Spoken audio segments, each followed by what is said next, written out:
Where's OBS? There you are. Chat. Don't know why you're not loaded. This thing.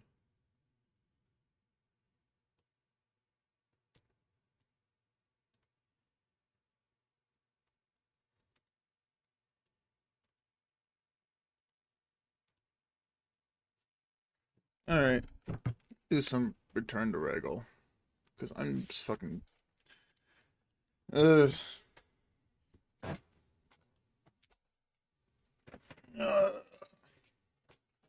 I can do some vanilla shit tomorrow. Or the next day. Or the day after that. Sit down. What do I got going for me? You.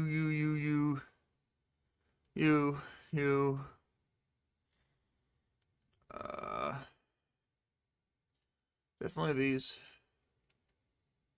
Sure.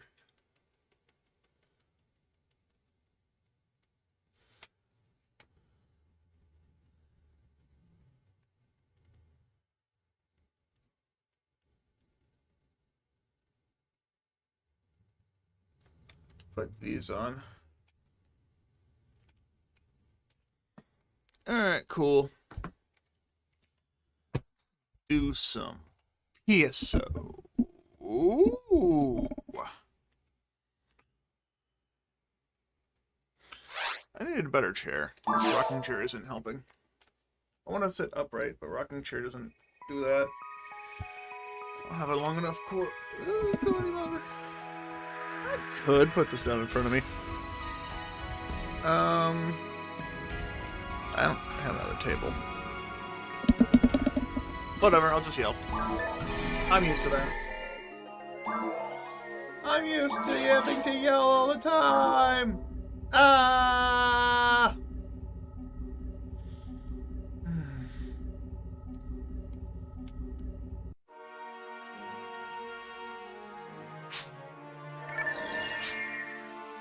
Did I? Okay, hold up. I definitely saved my progress, right? I'm level 15 and I have access to the ruins. So why am I starting in front of the principal all the time? Does the plus version of the game just not have the same thing as the other one, where it...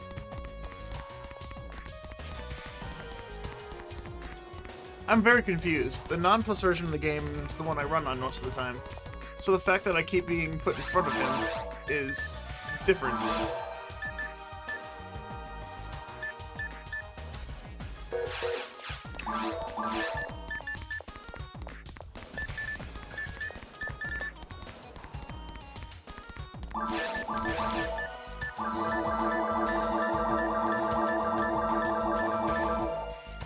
Alright, do I want to go out of my way to mines to try and get S-Red arms? Yes. Yes, I do. I want the shifted D-band.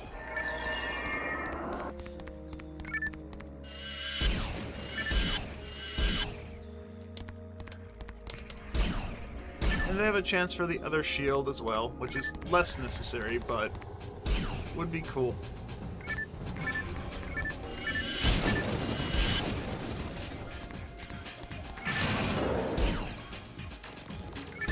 God battle equipped, so easy with pickings. 55 hit.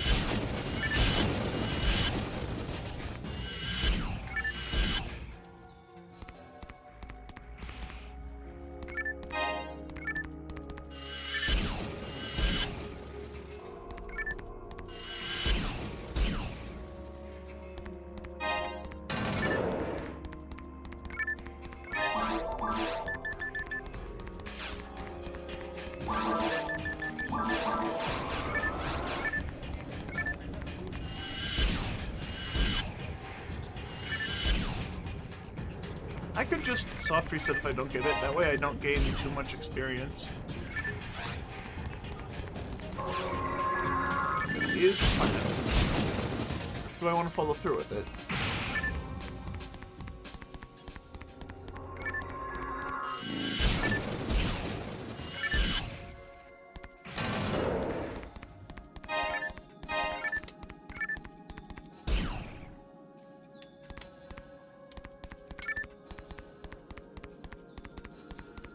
Yo, hello. Welcome, welcome. Sorry I started my stream like, what? 12, 1, 2, 3, 5 hours late. 4 or 5 hours late. Yeah, so, as expected, my day at work ended up being super long. Which, instead of getting home at about 12:30, 30 minutes past midnight, I got home at 4 in the morning. So I decided to turn my alarm off and sleep in. And my head hurts a little bit today because of what the hell happened at work, so I'm taking it easy. I'm doing something so I don't have to think. I can push button and thing go boom. Make me happy.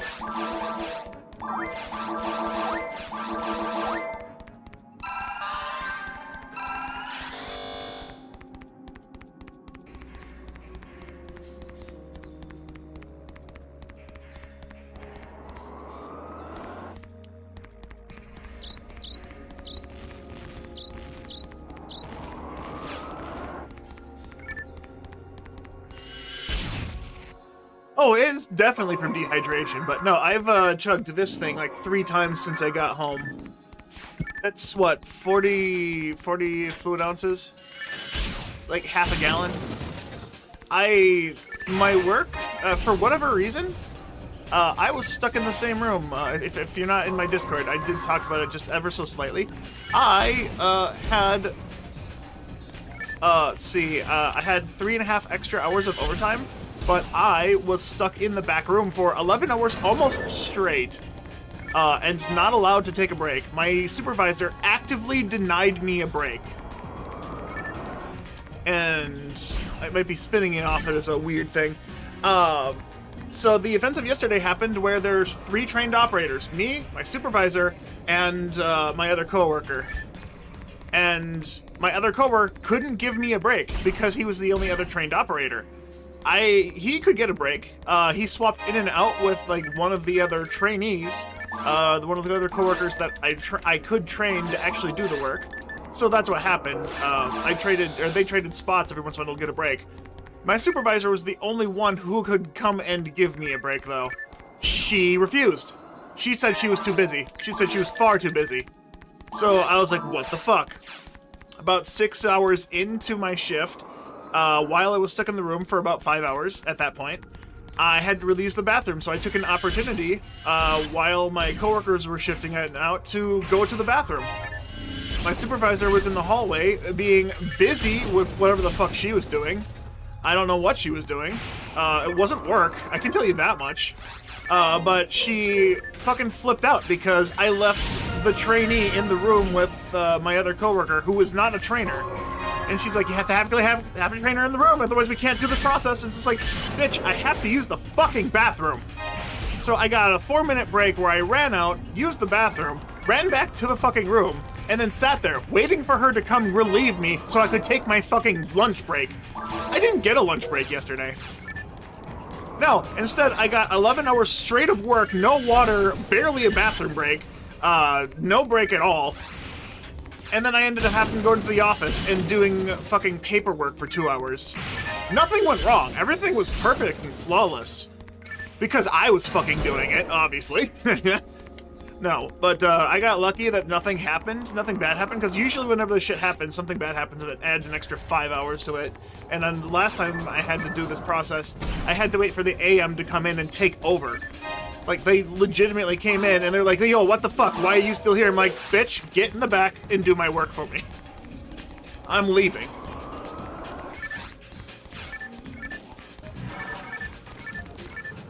Just like, the fuck. That behavior from my supervisor is unacceptable. And another thing, there was another coworker of mine who had taken a half day. He, once again, waited for our supervisor to come assist him with the task he was doing. And by the time they were done, he had remained 2 hours past the end of his shift time. So he took off a half day, and she started the job when his shift was supposed to end. So he stayed late, past his already designated time to leave. What the fuck? This bitch is actively denying us breaks and adequate fucking staffing and shit. And I can't. I have to talk to our manager on Wednesday. Like, this is unacceptable behavior. Yeah, it really does sound criminal. This should not be legal. It's absolutely fucking frustrating that we've been putting up with this for months. And it's now gotten to a point where I was denied a break for fucking 11 hours out of my 10-hour shift. What the fuck is that? You don't just fucking deny. I know in the state I live in, there is a law against forcing someone to work more than 16 hours straight. Why 16? 16 hours straight is a really weird fucking number. I guess it's so they can slave wage people without having to give them a break or some shit.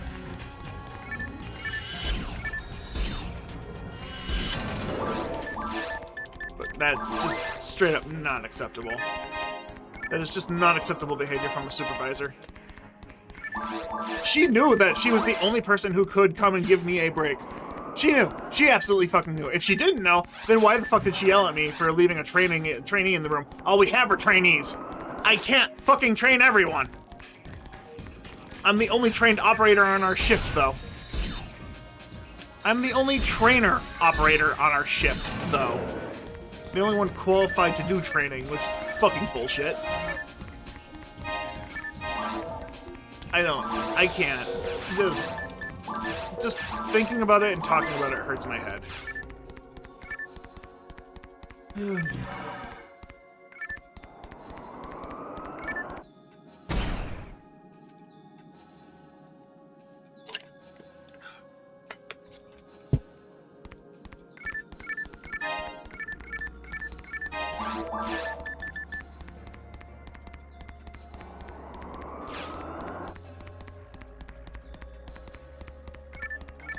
Oh yeah, no, I'm sitting down. If I stand up, it's perfect, but I don't bother changing it when I'm sitting down. Because I don't want to stand up. Ugh.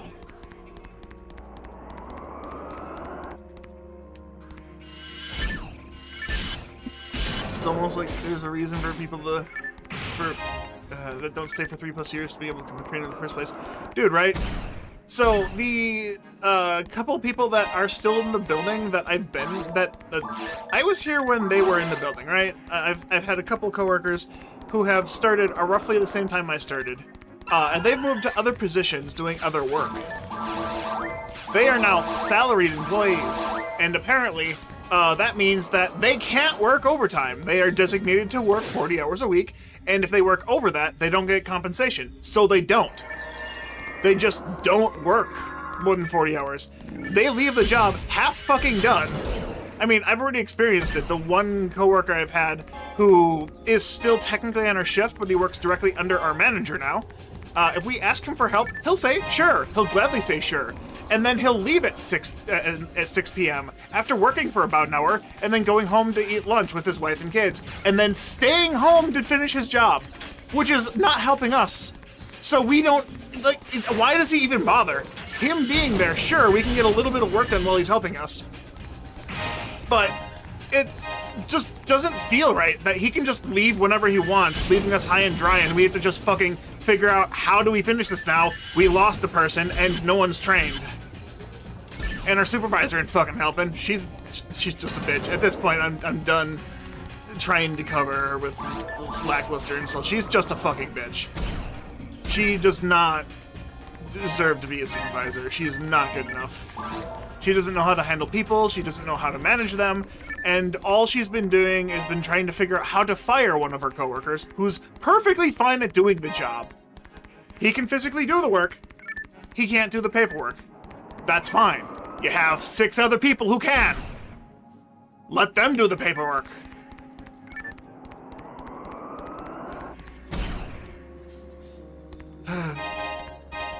Alright, now that I got that mostly out of my system, I want to play the game. I want to find a Sinnoh Red Arm. Because I gotta do all the missions then to be able to make the weapon. And then I'm gonna have the ability to make Shifted E-Band work. Sounds like a bit like retaliation. You know, I didn't think about it that way, but,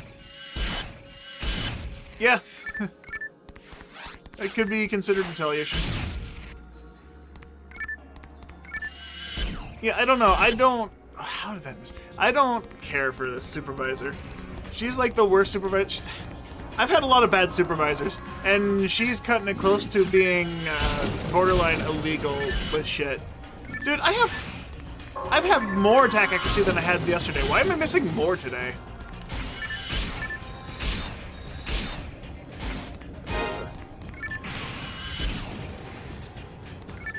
I don't know what goes through this bitch's head. All I know is... Oh, hey, double battle. All I know is that she is not good at managing people. She can barely manage her own time, and when she does manage her own time, it's figuring out how the fuck to make everyone work about as well as the guy who left our crew. Like, we had two very good people on my crew who left. The one guy who's now under our manager, and the other guy in a different department. It very much feels like she's trying to make sure that everyone in the crew works as well as them. I don't work as well as them. I don't do extra shit outside of my designated functions for the company. I come in, I do the job, I leave. They went out of the way to do extra shit for the company, and I don't give a fuck. I don't care. The company isn't my home. I'm not doing shit, extra shit, for them. They have to pay me more if they want me to do that shit. I don't care that it's part of the company goals and you're required to by the company rules. Company rules don't dictate that I do anything else outside the job. Like, my job straight up isn't to make the company better. I don't need to follow that. I don't care if they have those set as company goals to try and force their way to make people do shit. That's dumb. And highly illegal. Feels like it should be highly illegal.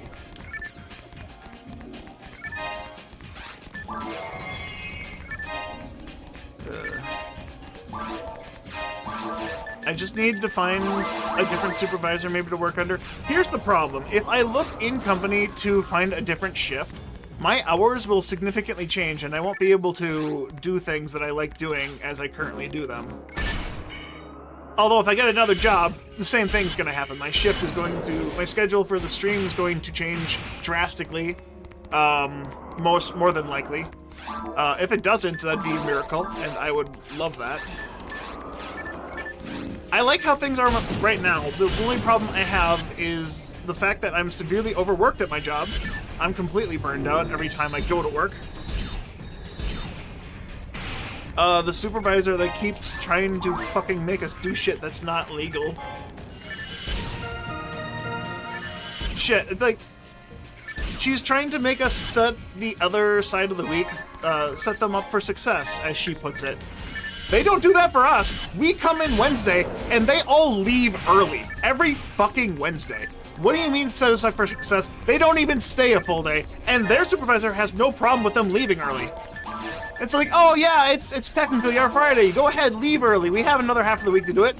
That doesn't make any sense. Wednesday is scheduled so we do double the work because we have double the shift.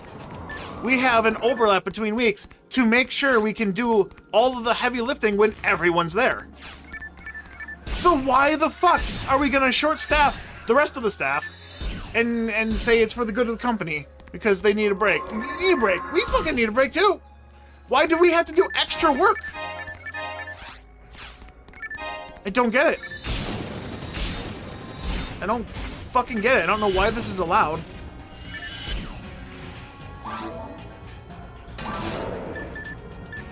Alright, what's the max grind on the Tempest?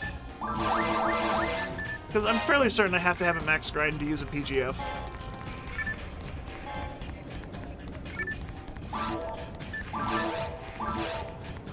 Alright, I need to go back and get mag food.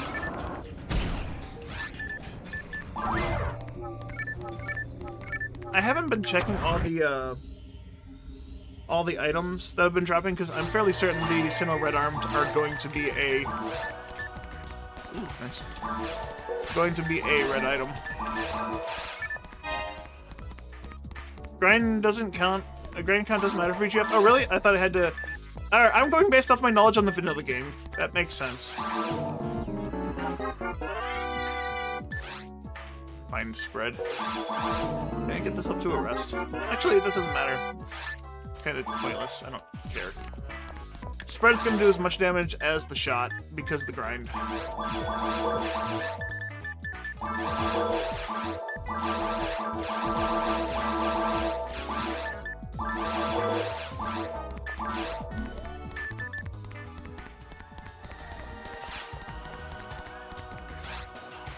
Most things still need cap, but Pachita just special. Okay. Wait, so most things still needing cap, but the cap for most things in this version of the game is different. Mind arms. Oh. Well, I don't need that technically anymore. Arrest ray gun, no. King's on the gun, no. Didn't I have a...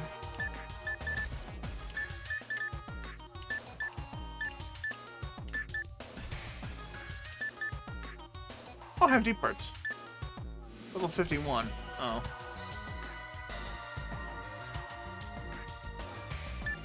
Right. I was gonna try and do solo self-found on this character. Right, do I just want to do solo self-found on every character? That means the extra devil battle doesn't matter. I mean, put things in the shared bank that are like bonus shit. Like, don't... I could take all those materials out and not use them. I gotta find, like, boosting up a character to be stupid, overly powered, and broken right off the bat is fun every once in a while. I just gotta not do that too often. I did it with the Force just because I think I could, just to show off how strong you could be. Alright.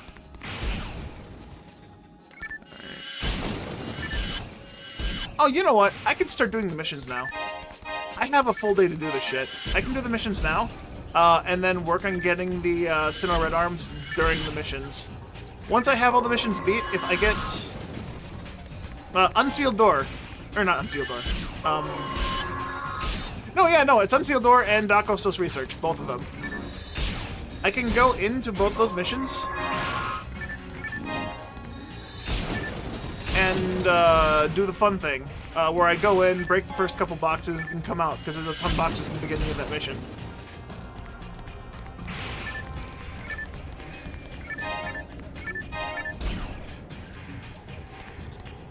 My sinuses feel plugged.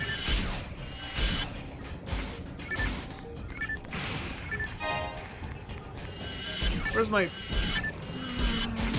hanky? There's my hanky.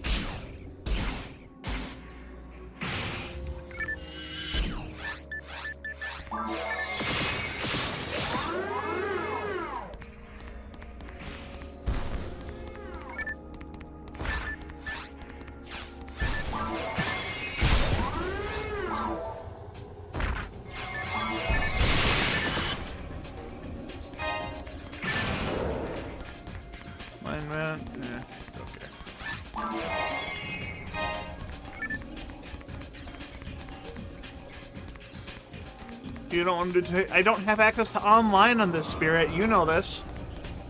You know my rules. Here's a thing. Here's a thought. I'm still gonna grind this up. Because it's still gonna be damage. Actually, I should be grinding the mech gun, because mech gun is actually going to be damage. Oh. Excuse me. I got a fucking... Okay. Bar stool chair. Sit here. Can I pull my microphone far enough? I cannot. Okay, is that gonna be too tight? Is that gonna tug on it and break it? This cord isn't very strong. Alright. Perfect, there's barely enough slack. Now I just gotta remember not to tug on it or move my chair. Now I don't need to look up at my microphone to talk. I also don't need to yell as loud. Kinda nice. Alrighty.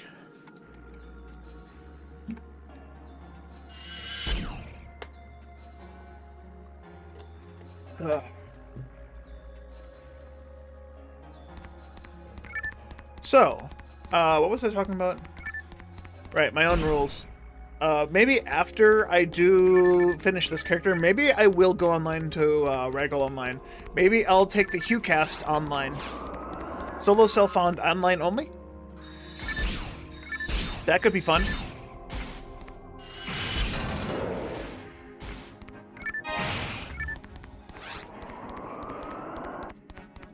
I got a goddamn whistle in my nose. Sounds like a goddamn teapot.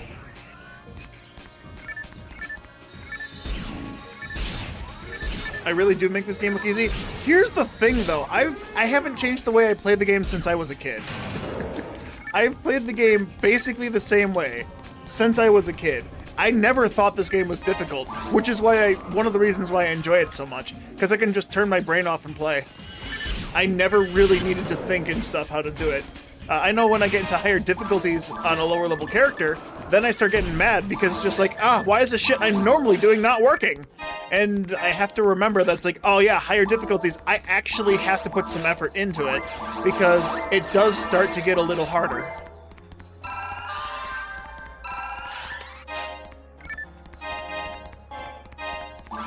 How do I feel about grinding? Like, actively pursuing... Ooh. Be the one I want? That's the other S parts that gives me ATA. I got both S parts for this character. I'm just missing the other one. The other 1 in 500. I got the 2 other 1 in 500s. I'm missing the one I wanted. God damn it. Is this one... This one has more evasion, but less defense by 2. I don't know what the rules are. Ugh. Also, game knowledge and actively leveling my mag. Fair enough, fair enough. Yeah, okay, so actively leveling my mag is something that has been figured out since I, like, looked into it when I was younger. I should have muted my mic for that, sorry. My sinuses. But, yeah. My game knowledge...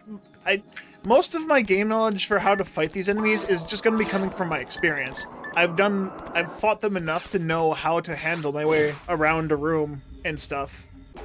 Leveling the mag, sure, it helps, but as a kid, I've probably over-leveled quite a bit. Except for when I was like going multiplayer with my friends. I almost said online, but no, when I played multiplayer co-op with my brother and my friend. That's the only time we like went to ultimate difficulty all at roughly the same time because, you know, the difficulty opens up based on your amount of levels rather than you needing to be at a certain amount of progress. Spirit, I say the same thing. I didn't struggle with the vanilla game, so people struggling with this much easier version of the game is slightly baffling to me. Like, even the vanilla game, people struggling to play through normal mode confuses me a bit.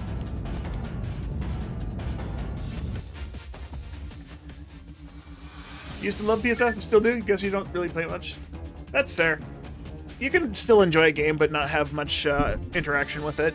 Fuck, I love World of Warcraft. The reason I don't play it is because if I did, you'd never see me again. I would probably stream it, and you guys would probably stop watching. But World of Warcraft is one of those games where if I start playing it, I will not stop. I need to feel like I am getting my money's worth out of it because you have to pay for a subscription. Bro, I almost do as much damage as the shock does. Oh, jeez. Okay, so this weapon is officially better for normal and heavy attacks in the next difficulty, when things are more resistant. That's scarifying. Also, I didn't need to fight this boss. I don't know why I did. I wanted to come back through the missions.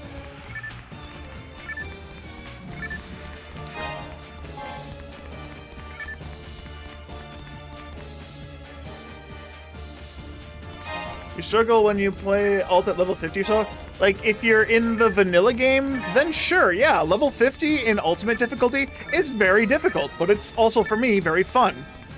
Because you probably have just barely enough attack accuracy to hit things, regardless of your class, and you probably don't have any damage.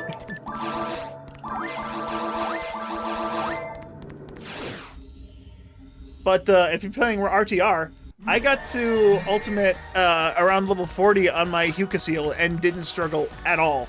I got to the ruins, and then I was like, you know what? No, I want to go back and actually grind for some of these funky, silly little items.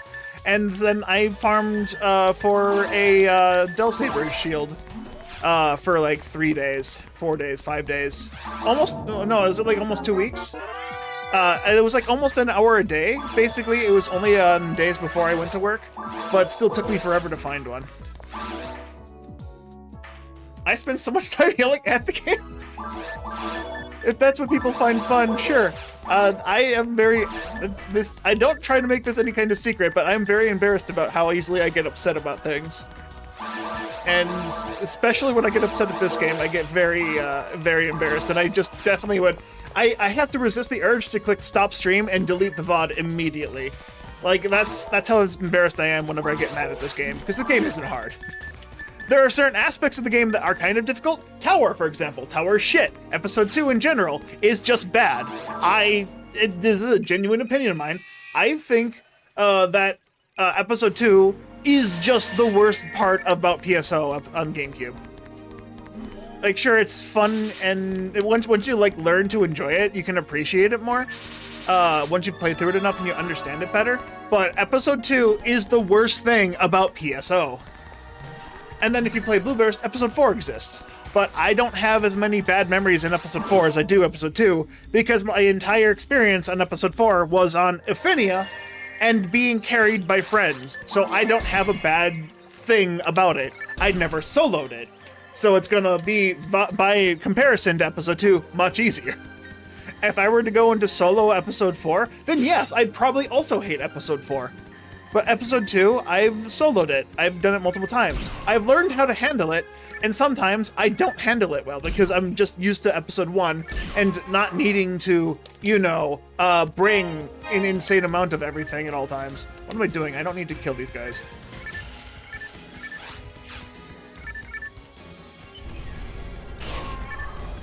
The U is the player instance. Okay.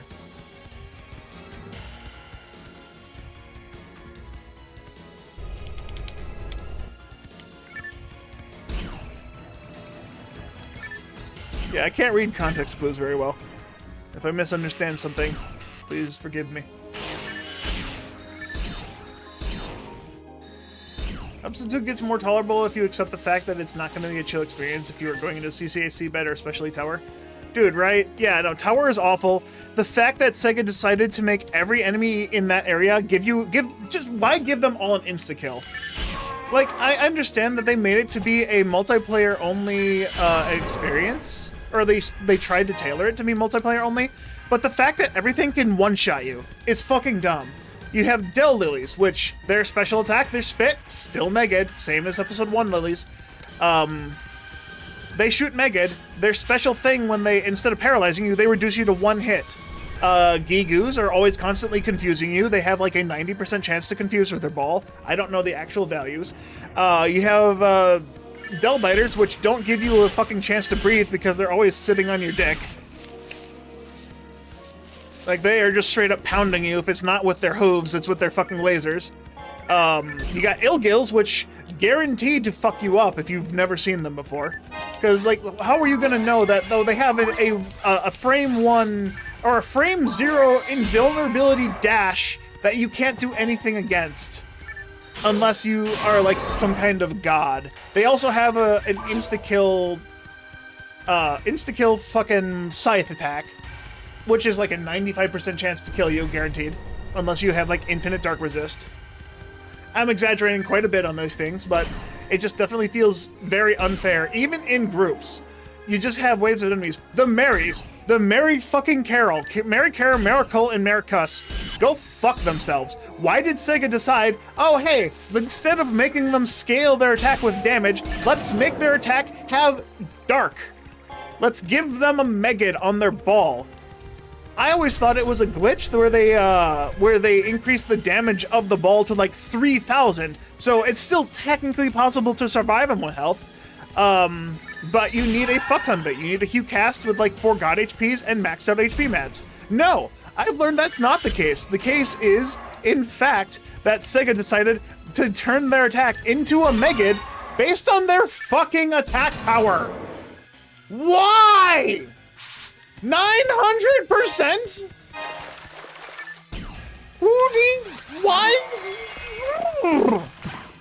Why give an enemy an attack where you need 900 to almost 1,000% dark resist to resist it? Not only does that make sense, but that's not legitimately possible for anyone in the game. Resistance cap at 100%. Just fucking why? That seems like really bad game design. And then they kept it. They kept it from Gamecube to Blue Burst. They never bothered to fix it. That has to be an oversight. That has to be some kind of glitch. They're just fucking dumb. They're literally fucking stupid. I can't think of any other term to explain it. Sega just dumb. It's not they bad, they dumb. How would they program that shit and think that's okay, players will find it understandable? No. No. That's literally insanity. This is as bad as working fucking 11 hours straight in a company that doesn't give a shit about you. Ah, Miss Kirik. It's obviously the player's fault for running around. Yeah, exactly. It's the player's fault. Yeah, the normal through very hard things, the Marys. The Marys also just have a guaranteed 100% dark resist insta-kill spit. I don't know how much resist you need to it, because the only time you're ever going to experience that is if you're playing melee. In melee range of the Mary is already a bad thing. They'll start beeping and like be huddled up. And sure, it's like the first time you see it, it's just like, ooh, I'm gonna let them get damage in. And then you die because they blow up with a Megid around, and I have no idea how much dark resist you need to resist that, if you can. But that's a thing you have to learn by playing the game. I've died to that before, and it was on stream the first time I ever experienced it, and I got mad because it was like, how was I supposed to know? I wasn't. That is how I learn, is to experience it and die. Okay, because I did the principal skip, and for whatever reason, it keeps sending me back here, so instead of going to the guild lady... Oh god. Okay, I have absolutely zero idea why this isn't functioning the same way it did the last couple times I've ever done this, but I have to come back to here every time I finish a mission. Oh, this is gonna suck.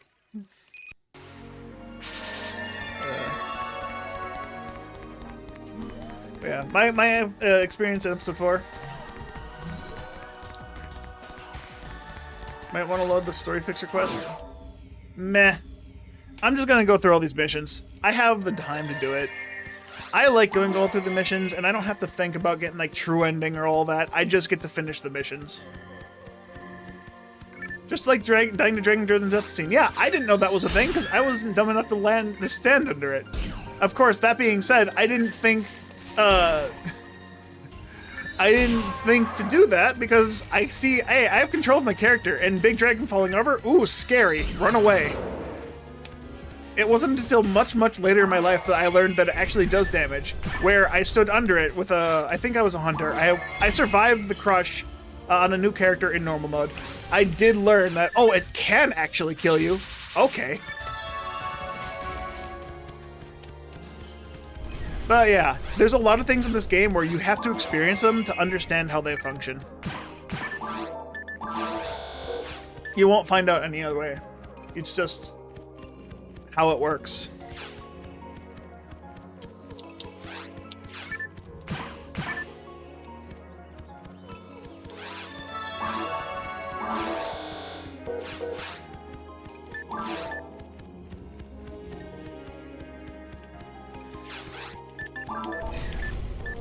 Here's an aspect of the game that I wish I was better at. Symbol chat. I'm not creative. I'm not artistic. I can't add parts to a face and make it look cool. I don't know how the fuck to do that. Knows. Nobody knows.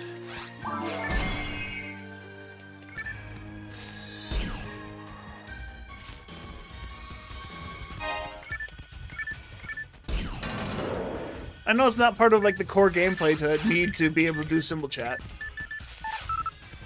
but like having cool things is pretty fun to do. And I just wish I was better at doing it so I didn't have to just copy people's things. I don't know why I'm coming over to here to break boxes. I don't need to. I am on literal cruise control right now. I am I am just on cruise control.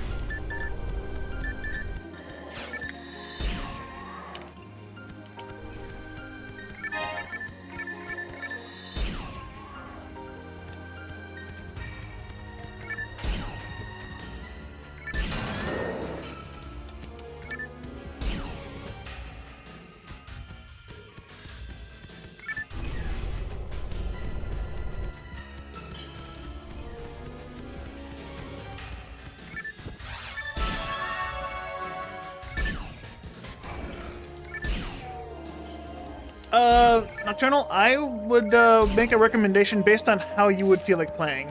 If you want to play with like a larger group of people, then definitely start playing on Affinia. It's more easily accessible and has a lot more people to play with, as well as a larger community for people to be able to help you figure out how to do things and whatnot. The Gamecube population isn't nearly as big, but they also try to help you very much. And that would be doable through it would be doable through an emulator if you really so chose to.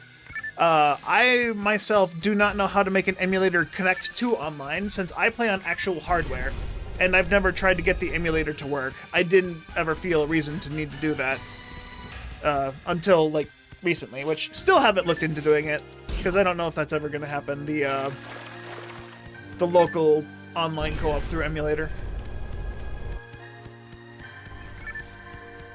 Offline multiplayer through online emulation. That's a better way to phrase it. That makes more sense. But if you're more interested in playing like single player and wanting to just go at your own pace, emulator might be more easily accessible that way.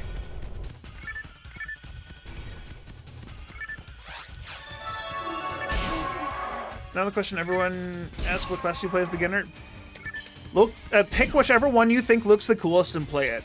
If it's your first time playing through the game, it literally does not matter. Just go experience the game and have fun with it. If you want to get more into the nitty-gritty details later, then start min-maxing your shit. Learn to have fun with the game first. But my recommendation, if you're gonna play solo, probably try to pick a ranger. Romhack, very good stats. They start off a little slow in the damage front, but that's made up for with the special attacks on weapons. If you know how to look for them. That's once again a thing that comes with experience. Humar is a great beginning character that falls off later. Yeah, Humar is also one of those characters which great baseline stats beginning of the game. Once you get to the end game, he starts falling off hard.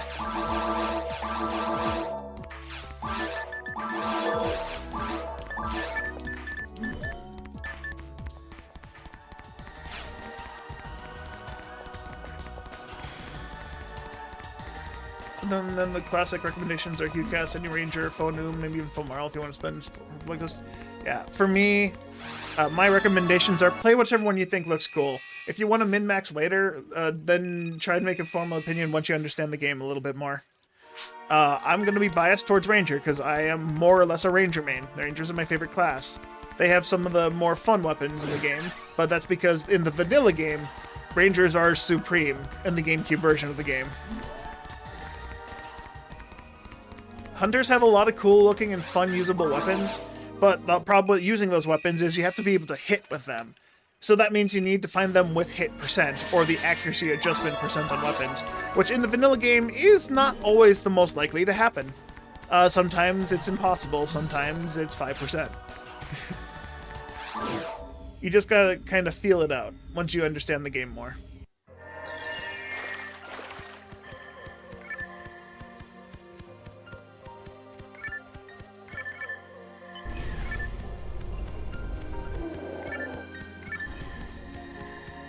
And all the places in the game punish you for playing Hunter. Yeah. I mean, Episode 1 is fair and balanced between Hunters and Rangers and Forces, for the most part. Episode 2, definitely very punishing for playing anything besides a ranger. Force enemies are resistant to all forces, techniques and whatnot. Hunters have to get in melee range, and a lot of enemies in the game just run away from you.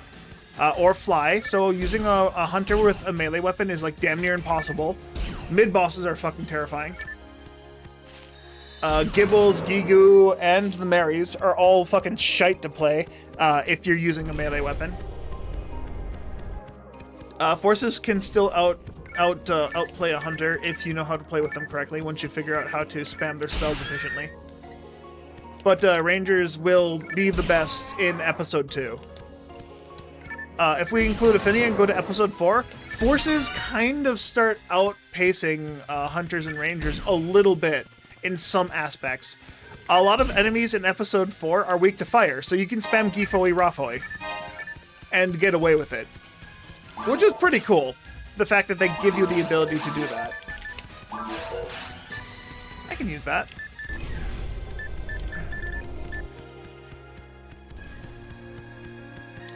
Should I save that? If I find some kind of transforming stone, I can turn it into Justice, Combat, or Vise.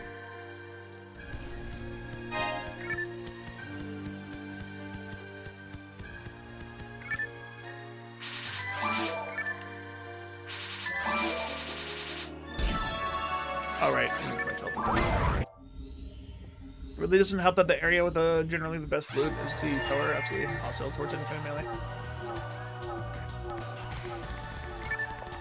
With a photon booster, you can make red mechs. They have kings in our tier. I'm saving my photon booster for my Panzerfaust. I'm gonna have to find another one. But that's good to know, thanks. Unreduced kings in RTR. Wonderful. That's only on Vulcans? Oh, well, never mind then. Let's see, do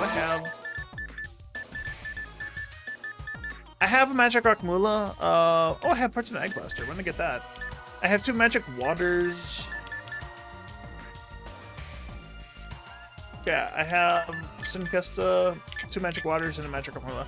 And Parasitic Cell Type D. You know what? I will hold on to it then. Do I have mech guns with that much hit already, though? That's another question I should ask, I guess. I don't see them. I probably do not. Hmm.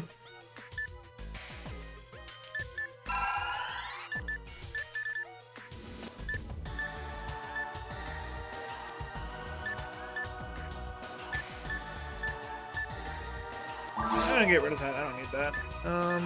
Why can I use this? Why does... Dude, why the fuck does this have such a low attack power requirement?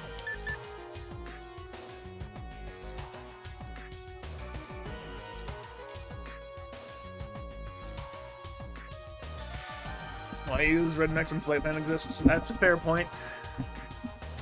I could use Soul Leader. Oh, I thought Normal Head. That's alright. The kick is frying pan. There's another fan.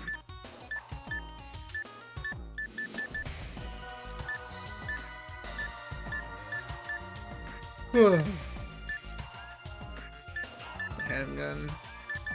Oh, right. I've got this Gigaframe to give to other people. Eh.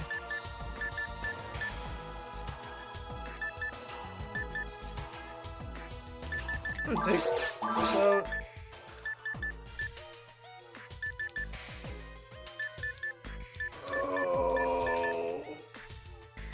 Oh.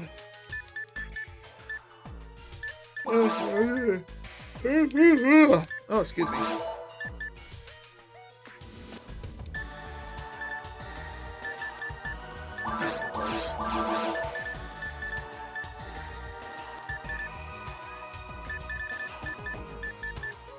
I was saving these to boost other characters right off the bat, but do I really need to? I don't think I need to. Pick some of those out, take these out.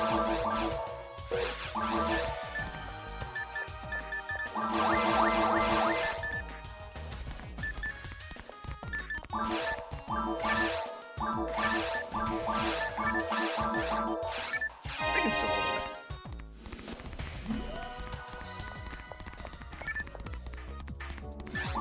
Rico box. You misspelled Rico box.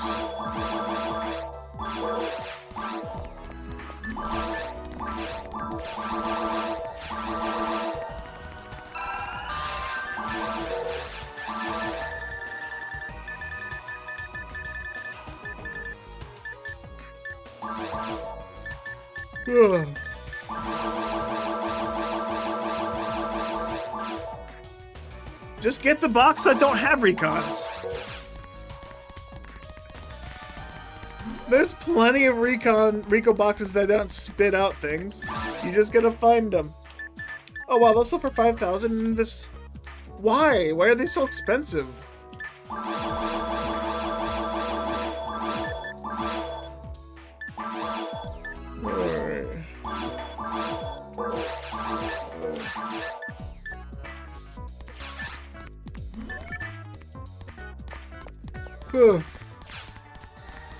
You know what? I've decided I'm gonna keep the thing, but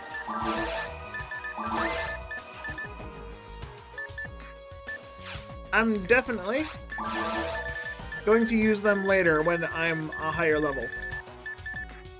That's what I'm deciding. How do I have telepipes in there? I can just fucking buy telepipes.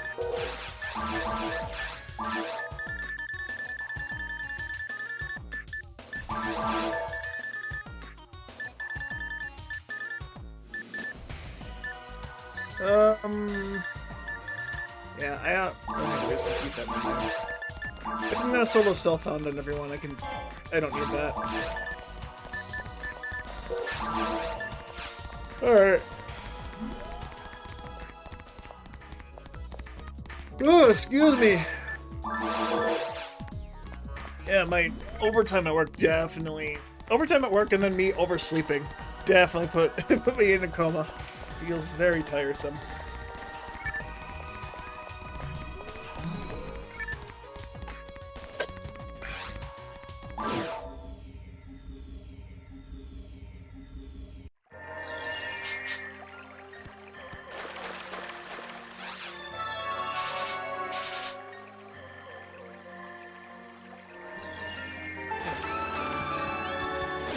Shoot fly, don't bother me! Okay.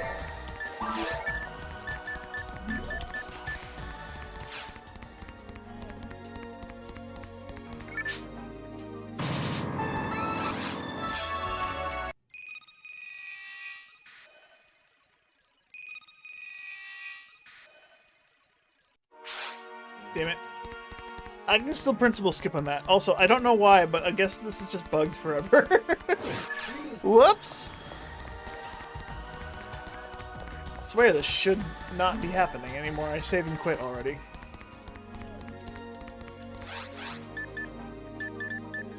Alright, time... Ugh.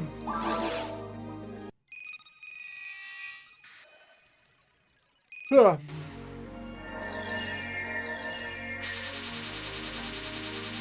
Alright. This is gonna be very boring, but I gotta do all these missions to be able to make the weapons. So I'm just gonna power through them. The only way I'm gonna get them done is just to do them. I'll stop breaking every single box and just do it. This will give me a chance to feed the mag as well. Spirit, what did you say the amount roughly I wanted was on the mag? 37 decks? Is that what you said? That's what I vaguely remember.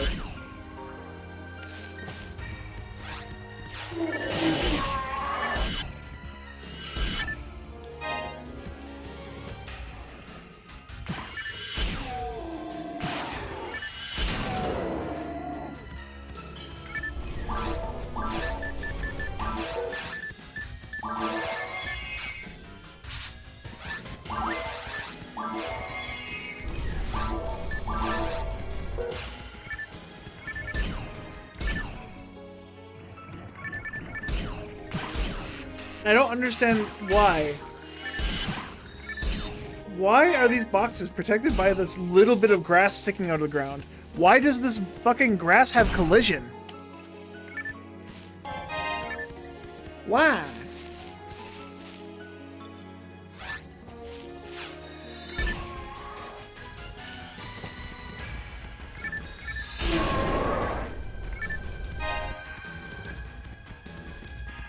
Oh, you're assuming with a god ability. Okay.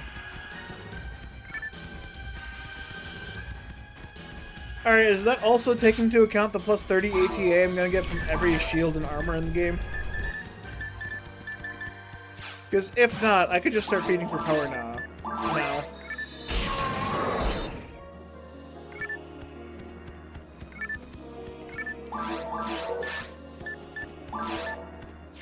I'd be happy with 30. I don't really care about the other 7. Then again, if I keep putting Dex in... I don't need to... I start being able to use weapons earlier.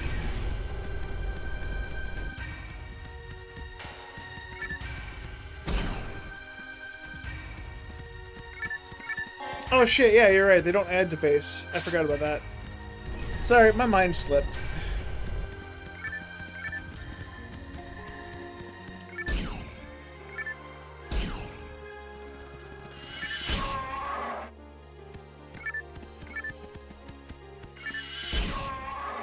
Well, at least I have max mind already. I don't have to worry about that. So it's likely 4.5. Okay, that's fair.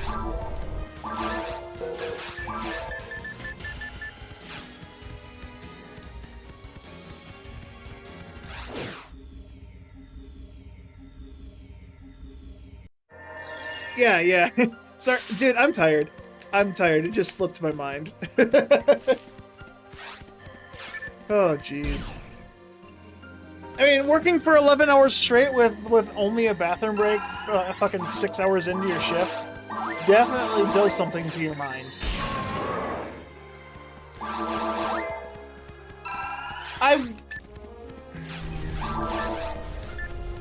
You know what? It's fine. It's fine. I can get one god ability later.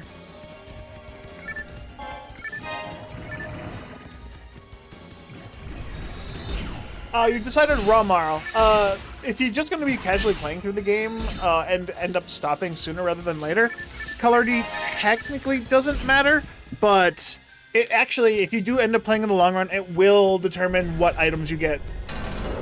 Very much so. For Romhack, if you're going to play more or less like a ranger, Purple Numb would be a fantastic idea to start with.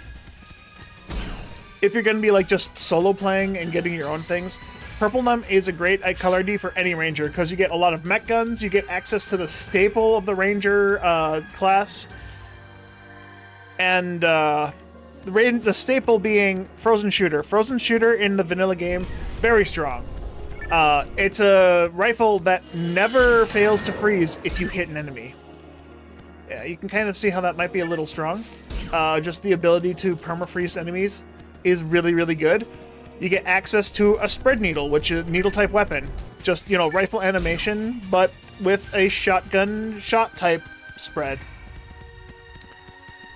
So you can shoot up to 5 targets with a rifle animation, making it really, really easy to use. And you can use it on clusters of enemies to very easily not get damaged. Also has an unreduced, Seize, which is second highest tier paralysis, which is still really good. It's still very useful. Especially on like a cast class, which gets a boost to that type of special attack. Purple Numb also gets access to red mech guns because they're the mech gun ID, as well as Yasminkov 9K in 2 different drop sources. One in episode 1, one in episode 2. The episode 2 one's a little easier to find, but those are very, very good. Yeah, Purple Numb's a very, very good offensive-like ID to find stuff for a ranger. Yeah. I mean, arguably, if we ignore the fact that Redry exists, I definitely say it is the best ID. Redry just really good at getting like armors and barriers and setting up for other characters. But if you don't care about getting a god battle, then Purple Numb is probably the best for a ranger. Ugh.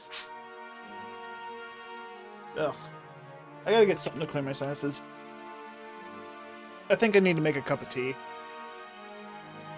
If you're bored, you can... Oh, yeah, that's right. Purple also gets one of the easier hunts for Psycho Wand. A 1 in 205 chance off of a Mill Lily, which is an ultimate mode rare lily. And if you're playing on console or emulator, on version 1 and 2, Gamecube version, you have a 1 in 500 chance for a rare enemy that you can reset the chance for every time you do a telepipe.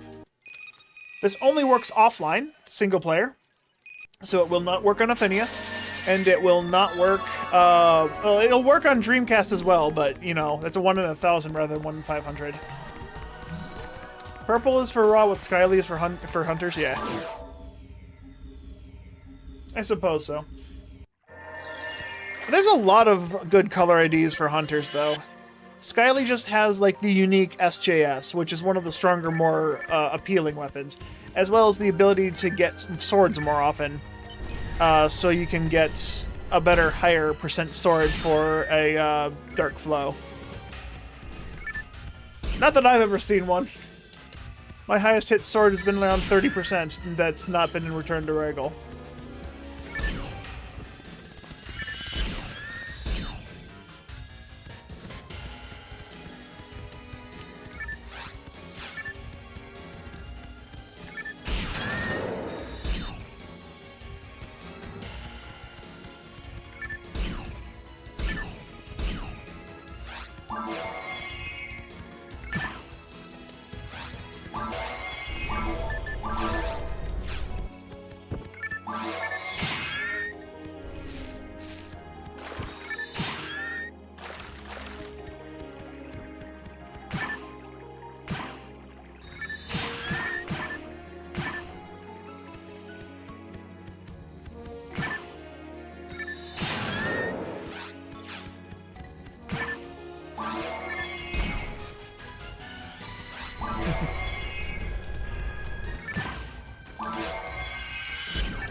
Hey, we got an L Rappy.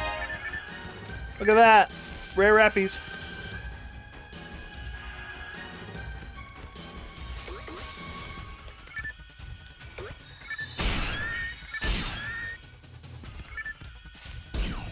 That's my second rare enemy, yeah?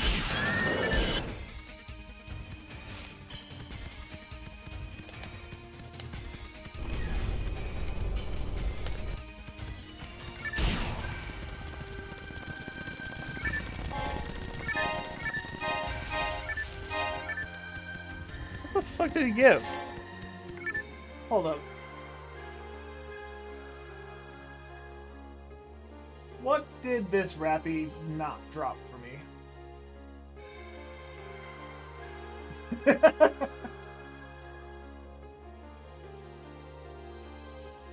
Bro! I missed the 7 and 8 L farm! L Rappies have a 7 and 8 chance to drop a fucking L farm. I missed it. I mean, I don't need it, but I missed it. The fact that I missed the 7 and 8 in normal mode, this is absurd. The game is cheating. It's broken. Something's terribly wrong.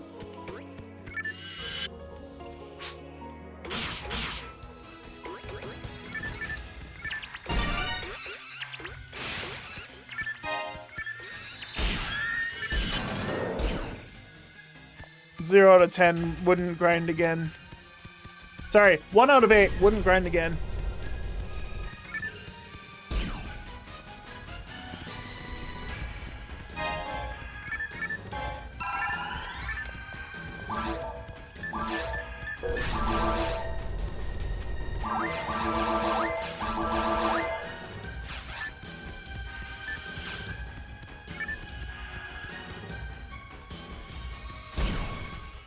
Ooh, what's that? Ooh, piece of candy.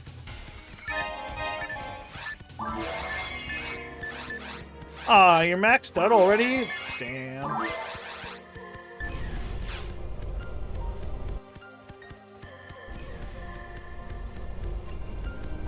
Really? I thought I walked far enough in. Here? Right there.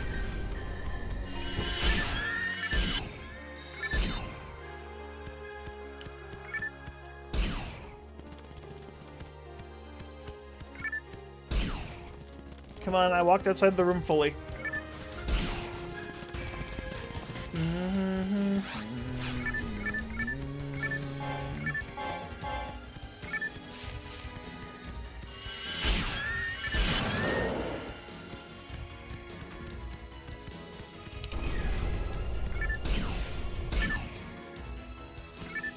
Luck mounts are kind of bad? Yeah.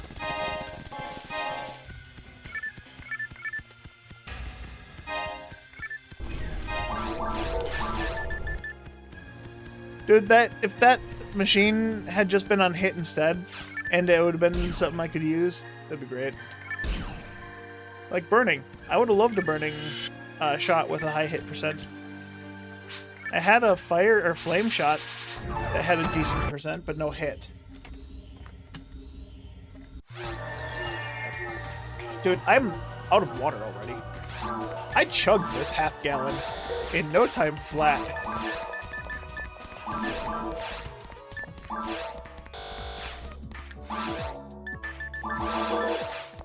Yeah, I think I need to get some tea, put some honey in it. That'll help both my sinuses and keep my throat from being parched.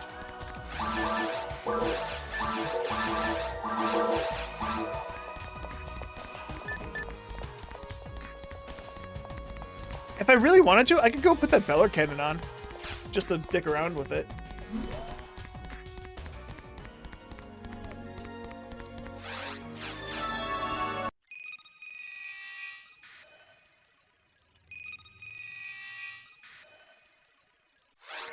Got it! Principal skip! I always theorized it was possible to do the principal skip off of that loading screen without the buffer. I just never got it before. That's the first time I've ever done that. I don't know how many frames that specific menu gets. The one with the loading screen that you normally get when you load up the game gives you 5 frames to do it because of the buffer frame and whatnot. I also theorized it's possible to do the principal skip, the chat avoidance, by opening a menu on here. It sounded like I got the menu to open up there, but I think I might have pushed it like a couple frames late. You know what? That's gonna be something fun I can try. Try to make that work every time. Just skip all the dialogue. You always slotted feels you got to skip and close the keyboard again. Oh, that sucks. Sounds like a skill issue.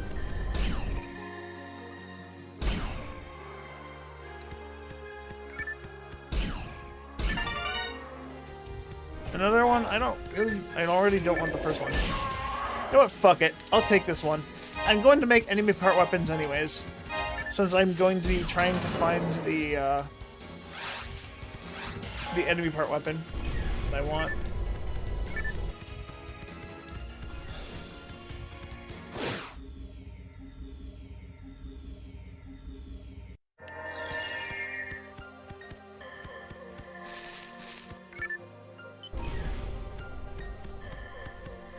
Right, I always forget. Do I just want to go straight down here, or do I want to go around the long way?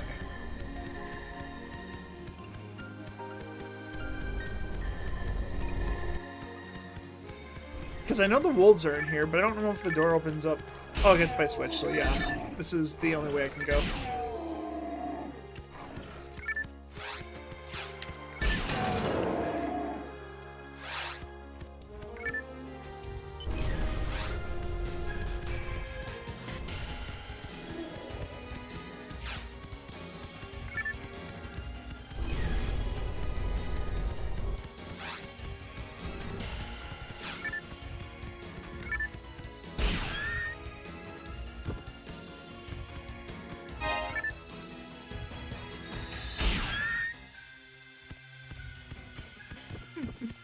You're right, that is kind of cheesy. I still prefer my pizza. I don't know what I said. I still prefer my cheese just to be on a pizza, man. I don't know.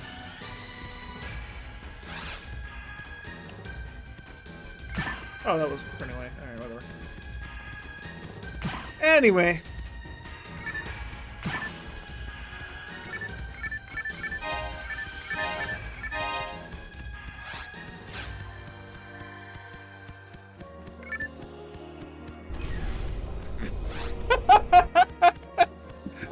God.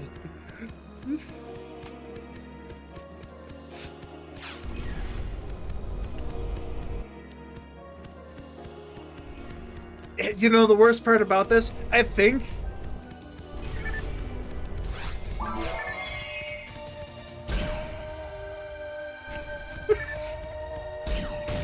Spirit, if you were to be saying this in voice on stream now, you would have so many people hot and bothered. A good thing George isn't here, otherwise, oh god, I'd have to turn the stream off.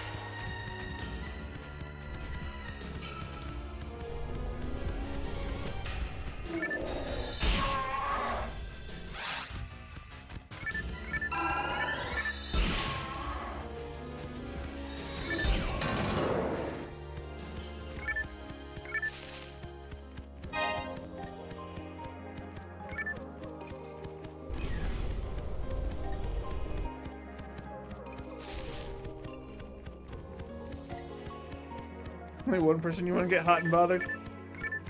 Oh, don't worry, I'm already there. But if you're not talking about me, who?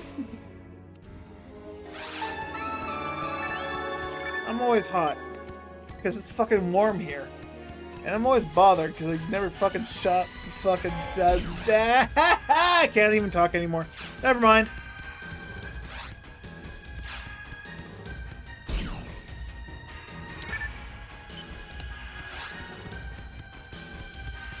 Why am I facing my chair this way when my game is facing this way? My microphone's facing that way. Like, Jesus Christ, I could... There, that's much easier. And better, maybe. Oh, I almost unplugged my headphones? Microphones. Microphone! I almost unplugged my microphone. Oh, I need a leg rest or something. Jeez. Also, I'm going on my way to break boxes again, even though I said I shouldn't.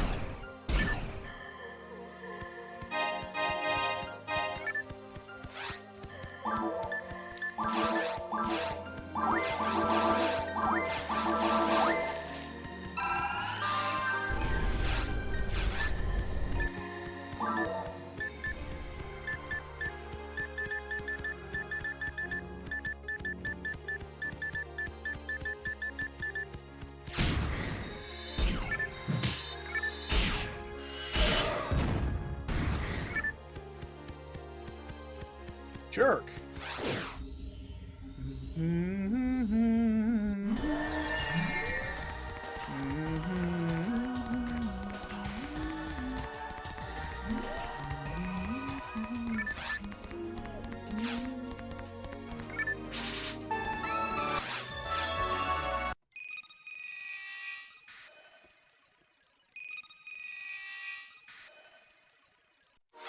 Got it again. Haha.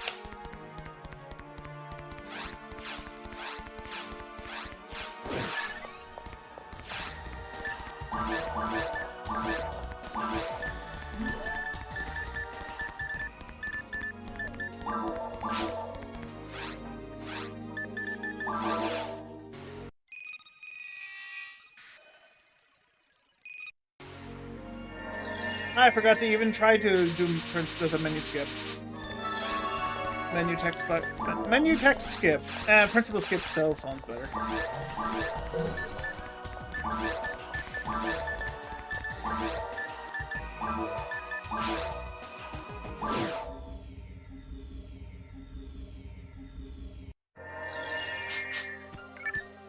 Please take me, Alicia. No, not now. Eesh.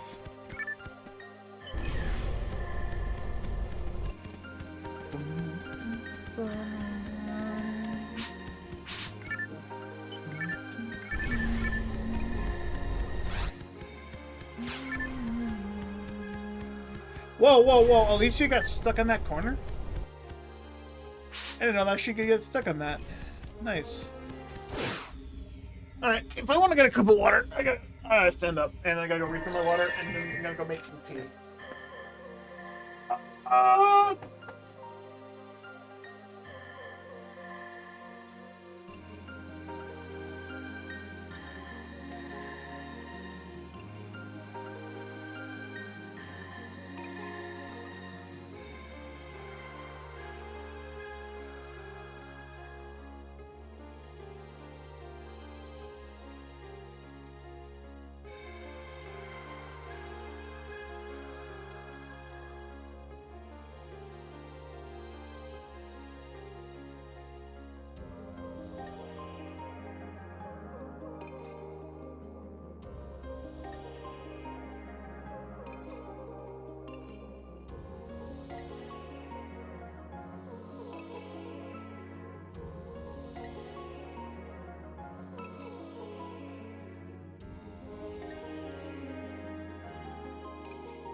But while the water is boiling,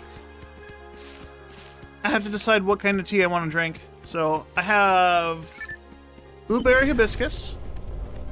I have a blood orange tea. That one's always good. A warming vanilla tea.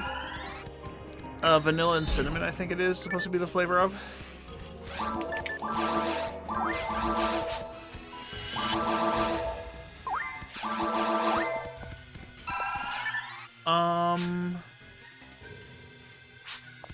I also have a jasmine tea. That one has a lot of caffeine. I only need to drink that when I need a super big pick-me-up.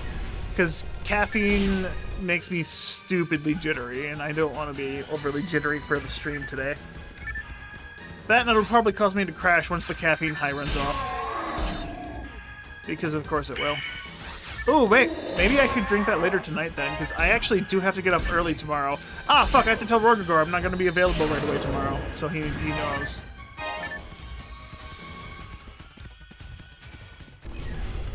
Tomorrow would be normally our...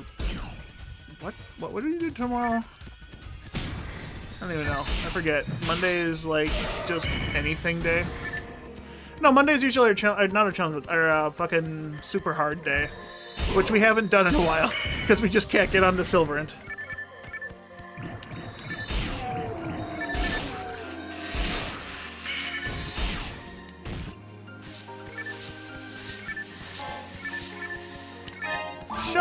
Shotting.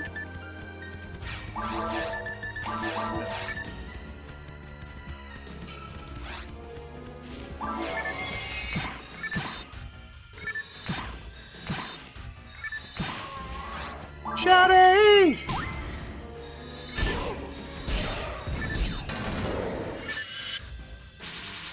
Okay, I'm gonna go check if there's a rare rappy up here. Check, tomorrow's the check all the Halloween event quest day. I suppose we could do that. But, yeah, tomorrow, I won't be able to start playing right away. I actually have, an appointment that I forgot about, to get my car tuned up. I mean, I've put this off for about 6 months, longer than I should have. I'm surprised they still let me do it. It should be under warranty still.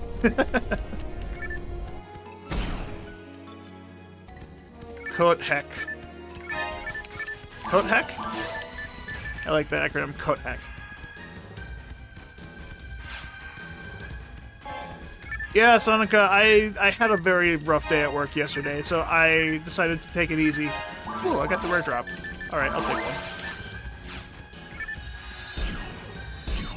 I decided to take it easy and do this.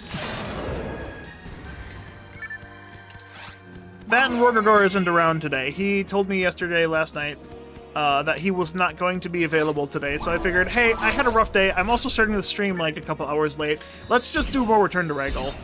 Let's just do some fun shit and do something I don't have to think much about. The less I have to think, the more fun I can have. Because, I mean, if you were here for the...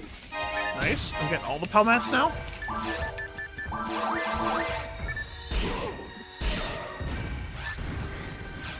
Bro.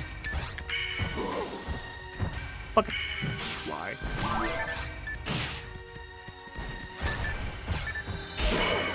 Dude, I literally didn't get very many Palmats the first couple times I came here. Now I'm getting a lot.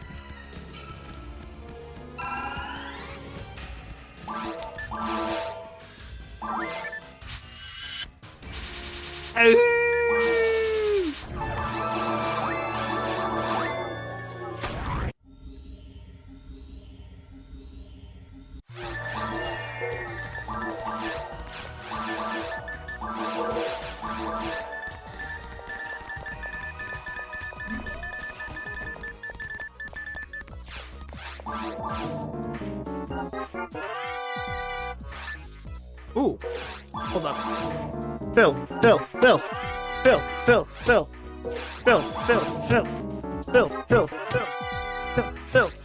Yay! Okay. Gush. Aww. Gush.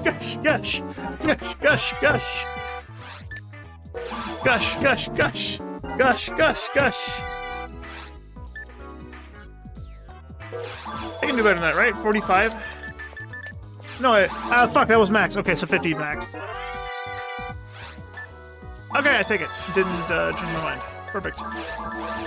That is acceptable.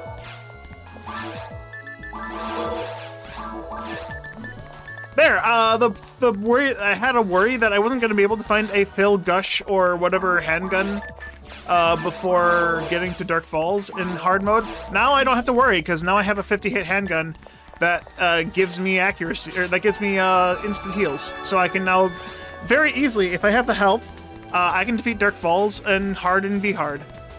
No problem. Wish you had some time to play some online shit with you today. You don't? Oh, that's unfortunate.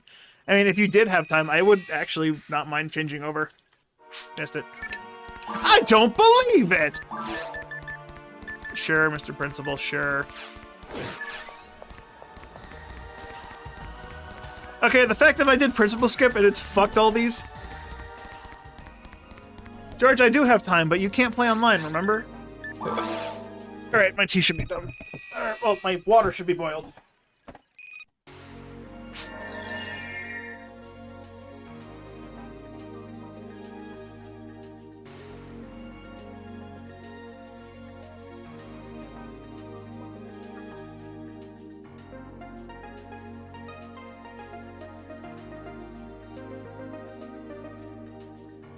Alright, quick question, guys. What kind of tea? So I have blood orange, I have vanilla, I have lemon, I have clementine, I have blueberry hibiscus, and I have chamomile with blueberry and vanilla herbal tea. What do you guys think I should have? I'm sure all these teas have expired because I bought these like 4 years ago. But if they don't kill me, I guess they're gonna make me stronger. Blood for the blood god? Alright, blood orange it is.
Alright.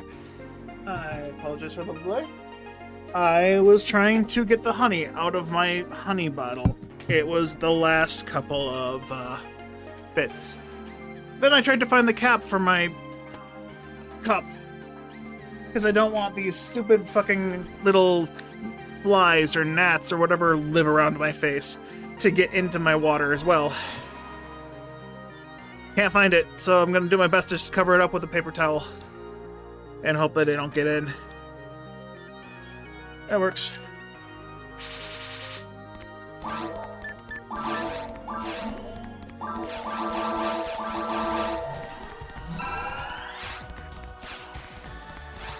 Ooh, I'm gonna have to...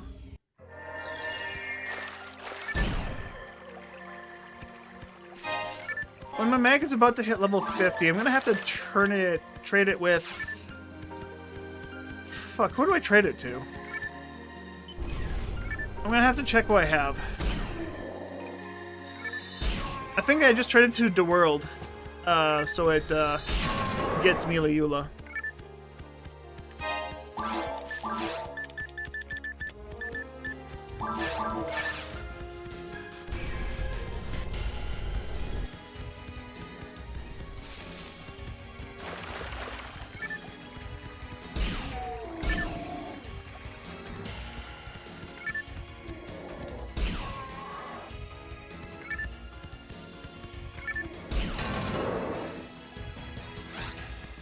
Oh, I just thought of a fun little thing I could try and do in the future. How does doing a run where I have no idea what my stats are sound like? I mean, if there'd be a way to like randomize a character stats, that would be one thing, but the best I can do right now is to just not... Wait, no, that's... I have to word that better. It sounds really dumb out of my head now. Create a level 1 character, and never check page 2 or 3 of my stats. When I equip something... Fuck, if I have to equip if I want to equip an armor, I'd have to go to here, and that would still show my stats. I want to be, like, completely blind as to what I can equip and whatnot. I don't want to, like, oh, maybe I can just do for weapons, don't look at page 2 or 3. Heck, I could do that with armor as well. Don't look at armor stats. Shit, only look at page 1, never page 2 or 3. That sounds like a good idea. That guy despawned and respawned while I was in the same room as him. Dude.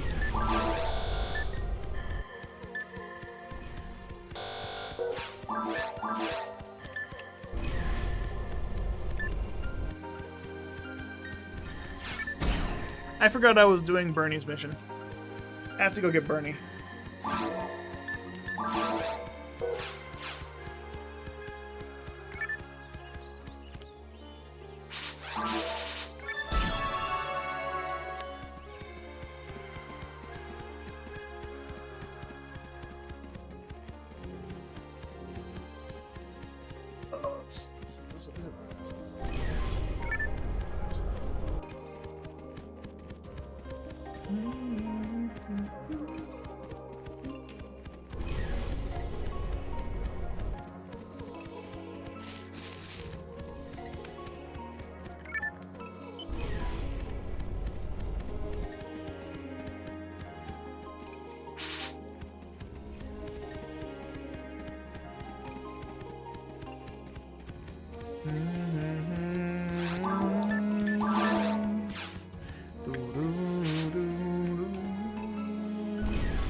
Wait, did Bernie actually shoot the thing on me?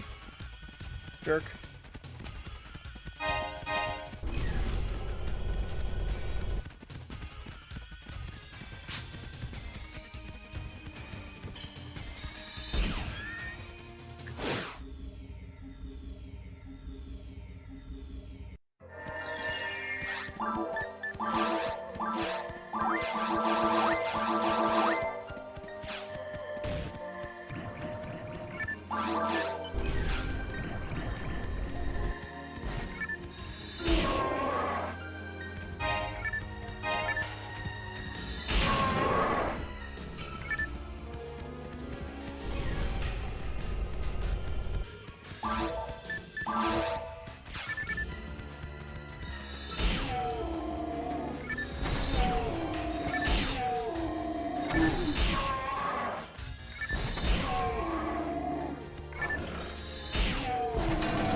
Oh, I should probably get that star atomizer.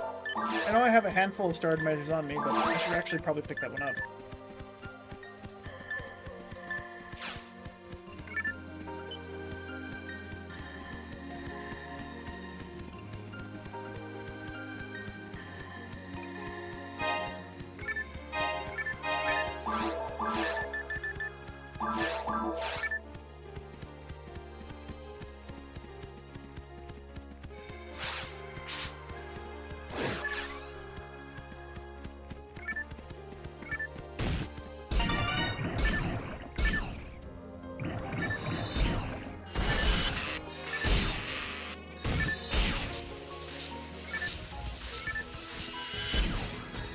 I do more damage with heavy attacks than I do with special attacks now. Well, it was short-lived, but this weapon did good work.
Oh shit, I've said something. Oh no. Honeylaw knives. People call me Barney.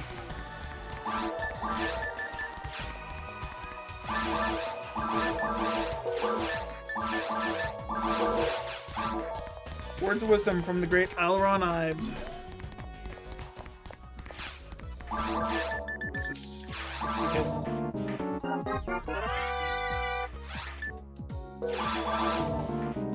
Alright, is that dark tech down to shadow? Or is that shadow?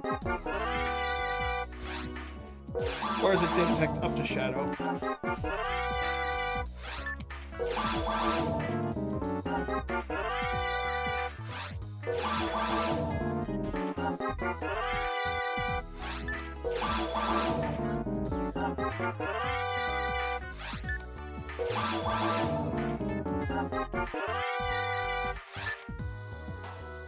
Alright, I think it's just dark, dim tech up to shadow. That sucks.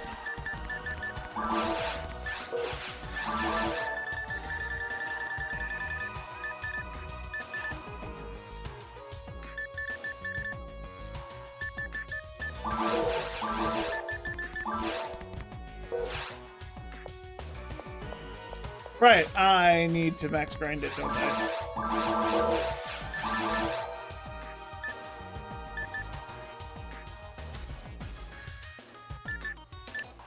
I'm so close. I can almost taste it.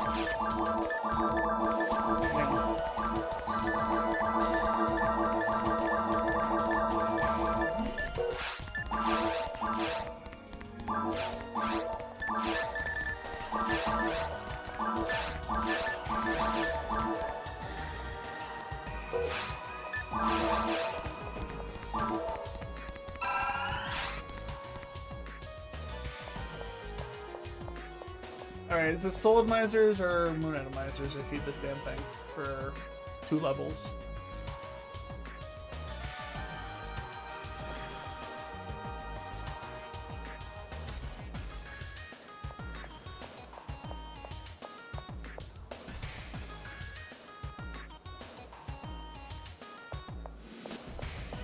It's neither. It's monomates. Woo! Actually, trimates are a good source of fiber for this thing. Soul Atomizers would also give me Dex and Mind. What gets rid of Mind? What gets rid of Dex? Trifluids get rid of Dex. No, that's power. Only thing gets rid of Dex is Moons, but boosts everything else. Fuck. Alright, so it's monomates. That sucks. Sorry, Mitra, you were smart. Oh, right, this is Return to Ragol feed tables.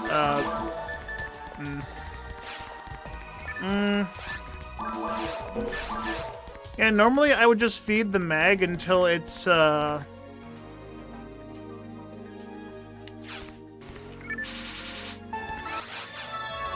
Normally just feed the mag until it evolves again.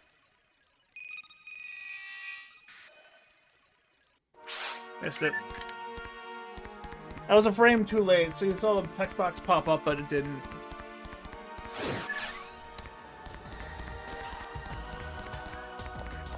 I'm Redria, and the handgun is Redria's type with the shop patch. So you're getting the max result almost every time, dim to shadow? Okay. I didn't know that was a thing. Cool.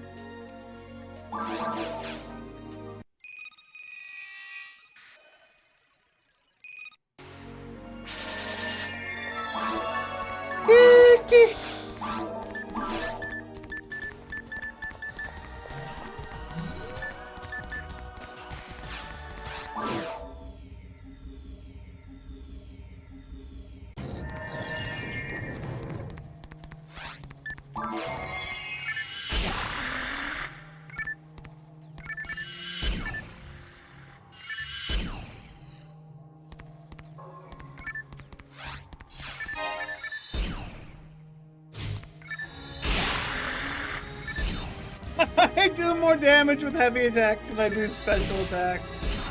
No! Alright, it's time to get a PGF and just turn this thing into a Dark Meteor.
Wow, I found Jizz 1. If only this were a speedrun.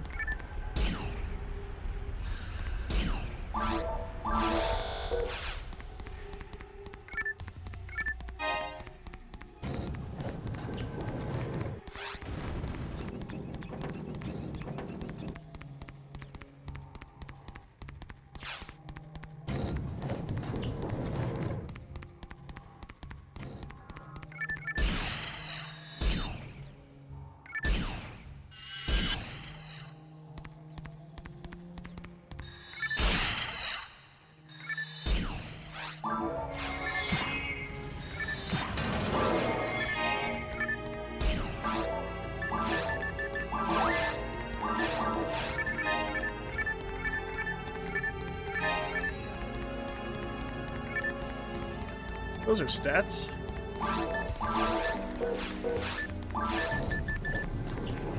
Ooh, 70 hit.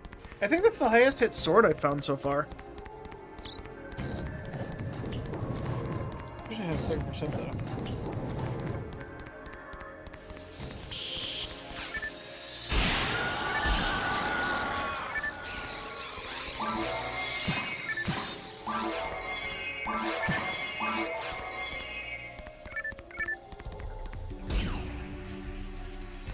It's weird. I one-shot almost everything with this, and sometimes I still wish I just had rifle range on some things. Because I'm now normalizing playing as if I'm the normal ranger, but, you know, in normal mode. Oof.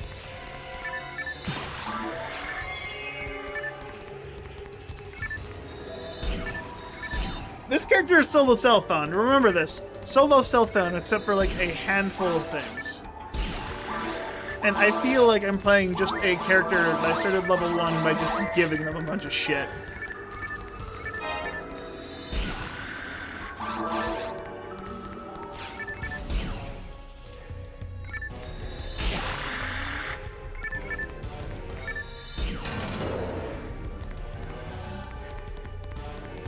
Hey Verlex, how's it going?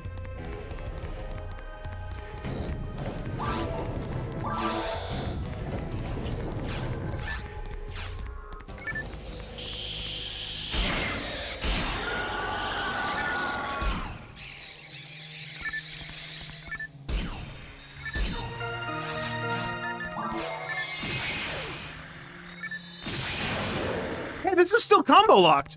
Excuse me, I've been lied to. This is still combo locked. I have been told that every combo locked weapon in the game is combo unlocked. Excuse me, guys? Someone fucking lied to me? Like, everyone? The special attack's still fucking shit! Oh no. It's still a shitty pierce that does no damage. Oh no.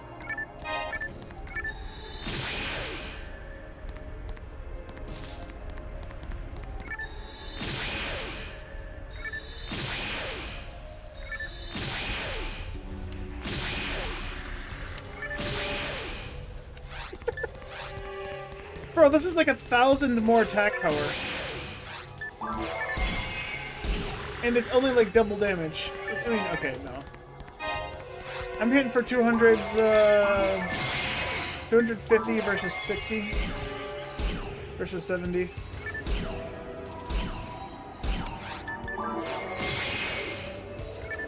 Yeah, this is definitely combo locked. Also, all these misses are probably manual evasion because enemies are moving forward. Like the slow walking that Assassin does is probably fast enough to make this attack miss because of the slow moving projectile. Dude, this should have had the Snow Queen property.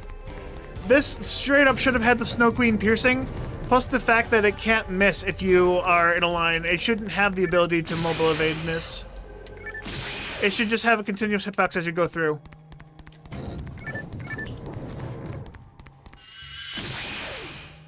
And it doesn't even work on boxes? Oh my god, that's so dumb. Oh, the special attack is just fucking short-ranged! Oh, that's so bad! Bro! Why the fuck didn't you fix it? This could have been something cool! But instead, you fucking flopped it.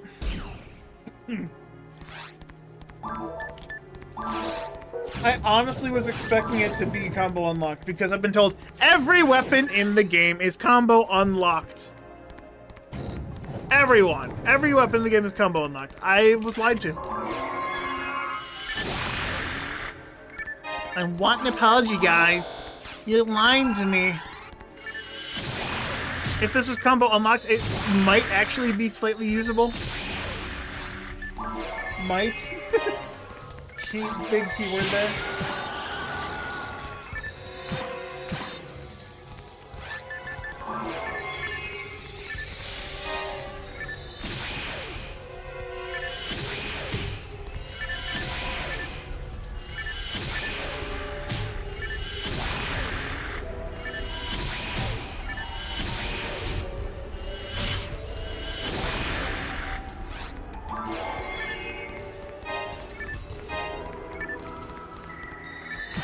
Well, this one was definitely not forgotten about because it was made to drop in normal mode. As a weapon, you don't even have to make the first Belra I killed in my first playthrough of this ROM hack, it dropped. So it definitely was thought about, at least in some capacity. But the fact that everyone's telling me, everyone being Spirit has been telling me that every weapon in the game is combo unlocked. Spirit, come on, stop hiding your shame. Admit you forgot about this weapon too.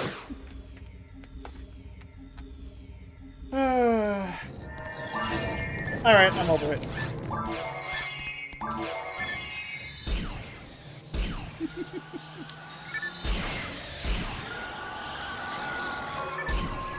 Alright, so does that mean that no weapon is combo unlocked? Or are there just certain weapons that aren't combo unlocked? Are the Dark Bridge weapons, are the Parasitic Gene Flow weapons the only ones that are combo unlocked?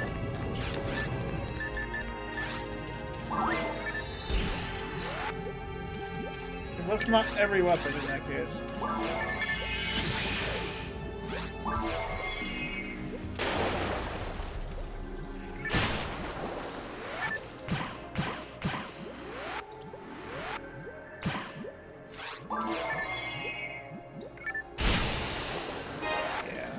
Way to do things. I need a special weapon.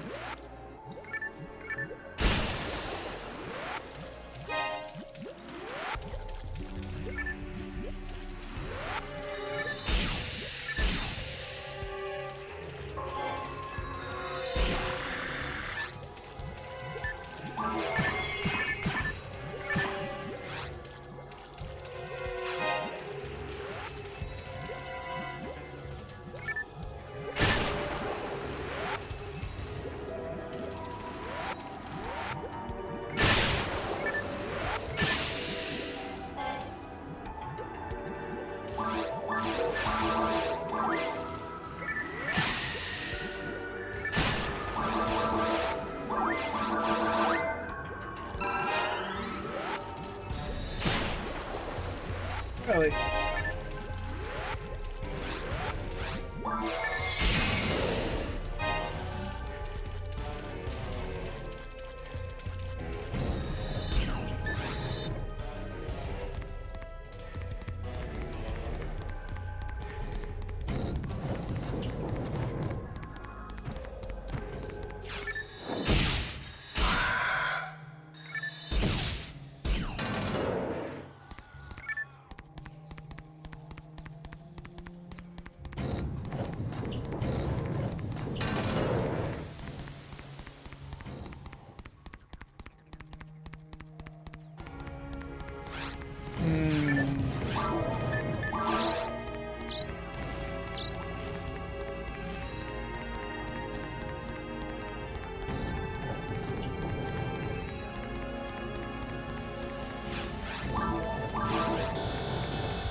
Now, isn't this just a shot-type weapon?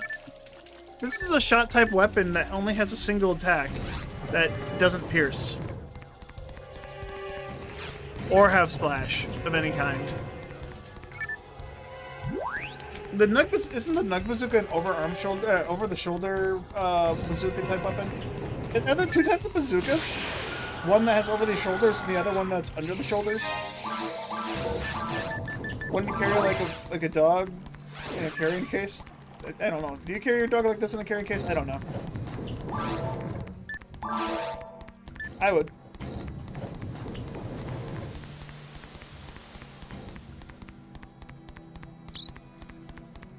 I mean, there's the Iron Faust, the Panzer Faust, the Beller Cannon, those types. And then you have Giga Bazooka and you have Nug Bazooka. And those are actual bazooka types. Inferno Bazooka is also a shot type weapon that has a single target, but can combo.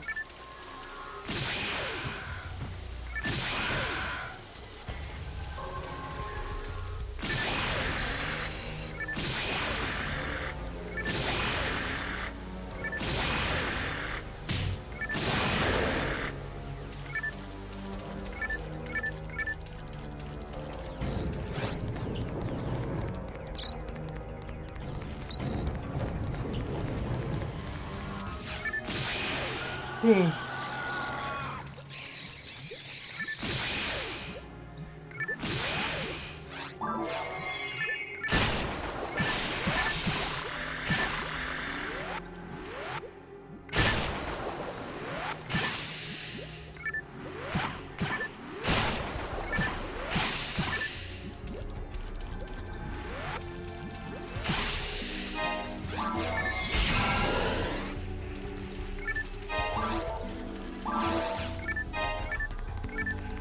You have a decent chance of being special. But then you weren't.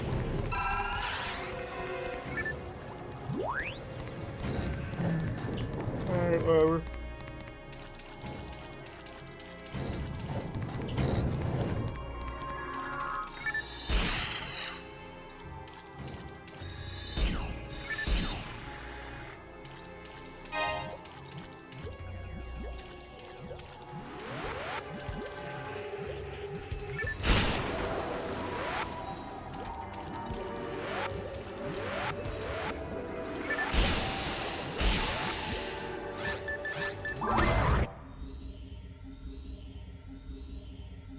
I missed the R button. Fuck.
That has huge range, right? I forgot.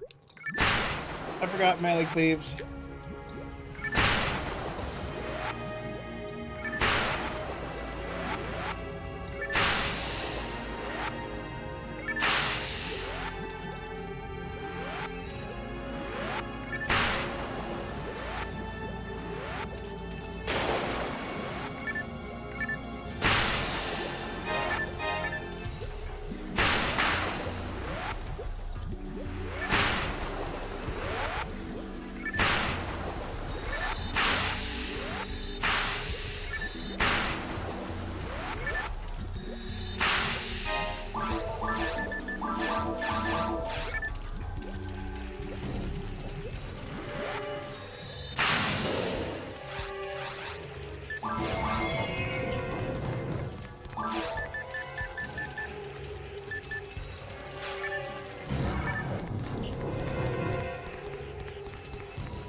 Wait, this dropped with hit?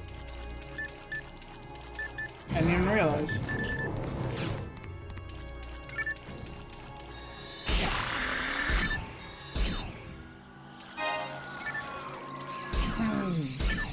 I seriously think Sega forgot to add extra enemies to this wave, because a single Gill Shark in multiplayer spawns and single player spawns makes no sense to me.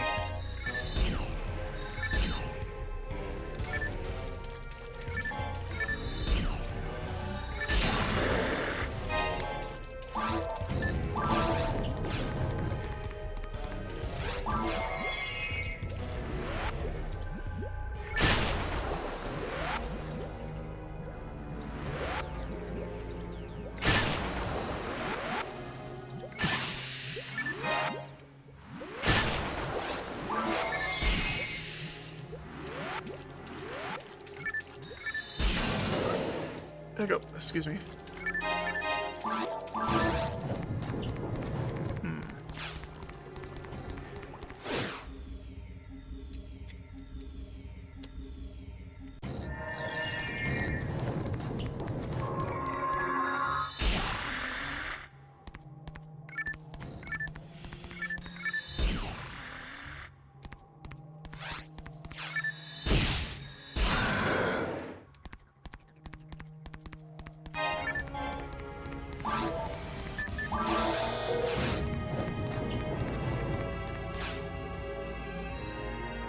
Oh wait, don't I get a... I got a slime going the other way, right? Do I get a slime going this way too? Do I dip on slimes?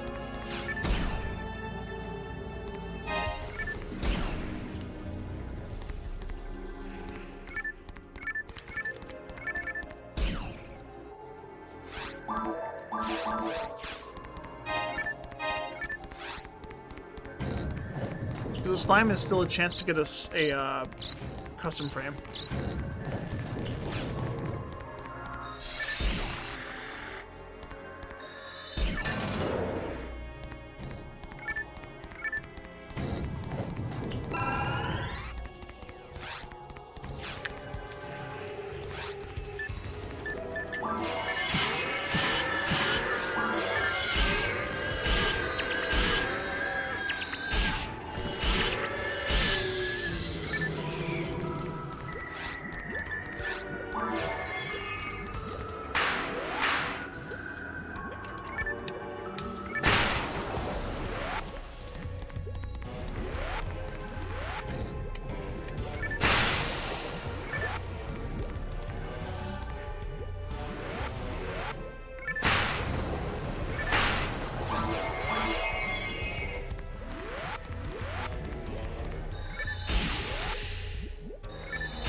I'm gonna go back and see if I double dip on slimes.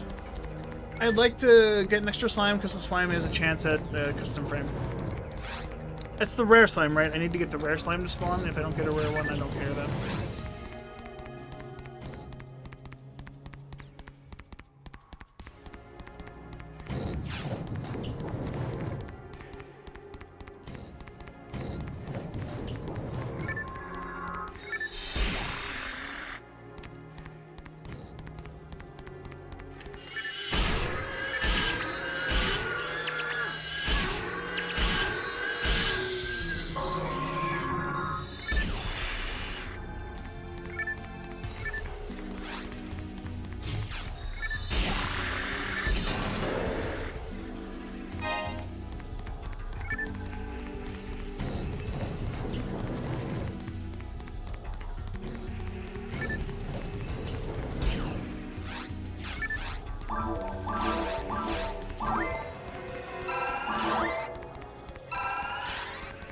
Alright, I definitely need to trade this in now. I need to save quit, go to my other character, feed it, and then give it back.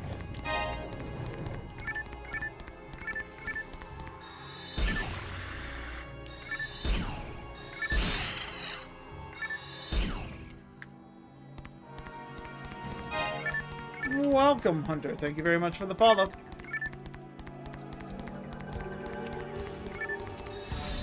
Turn my volume up higher than that. It's not. Alright, is my tea cooled down enough for me to not choke on? Also, I forgot to keep the tea bag out. Whoops. Still burning. Very bloody orangey.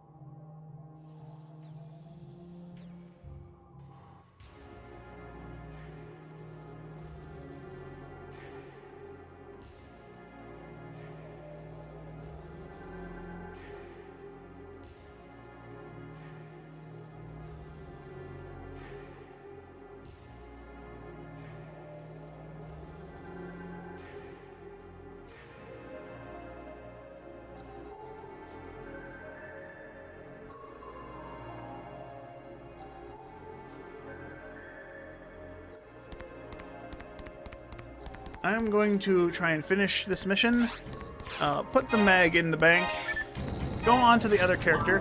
Fairly certain it's the other character I need to be on, right? Mags.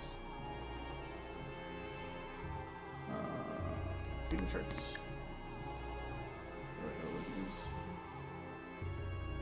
Enter mag additions.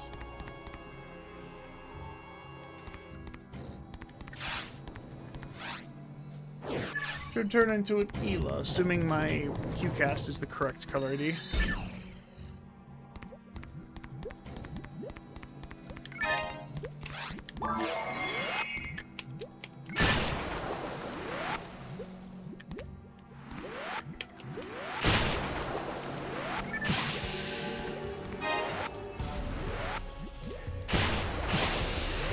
Shit. Yeah, I just killed him. Straight out right. I should have taken off a power unit.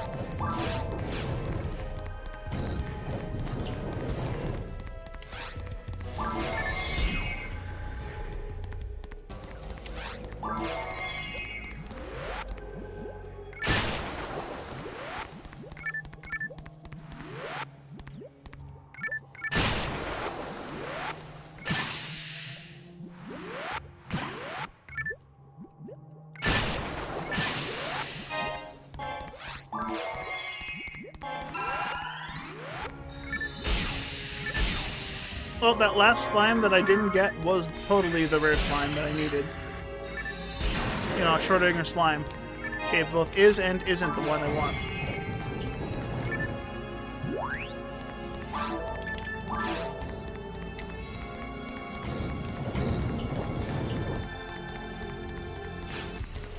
Alright, I don't really have time to sit around. I'm gonna get top cake.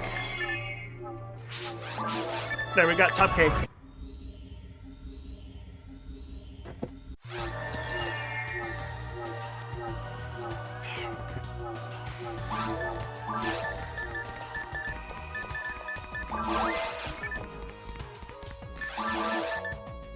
Put that away. Sort here. Put Mitra in the correct bank.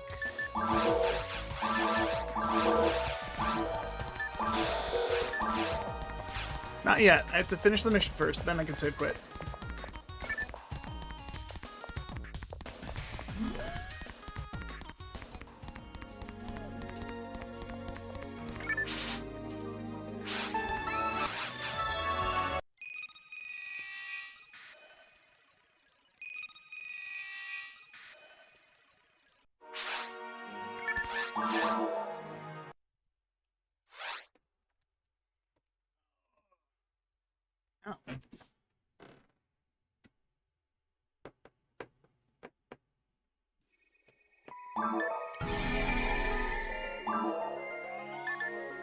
Alright, the world is Eritrea. That is correct. Very cool.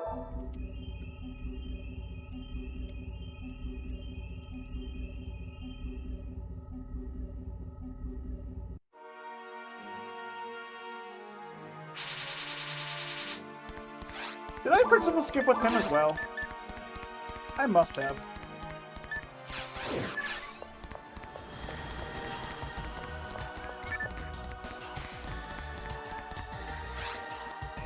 for your mag.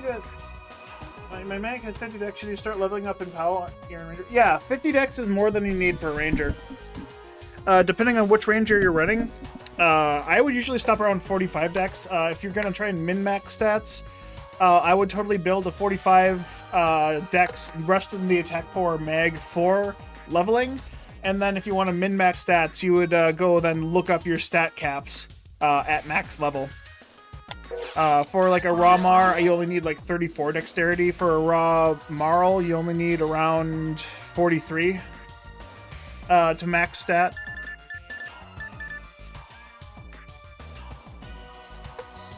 Did I overtime hard yesterday? I worked 11 hours straight. Of my 10-hour shift, I worked 11 hours straight with no break. I tried to take a restroom break. My supervisor got mad at me.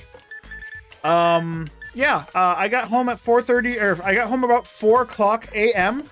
My shift ends at midnight. So yes, I overtimed hard last night. That's why I started the stream like 5 hours late. Alright, I'm gonna go use the restroom really quick, as I need to use the restroom. I'm gonna wait for the mag to get hungry, but so, BRB, let's take a break. Small break. Where's my BRB button? BRB.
Alright.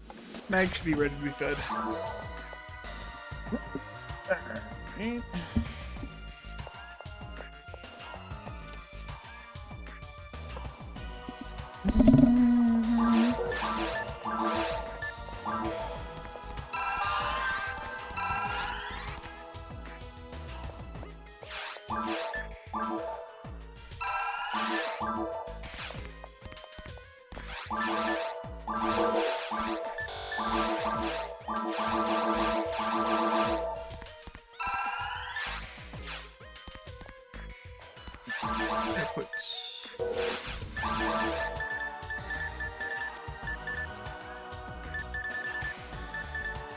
I did put it back, right?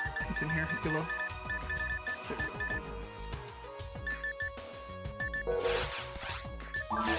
Alright, back to the bow.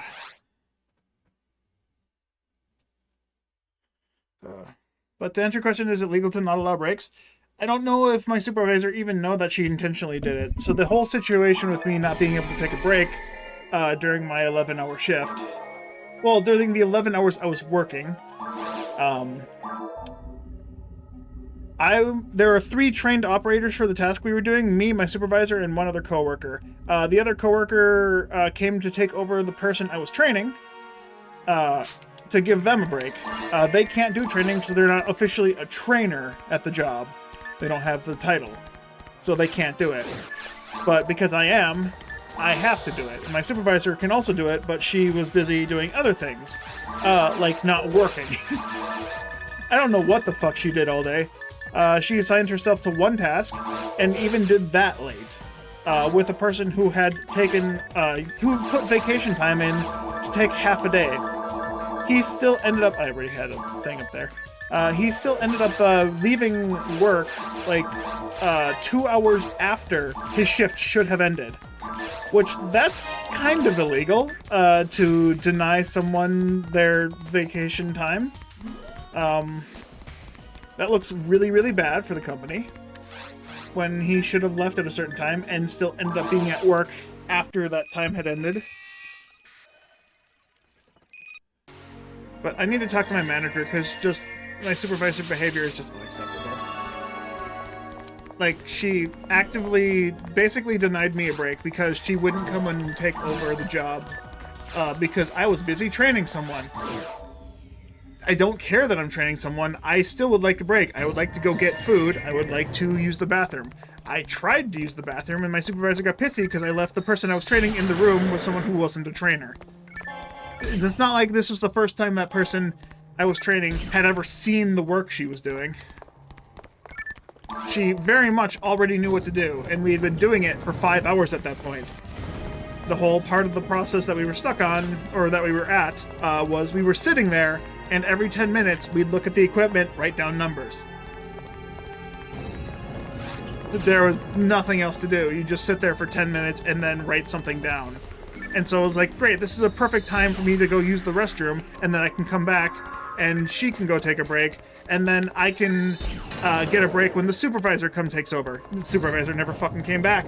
The supervisor literally never came back, and then I think the thing that, like, upsets me the most, aside from the fact she got mad at me for needing to use the fucking restroom. The other thing that pisses me off is I came out of the thing after we finished everything. We finished the whole goddamn process. I didn't get a single goddamn break. And then my supervisor apologized for me for having to be there for so long. Like, what the fuck do you mean you're sorry? Then you should have come and given me a fucking break. You're apologizing because I'm having a little overtime? I don't care about the overtime, honestly. I care more than the fact that you straight up denied me a break. That's unacceptable. Contact the department leader. I should, honestly. This is like, she is very much... This isn't the first time. Like, fuck, the last 2 days, the guy that she ended up making leave 2 hours after his shift should have ended thanks to him taking vacation time. She denied his paid time off, basically. She's also denied him breaks 2 days in a row. And the thing that pisses me off the most is our shift starts at 2 p.m. We have a meeting at 2:15. And then we have another meeting at 2:30, and then those meetings are, hey, let's do the tier thingy to talk about how much work we have to do, or talk about all the things we've done during work, and bullshit like that. We'll talk about anything that's happened during the previous shift, and then we go to our deployment board and see who's being assigned to what task.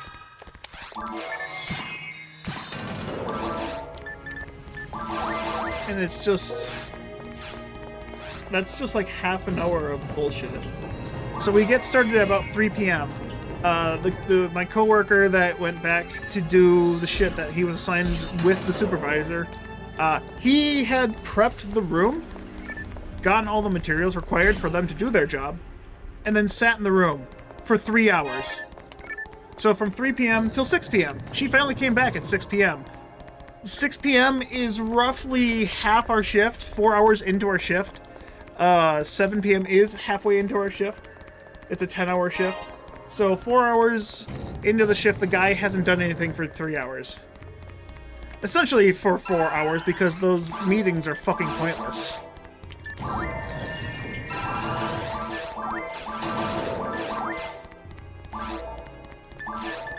I don't understand why my supervisor makes it a point to yell at us when we don't start our work on time, and then proceed to herself not start work on time, and then belittle us when we don't start work exactly when our shift begins. It pisses me off. It pisses me off to no fucking end. Like, fucking hypocritical little bitch just can't follow her own goddamn words.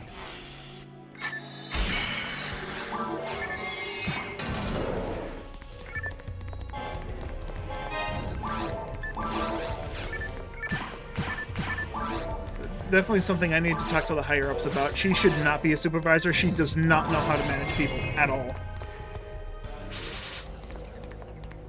But yeah, that's enough complaining about that. It's the second time I complained about that today.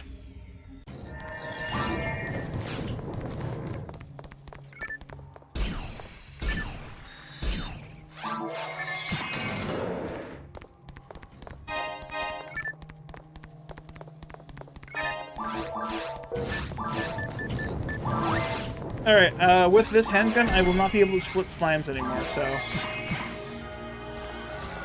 I'm probably gonna one-shot them now. Guess I'm done finding slimes in normal mode. Oh wait, no, it's straight. No, it's not. Yeah, it is, it's straight. The mission is done. This is the last pit of this mission I have to do.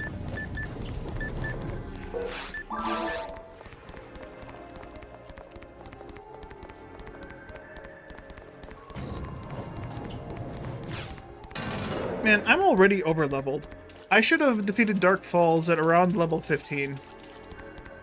But I've been here extra just doing missions because I want to try and get S-Red arms. I could just get S-Red arms by going to ultimate difficulty and fighting S-Red, Sinnoh Reds. What are the drop rates on those?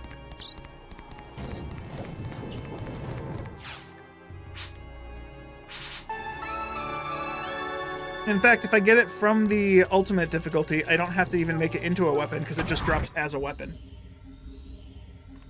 Ultimate drop table. Sinnoh Red's blades at a 1 in 128 drop rate, so much better than normal modes. Normal mode's 1 in 512.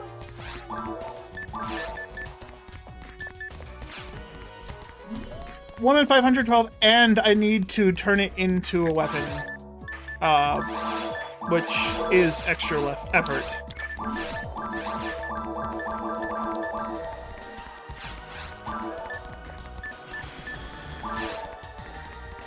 Ooh, should I use a mag cell in this mag? I don't have a problem using a mag cell.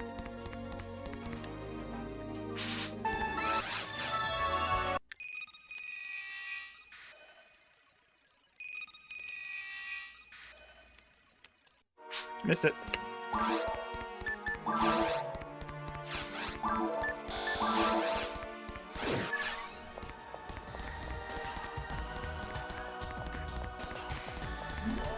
The environment textures and shaders game have been so very nostalgic. Yeah, this I don't know. This just looks great compared to like a lot of games nowadays.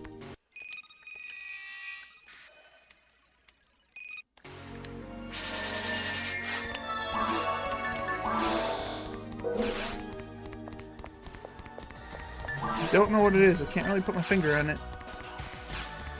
Can't really put my finger in it.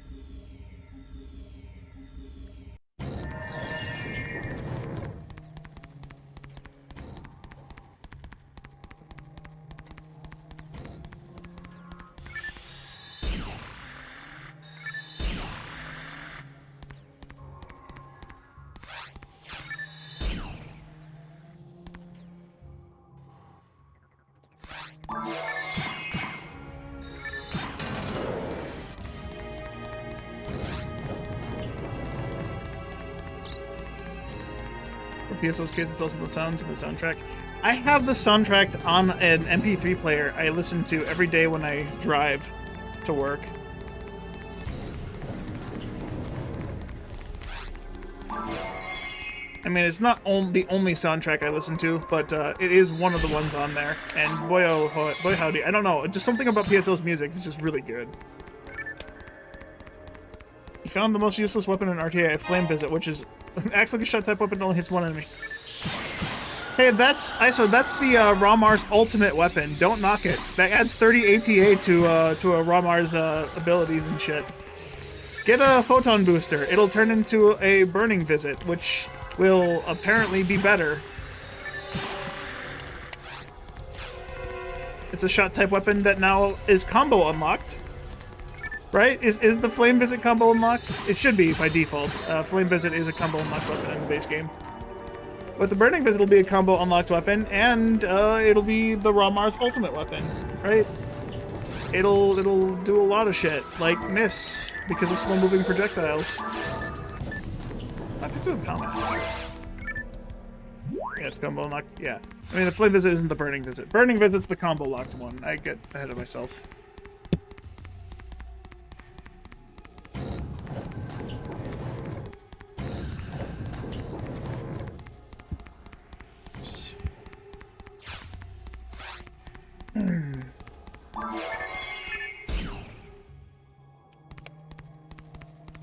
Cameron, what was you doing there?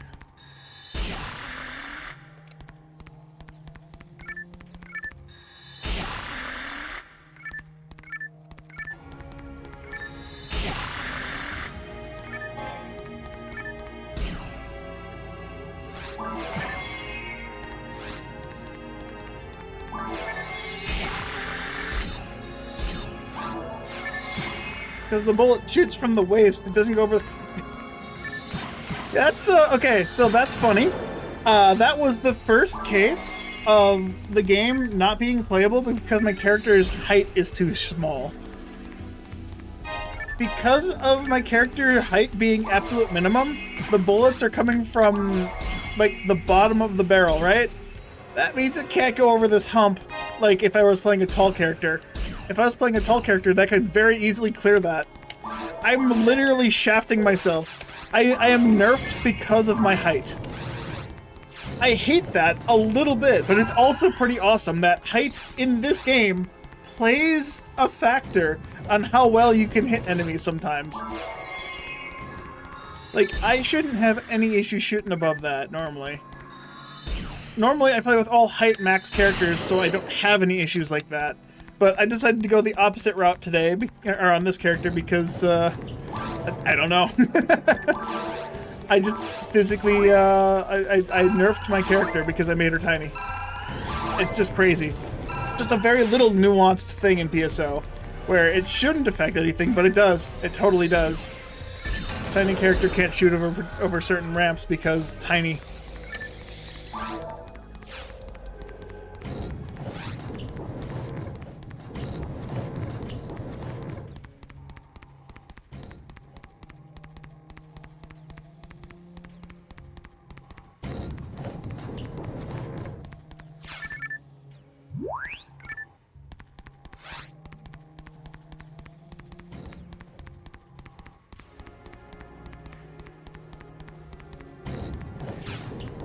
race-specific puzzles from FF11.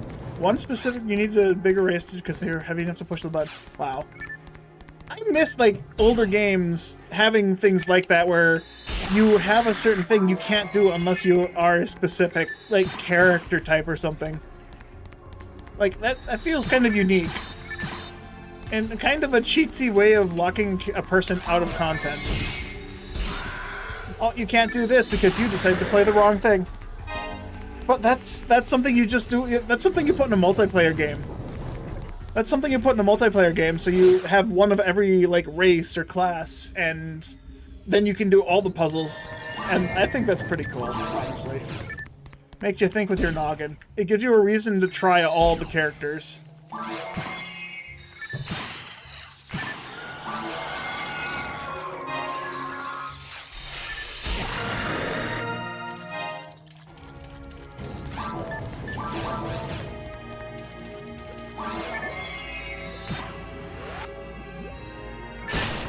Alright, still 67 damage. And I don't kill the crit. But I do kill with normal attacks. Oh, fuck.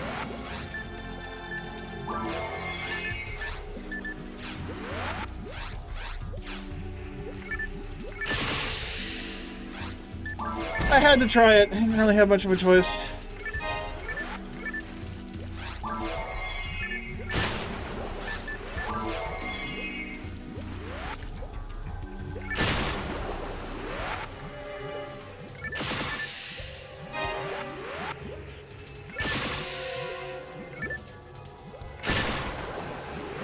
Oh well, whatever.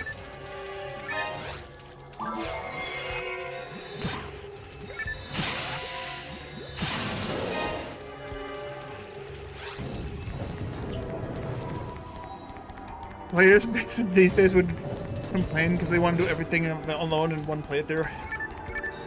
Yeah, it is unfortunate. I mean, I enjoy the appeal of being able to, like, let's stick in Phantasy Star. Phantasy Star Online 2. You can choose one race and play every single class and never need to make a second character ever. But then it kind of loses the point of ever needing to do the story again or playing the game outside of that one character ever again. I don't know. I like my PSO where I get to make multiple characters. They all have something unique about them. And it gives me a reason to continue playing the game, to try something new, to continue going through it.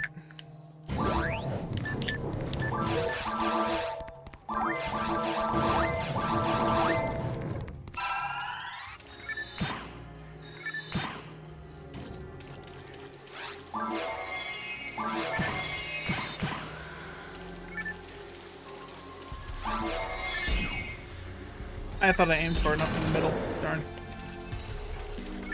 Oh wait, that was a Nano Dragon. Soul Frame. Fuck you, Nano Dragon. Okay, why is the Nano Dragon's... Report complaining about this. Nano Dragon, Dragon HP, a 132. Evil Shark, Ogre Power, 1 in 128. I've killed at least 30-something Nano Dragons already. I've only ever seen one Dragon HP drop on this character. And I've seen, what, 4 Ogre Powers? Almost 5, if I'm incorrect. I've seen a lot more Ogre Powers than I have Nano Dragons. I understand that, statistically speaking, it's more likely for me to even find the Ogre Power in the first place. But, like, 32 Nano Dragons versus 128 Evil Sharks, I feel like I should have found another Dragon HP by now.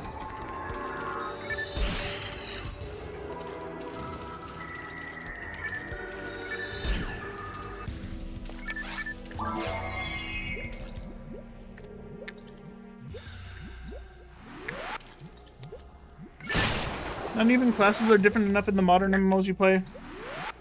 Homogenization of even classes is insane. Homogenization. Yeah, I don't know. I haven't played any modern MMOs lately. Yeah, I wouldn't have a goddamn clue. I haven't played anything recently, aside from, you know, PSO. So I don't know how they've all deviated from being unique to everyone being the same character, just, you know, different cosmetic. But that doesn't sound fun. World of Warcraft being the like other MMO, I talked about this before, the reason I don't play it is because I'd get addicted, and you'd never see me play this again. I like that class. I like that game. I can make every class. One character, I've made what? Paladin and Shamans are like my favorite classes, and I've made like multiples of each, and I've leveled them to max level multiple times, because it was just so fun to play through with them, and I like that gameplay loop.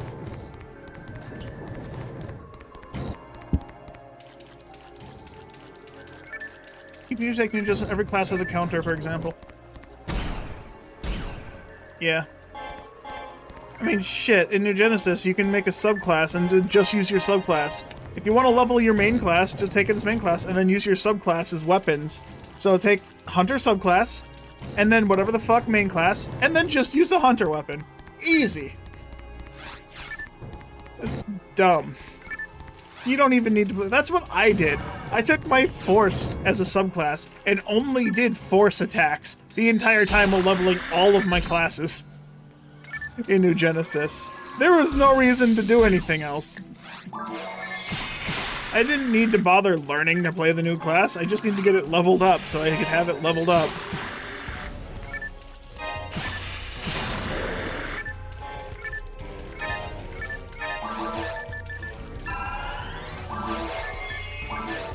Alright, this is a low enough handgun to where I can probably not kill this guy.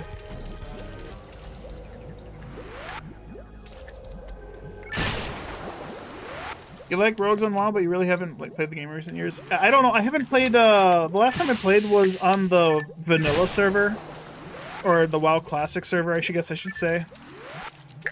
And I played through that a bit, and then I ended up stopping just because I found myself playing that more than doing other activities. Like I don't know, like going to the bathroom or making food or even eating. I would just play the game instead of doing any of that. It's like, I could make lunch, but I could also just go through this dungeon really quick in 3 hours. I could go to sleep, but if I fish long enough, I could get a title. I played the game for way too long and wasted too many hours. It's still a fun game, but I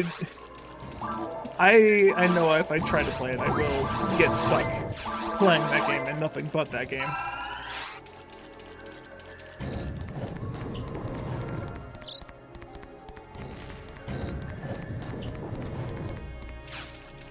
Yeah. Classic WoW Vanilla was good. Although when I first started playing the game when I was a kid, I played during the very end of Burning Crusade and the very beginning of Wrath of the Lich King. So when I tried the very vanilla World of Warcraft, I was like, this is much different than I remember it. Because I never played with any of this shit.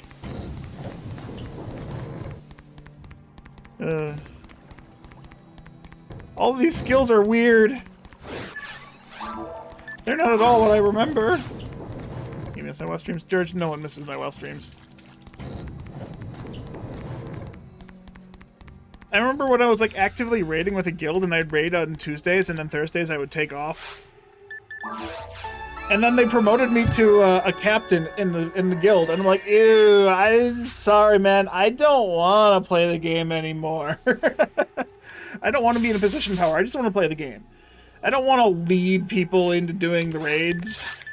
I come to the raids because I can click button and think and not have to think, and we all just yell at each other. It's fun. I don't want to be a team captain. Don't give me that responsibility, man.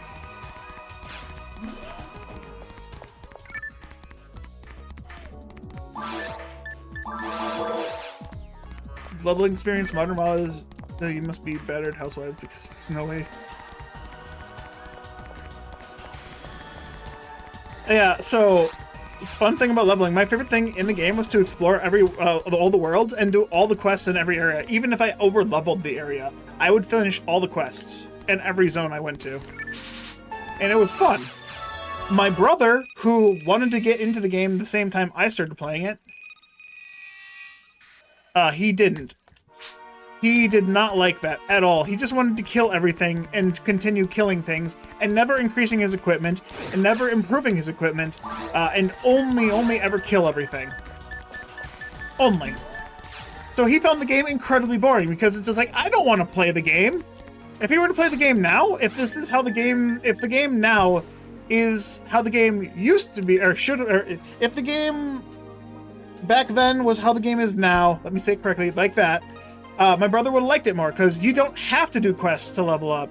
You literally just go out and kill things, and the game just auto gives you quests and stupid shit. And it's weird, I don't know. I missed my brother. He appeared on stream like, what, 3 times? In all of my fucking 13 years of streaming this? Okay, 11 years of streaming this. In all my 11 years of streaming PSO, he appeared like 3 times. You can't even say it. You probably don't even remember him.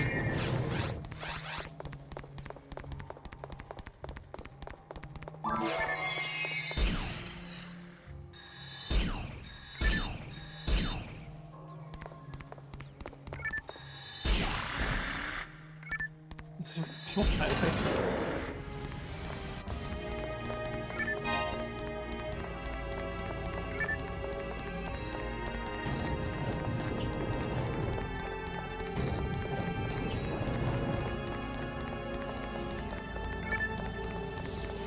Just kind of turn on FF14, Maple Story, or P servers, or BB at this point. That's fair. I mean, between playing like Maple Story private servers and Blueburst, those are free to play, so you can just like hop in and out whenever you want. Final Fantasy XIV is more of a commitment because you have to, or at least in the term of how I play that game, which may not at all be how you play. I have to, when you have to pay a subscription to be able to play a game, I feel like I need to continue playing it, and if I don't want to play it, I just stop paying for the subscription and just stop playing altogether. If the game doesn't hold my attention long enough, it's not worth paying a price for. If it was a free-to-play game, then maybe, sure, I'd continue to have the ability to play it, but I'm not going to actively seek it. That's kind of how I am on Blueburst. It's free to play right now because all private servers. So I know I have the choice to hop in whenever I want. But is it something I am actively seeking right now? No. I have the Gamecube version of the game. It's basically the same thing. Just, you know, less power creep. And I'm not forced to play episode 4 because that's where all the shit is.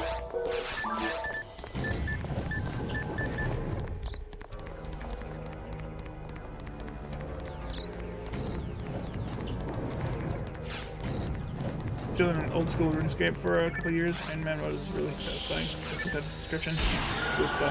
I know nothing about RuneScape. That was like one of the MMOs back in the day where I'd never played it, so I had no idea what it was about. But everyone in my middle school and high school time was playing it, and so they were all like, man, I can't believe I got woodcutting up to level 93 yesterday. Or whatever the fuck. And I'm like, I have no idea what they're talking about. I must have missed out a lot. Because I did make a RuneScape account at some point during my high school career, but I just got bored. Like, instantly got bored. Did the tutorial, got my woodcutting and fire, or campfire making or whatever the fuck it was, up to like level 10, and then I was like, this is all this game is? Why?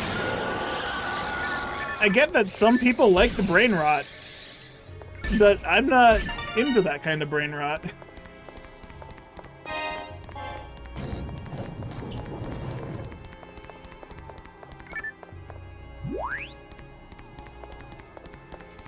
One thing you kind of enjoyed in 14 was the story because they made the game too brain dead easy. Only end-game head challenge and you hate that kind of design. That's fair.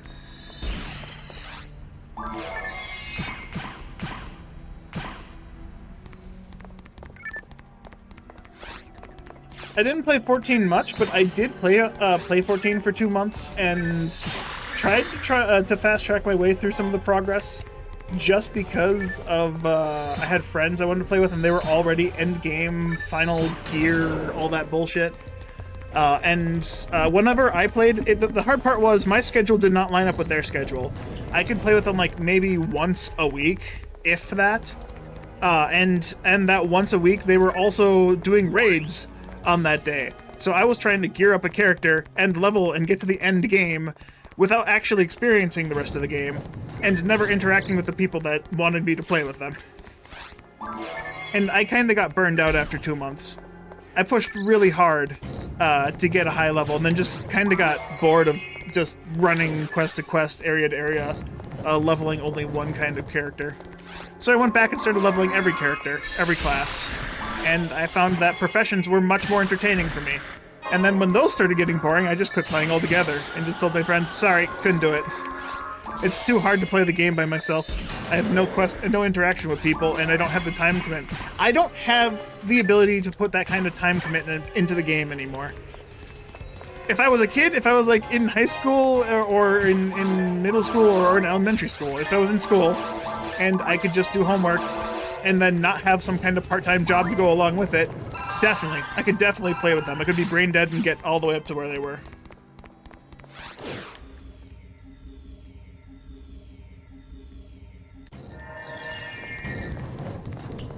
Mostly follow guides, and if you don't want your whole team, you will not. Yeah. I think I would like the 14 end game, just the end game, because like the raids and the dungeons and shit seem like really cool. That's something I really found very enjoyable in World of Warcraft. Because at some point in time, I just have a max level character just roaming around the world, never joining guilds and shit. And so I just get invited to join random guilds because my gear is decent enough. So they're like, oh hey, maybe he'd be a good raider. And then I start raiding, and then I start enjoying it, and then I start getting geared up even more. And then I get bored and quit playing the game for a while. Go to a different server, make a new character, rinse, repeat. Get to max level, roam around the world solo by myself, just doing daily quests and shit. Random guild invites me, I'm like, you know what, fuck it, sure, let's get into this shit again. And do the same thing. I was good at playing the game, that was never an issue. I was always like, every time I'd be like in a full commitment with a guild for a while, and then they would just start like asking me if I wanted to lead the raids and whatnot, because I'm very consistent on showing up and everything. And it's like, no, I just want to play the game. Don't make me do shit. I'm here because you guys are here. Oh, hey, got the rare item drop. 50, oh my god. But, I mean, I did enjoy playing the game. I did enjoy playing through the raids.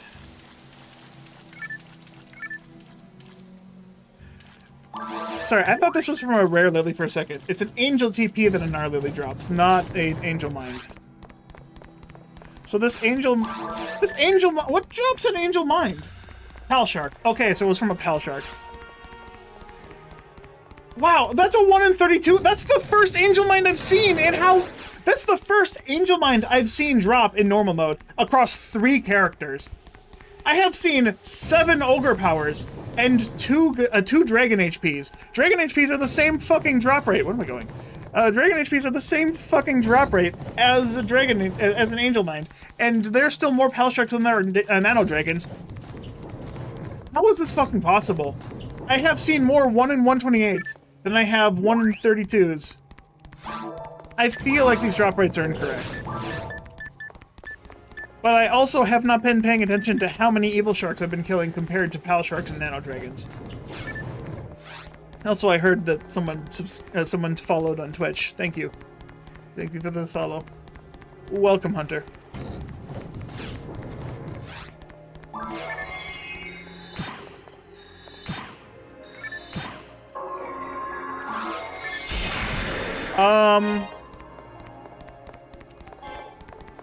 Yeah, I literally brain deaded this. The quest ends right here. And I just walked past it. Something felt off when I came into this room. Because I went straight forward. I'm like, that's not right. Yeah, I went straight forward. I'm like, that's not right. So I hit the button. I'm like, that's also feeling wrong. Something's wrong here. I don't know what it is. I skipped the end of the quest.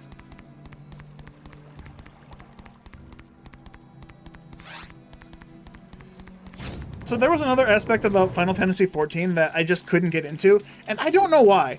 I love like fantasy setting type things. I love this future like futuristic cyberpunk shit here. I like this. I also like oh, what the fuck? Like medieval, like World of Warcraft type fantasy. I like that. Final Fantasy fits that perfectly, right? Dungeons and Dragons, Final Fantasy type shit. I love that. For whatever reason, Final Fantasy, the series itself, I can't get into. I don't know why, but Final Fantasy itself, every game I've tried to play through, I've finished like, what, Final Fantasy X? Is that the only one I've ever finished? Hold up. Played through Final Fantasy X as a kid, didn't get through the end of it, got it again on the Switch like 10 years later, or 20 years later? I don't fucking remember. Actually, that was like only 6 years ago. No, 7 years ago at this point. Holy shit, my sense of time is fucking gone, dude. That pandemic period really throws off a sense of time. But yeah, I played through Final Fantasy X, finished that game, not 100%, but I tried. I played through Final Fantasy, like the original remake on the PSP. Never finished it. I think I got about like a third of the way through the game. Never played 7, never played 2, 3, 4, 5, 6, 7, or 8, or 9. I never played 11. I played Final Fantasy 12 when it came out on the PS2. I never got to the end of that game. I got bored of it really quickly. 13 didn't touch, thought it was stupid. 13-2 didn't touch, thought it was stupid. Oh right, 10-2. I don't remember how far I got into that game. I think I watched my brother get to the end of the game, but not actually beat it. But I didn't get into that game. 14, I played a little bit. I already talked about that. Only played it for 2 months, never played it again. Yeah, I've only completed... Oh no, Crisis Core. The original PSP version of Crisis Core. I played through that and finished that game. But I got bored at the end of it, so I just rushed the story about 3/4 of the way through. Yeah, I don't know, Final Fantasy, for whatever reason, just the setting it has, it would be something that I normally would absolutely enjoy and want to play. But for whatever reason, I just can't get into the games. They just don't do it for me. 15, 16, I haven't played those games. I've watched them. Final Fantasy 16 looked fun, and I thought I would be something I would really enjoy playing, but I'm not about to go break my bank over a fucking PlayStation.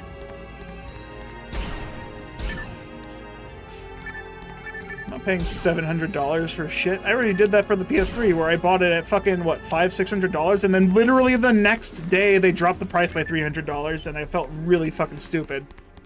Because I saved my allowance for that. I could have waited a single day to get the PlayStation I wanted, with the game I wanted, and then been able to buy 5 more games. Roughly.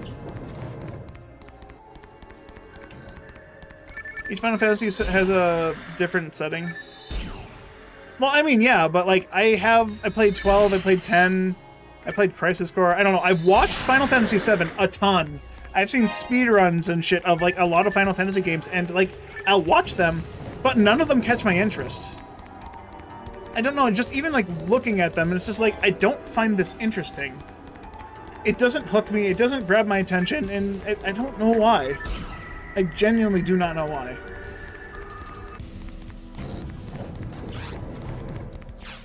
PS5 is not worth it. You saw that then in PS4. Here's the reason why PS5 isn't worth it. Because they keep making PS4 games. Anytime they release a PS5 game, there's a PS4 port.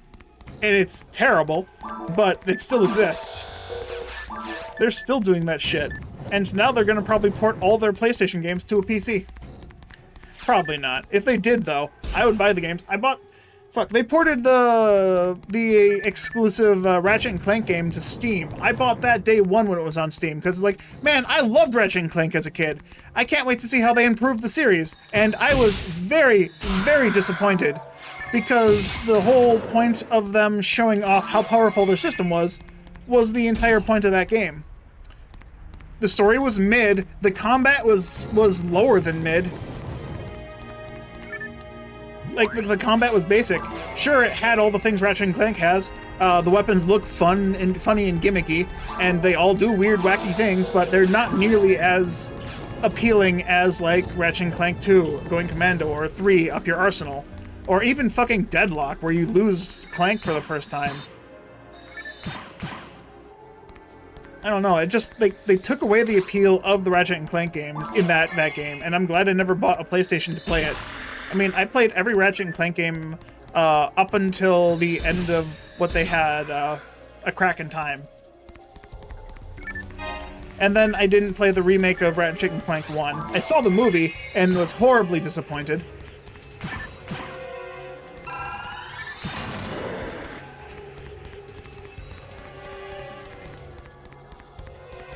There's a rumor that they've already shown the PS6 to devs. Oh.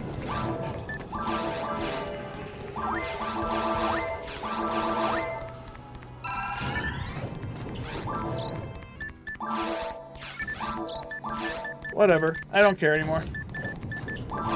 I've never been really one to be a Sony fanboy, because they got rid of all their good games and all their fun independent titles. Crash Bandicoot, Jak and Daxter, fucking Ratchet and Clank are gone.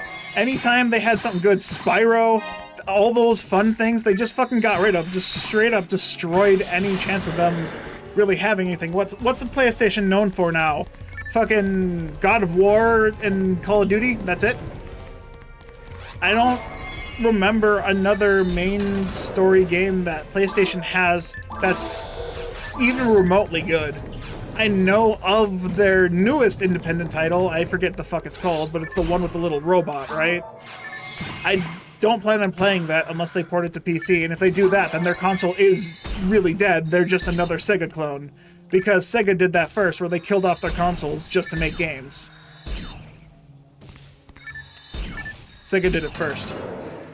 Sega was so far ahead of their time, 20 years before anyone else did, they decided to fuck their own company.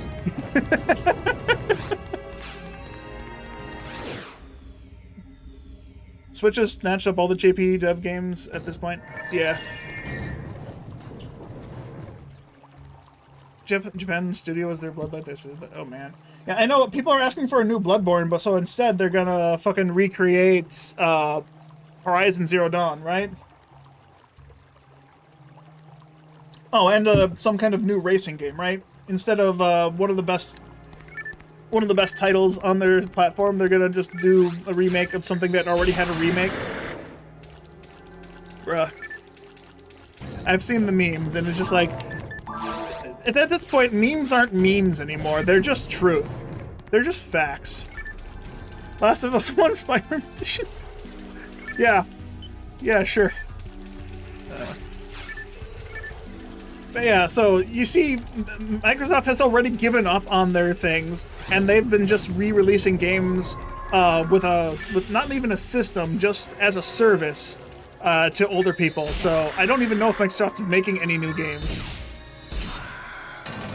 at this point. Like, I don't know of what the fuck Microsoft is even doing.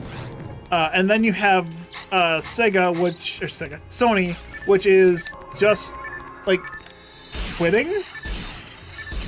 I don't know what they're doing. They don't seem to be for the people anymore. They're just for profit. Same as any other organization. There's nothing special about them.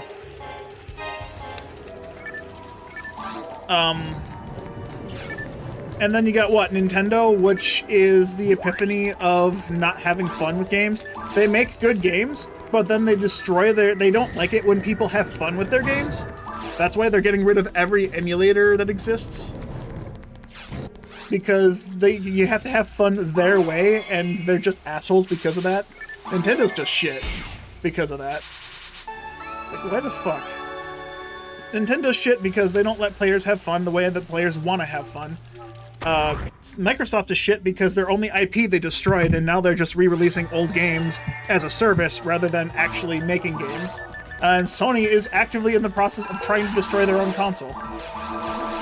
Like, it's so fucking weird at this point. I don't know what the fuck's going on. I want a mag cell. Heart of an Angel. Hearts of... I can't use these, can I? I can use this one. Do I already have the 213? Hold up.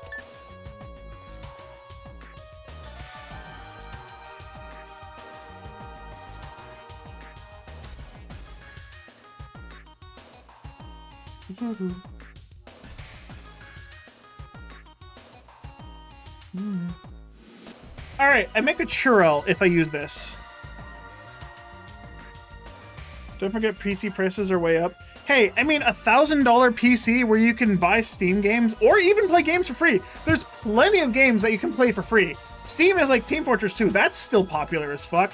There's a bunch of MMOs that are free that you don't have to fucking pay for at all. I mean, shit, if you have an Amazon Prime account, you've probably gotten a ton of games for free on from Amazon if you've connected it to your Twitch.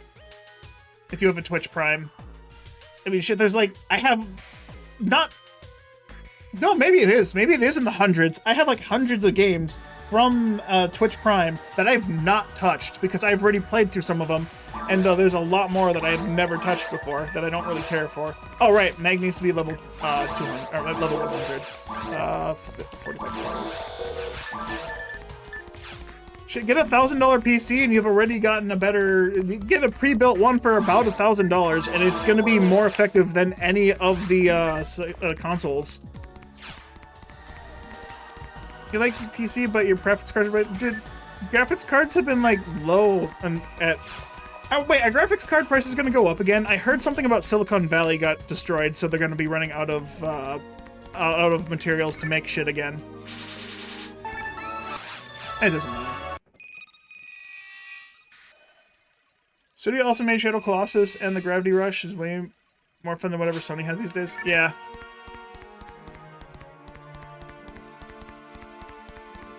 Yeah, unless you're chasing AAA, you can run a lot of these games, Steam Store games, and 5-year-old hardware. Yeah, absolutely. There's a lot of games on Steam that are old and still very fun to play that don't take very much to run at all. You don't need to be chasing those endgame AAA titles, ever. Shit, those are the ones that, like, feel the worst to play. Because it's just like a quick cash grab. You're gonna have to pay for... You're gonna have to pay for a battle pass to play the game offline at this point. Single player offline campaign has a subscription-based battle pass. The only way you can play that. You rely on integrated graphics now. I mean, true. I keep talking about $1,000 pre-built PC. It's like fairly easy to get, but I have to remember a lot of people don't have $1,000 to spare. Sorry, I'm sorry that I live alone as a single male in the U.S. with a decently paying job that I absolutely fucking hate, where I have a lot of fuck you money. That means I can spend it and it won't affect my bottom line at all. But at least at the current moment. If I quit my job, then I might have to start pinching pennies a little bit more. Because I gotta make that money last until I get bored enough to try and reliably find a new job. I mean, I've only been looking for a year and a month. I've only been looking for a new job for 13 months at this point. It's only in its infancy of trying to find a new job.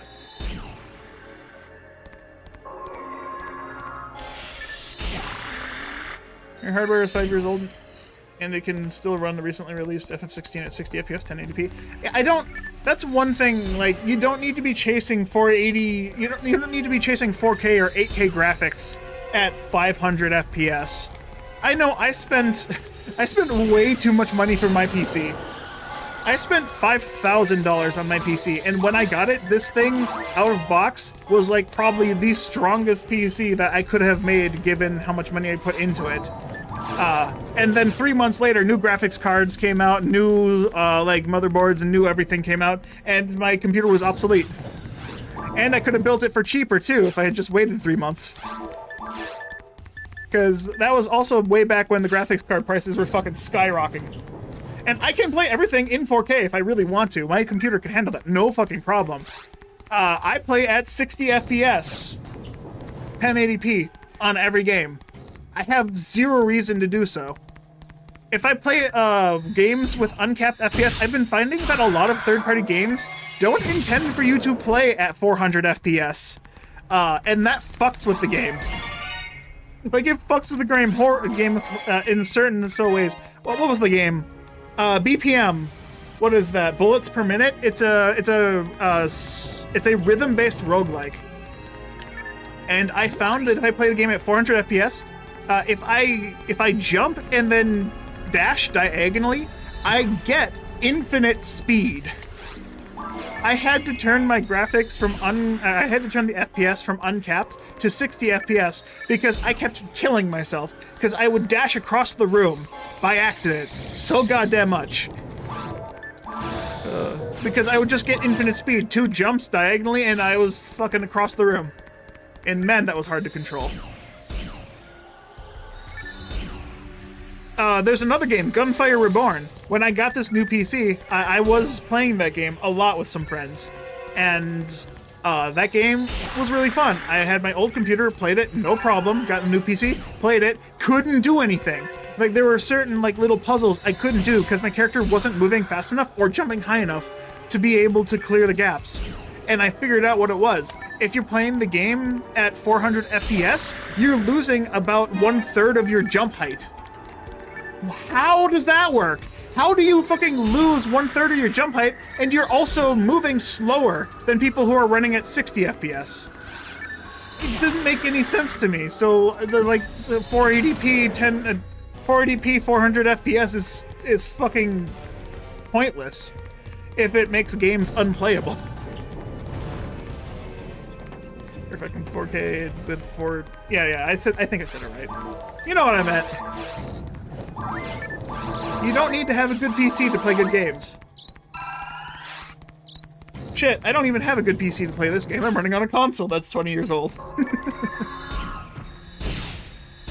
That being said, I have updated it with modern hardware that has been not cheap, to say much. 120 euros, or was it euros or was it pounds? I think it was euros. 120 euros to have something shipped across the ocean so I can play my Gamecube on a SD card was definitely not cheap. But I could afford it, so I didn't mind. I wanted to keep playing this game, so I bought it. Also, these guys still haven't dropped me that was... Did I check the box that Nano Dragon dropped? I think I did. Yep, it was a shield. I still haven't seen another 1 in 32. That being said, I haven't found another Ogre Power yet, either. I should be happy that I'm not finding more. I just... Like 10 minutes ago, I bitched about how much I was finding.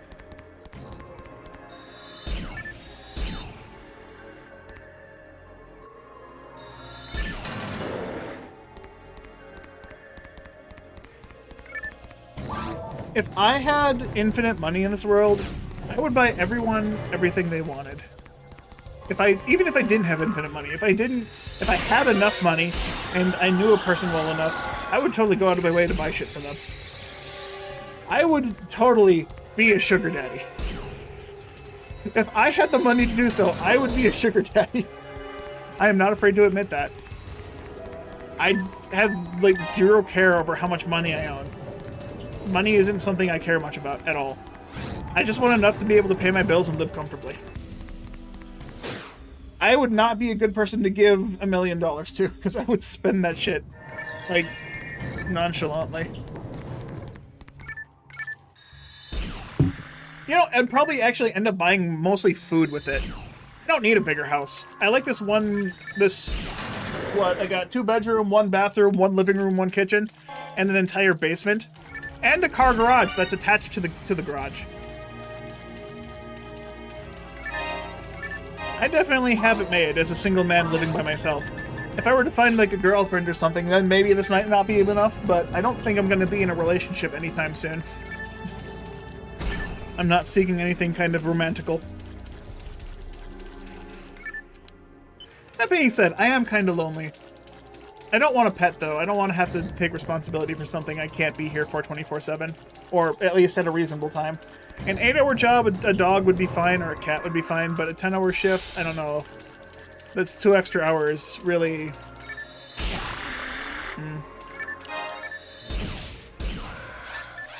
Okay, normal mode is supposed to be the difficulty that I find all of the materials for. I have found 5 power materials, 1 defense mat, and like 4 HP materials. I have not found very many materials in normal mode here. Something is weird.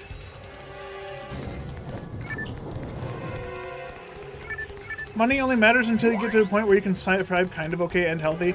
Well, I can survive kind of okay, but I'm definitely not healthy. I am so stressed out of my job. I've been trying to lose weight for like the last 2 or 3 years, but anytime I get super stressed for my job, I just lose any ability to continue an exercise routine, and I definitely just let loose and eat whatever the fuck. When I'm stressed, I stress eat. Like, bad. I am also a fiend for chocolate, and thanks to my family, I have an incredibly horrible sweet tooth.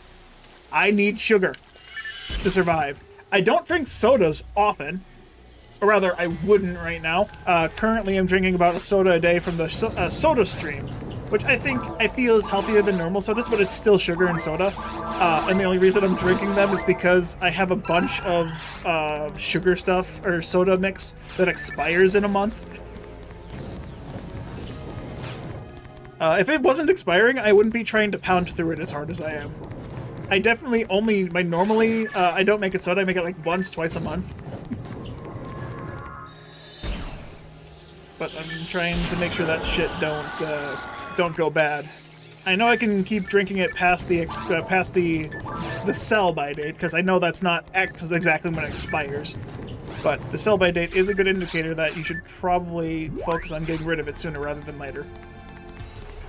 You also love dark chocolate. Dude, dark chocolate, up to 70% dark chocolate. I can do 80% dark chocolate, I'm fine with that, but 70% is this fucking sweet spot.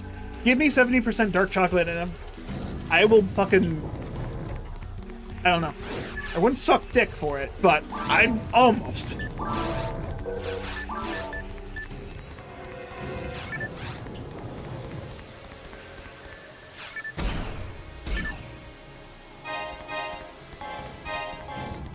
You have rotating in 12 seconds. Your cat is okay even though you have a room full of them.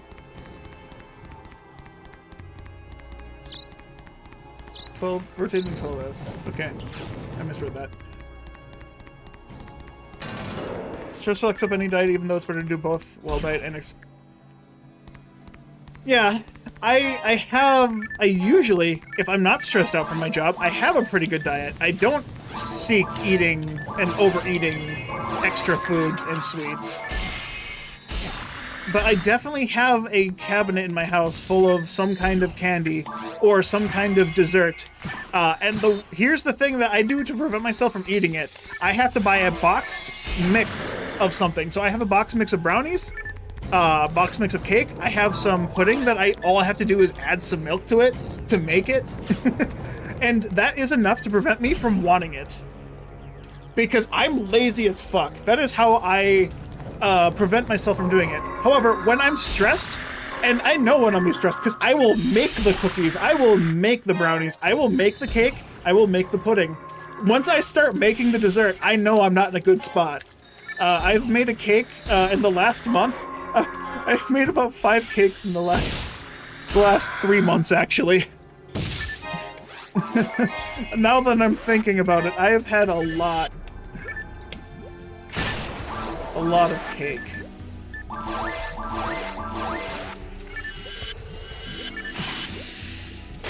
expect that to kill.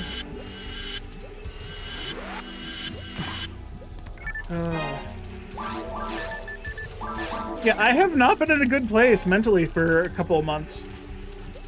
This job is stressing me the fuck out, and there is no stopping point in sight because of just how horribly this company feels to being run.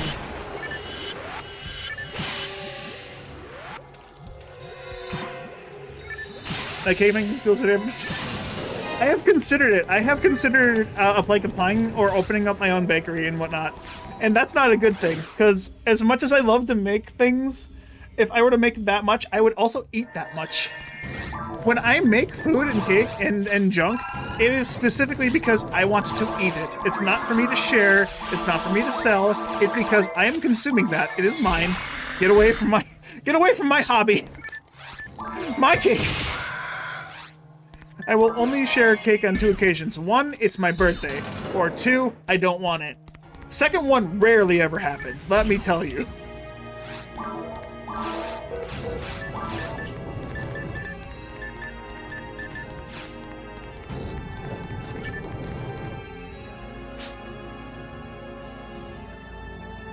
I mean, my cake making skills are mostly just open the box, throw the mix into the pan, and then add the ingredients. I can make a cake from scratch if I really want to. I can measure out the extra sugar, flour, and whatnot. It's not hard. You're literally following a list. Following a list isn't hard. I mean, to some people it is, I guess. It's not hard for me. But the cake mix is much easier because half of the shit that I need is already poured out for me.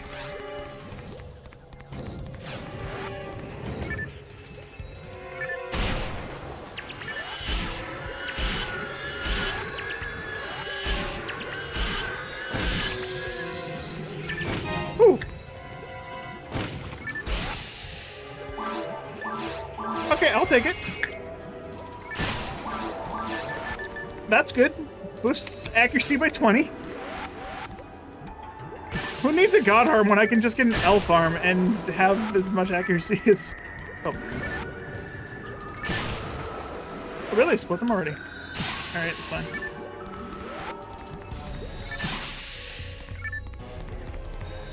Okay, I gotta tell this story a little bit. So, I used to go on nightly walks after work. If I get home on time, I would take an hour or an hour and a half to walk down the main street, down to like downtown a little bit.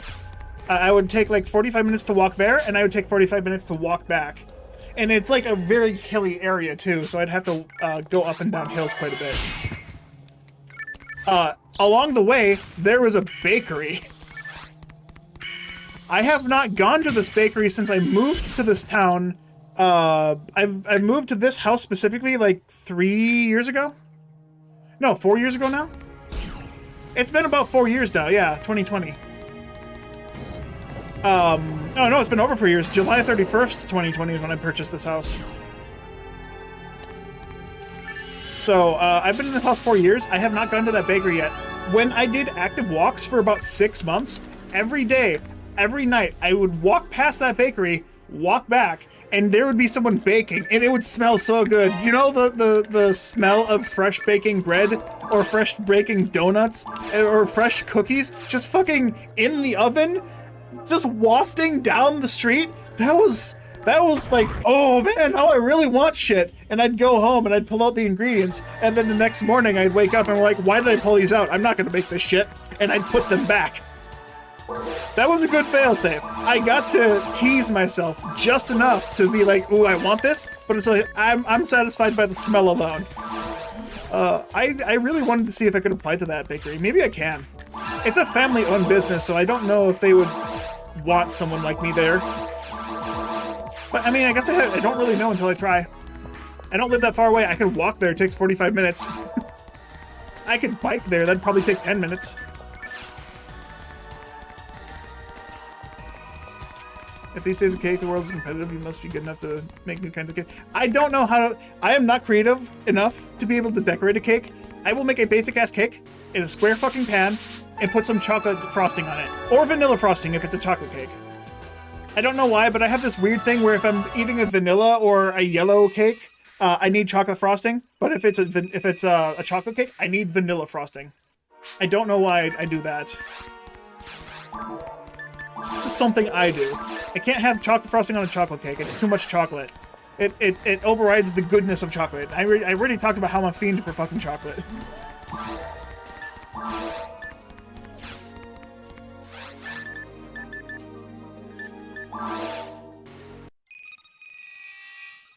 But I'm not creative enough to be able to make a cake into some intricate design or do any kind of artwork on it or anything. I don't know how. It is one thing I'm a little embarrassed about, but I feel blessed to not know how to do that, because if I knew how to do that, if I knew how to be good at art and shit, I would totally be doing that. And maybe I would do it as a profession and still eat it. Oh yeah, no, white vanilla is a very good combo. There's nothing wrong about that. But for me, a vanilla cake with a bit of chocolate is what I prefer. Absolutely nothing wrong with vanilla on white cake. That shit's good. Vanilla frosting in general is just really good. Especially if it's like light and fluffy.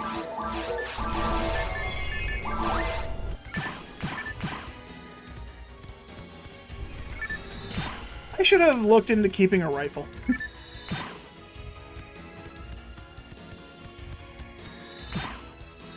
I've passed a couple of rifles and snipers at this point. I should have kept one so I could use it to shoot things at max range.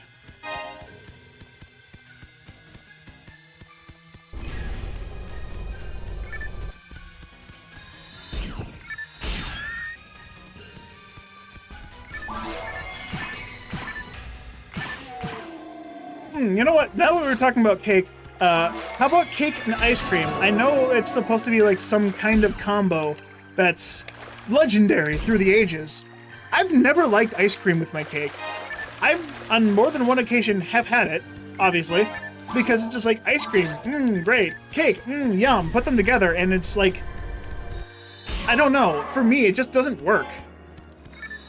Like, unless you let the ice cream melt and then work as some kind of sauce that you can dip the cake into, it just doesn't go together well. I don't like a cake straight from the fridge being cold, that's fine. Being room temperature, perfect. Out of the oven, even better. Warm cake is fun. Warm cake tastes good. But like, ice cream with cake, just like normal cake, is just, I don't know, it doesn't do it for me.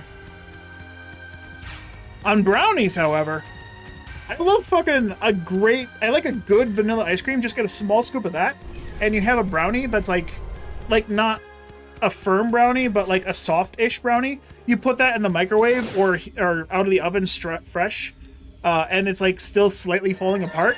You put a scoop of ice cream on that, a good scoop of like vanilla ice cream, and then you eat that, and that's great. I don't know, that's just really good to me. George, I'm sorry. I can't stop. I'm started. It's either this or I bitch about work. What would you prefer? I can't say that. I'm done bitching about work. I'm talking about all the foods that I want to make now. I have no ingredients. I mean, maybe I'm talking about foods because I'm hungry. That's very likely because I haven't eaten breakfast yet. I woke up about 1 p.m. and I haven't eaten anything all day. I should probably eat food so I stop talking about this shit. Yo, Trace, how's it going? With ice cream, you prefer to combine it with solid chocolate in the cake. Yeah, that sounds good too. PSO grind priorities, right? I have an unhealthy lifestyle of wake, game, go sleep. I have wake gaming, not weight gaining.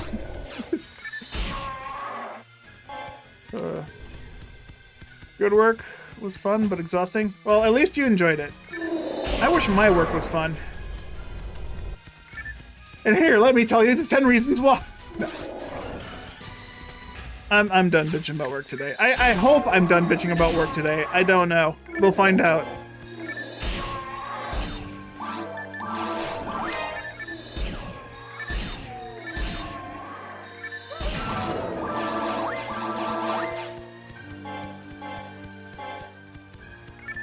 No more daymates. Okay.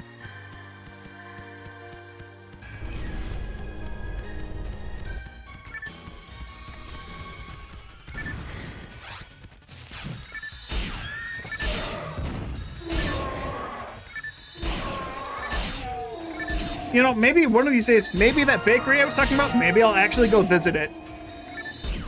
One of the bigger reasons why I haven't actually gone there yet is because the bakery is open from like 8 in the morning till noon. Because it's a small family-run business, they're not open later than noon. And they're only really open on weekdays. So weekends aren't... I mean, I already can't go on Saturdays. But they're closed on Sundays, Mondays. And they're open till noon on like Tuesday through Friday. So I have to wake up early enough. I mean, I can wake up early enough to go to the bakery, like at the end of the day, or end of their work day. But that means I would have to miss out on streaming a little bit to get there in time. Would you guys prefer me getting donuts over stream? Is that what you want? I mean, maybe I'd share the donuts on the stream then. Oh no, George needs to shower. I've made him a little moist. Oh, gross.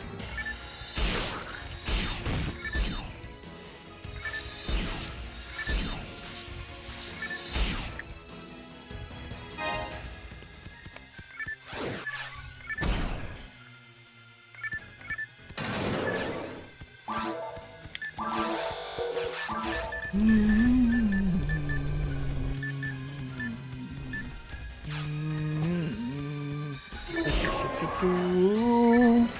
don't need to kill these guys.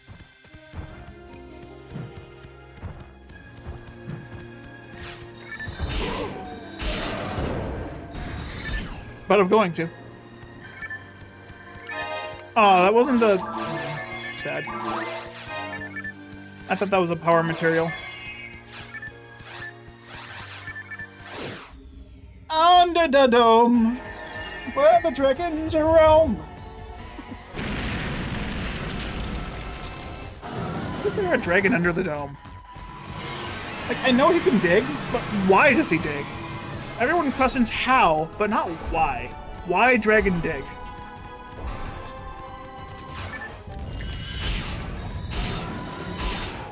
I'm a little sad that that glitch doesn't work with the dragon.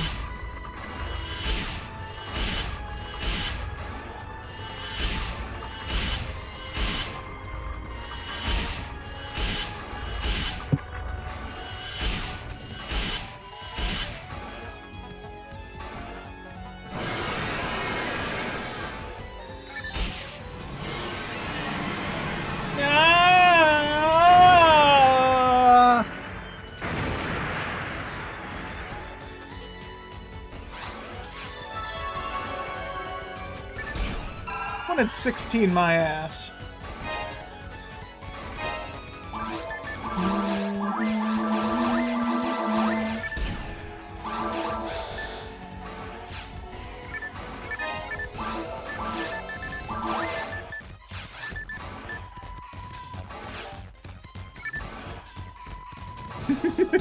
He walks around like a putz, like, where are they? Where are they?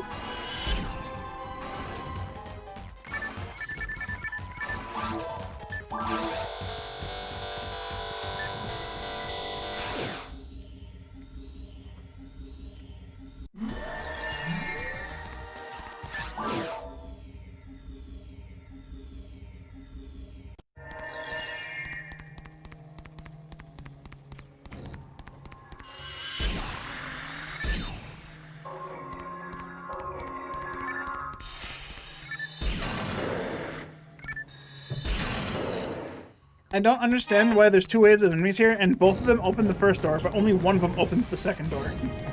It's so weird.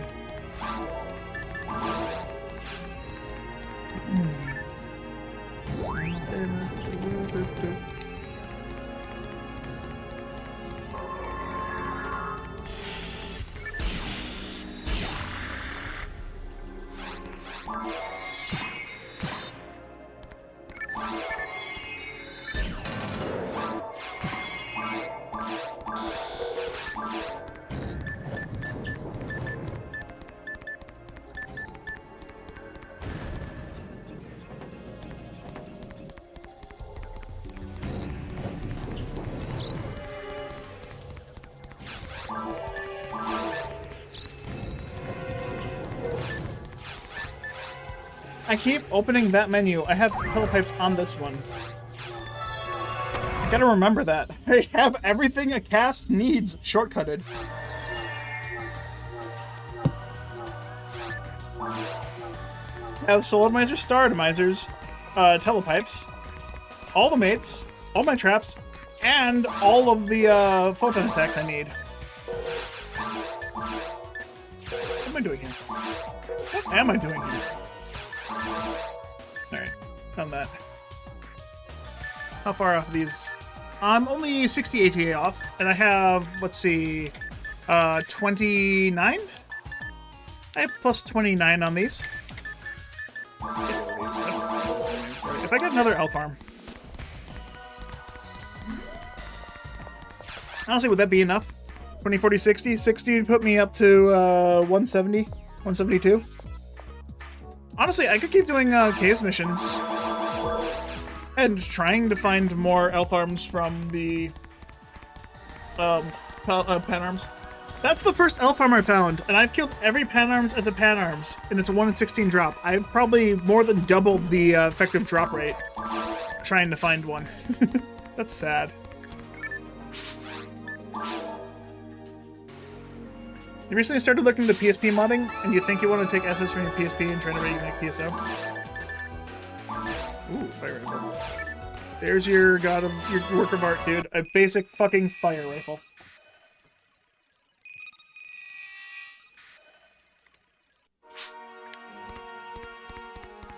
Honestly, if you do end up making a port of PSO from PSP assets, I think that'd be awesome. I would love to try that.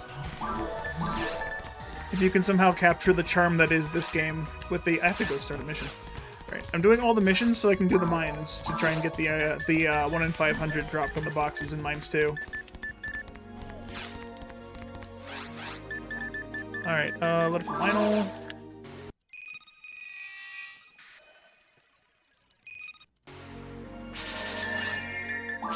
Yes, I know. Goodbye.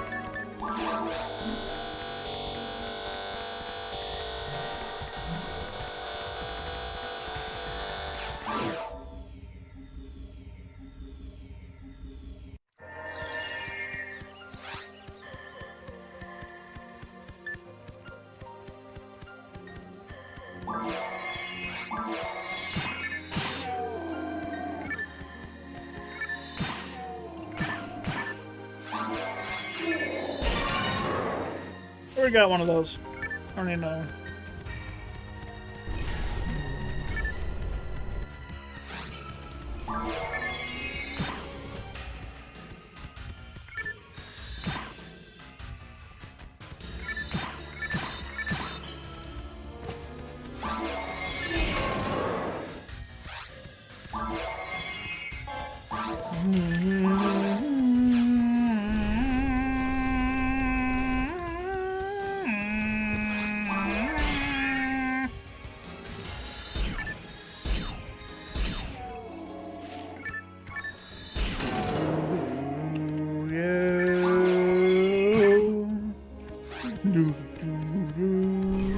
How have I not found a Rappy's wing?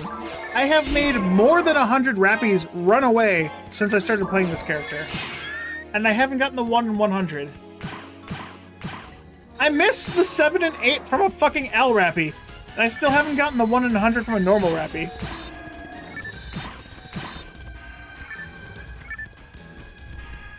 Dude, these drop rates are fucking cursed.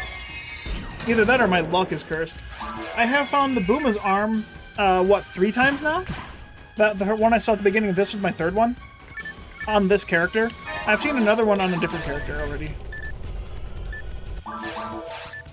So I've seen 3 on this character, and they're all 1 in 100. Go Booma's arms and Giga Booma's arms I haven't seen either, though. Which are also the same drop rate. Oh, wait, no. Giga Booma's a 1 in 128 versus a Go Booma, Booma, and a Rappy at 1 in 102. So basically a 1 in 100.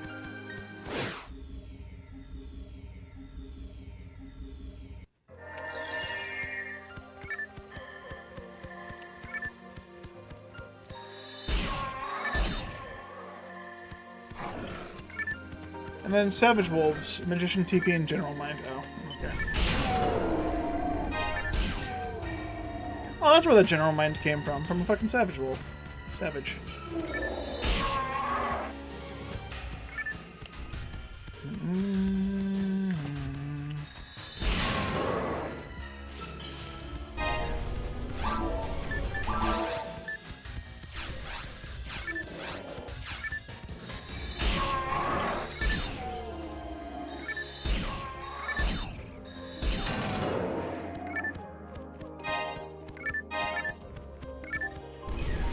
Rare drop.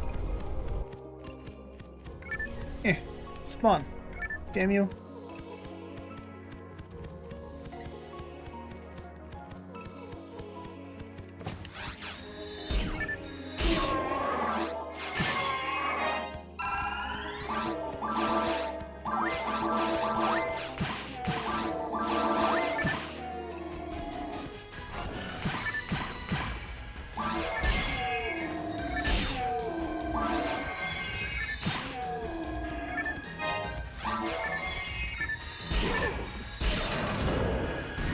No, Hildebear Gaming.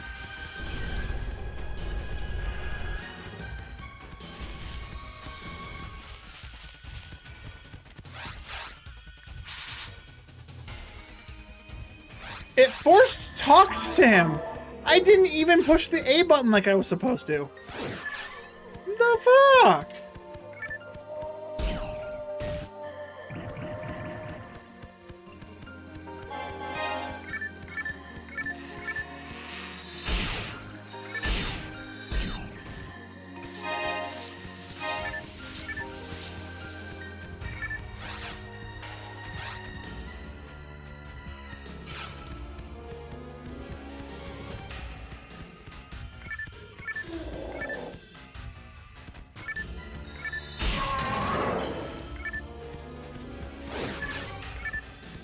Right, I almost forgot to come in here to get the android's head.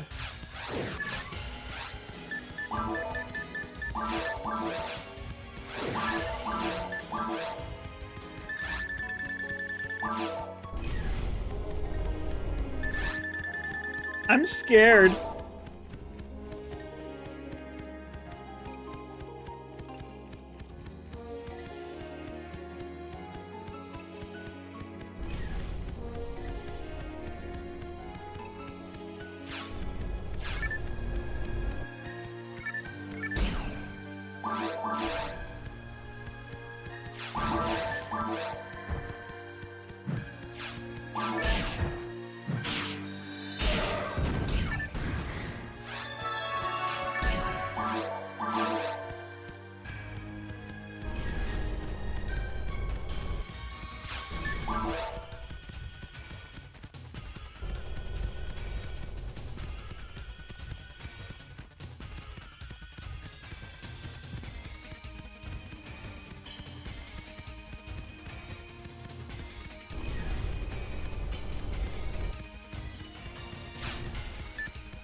Talking about food and stuff, and I'm still hungry. Still getting there. Should I order out again, or should I just actually stay home and make food?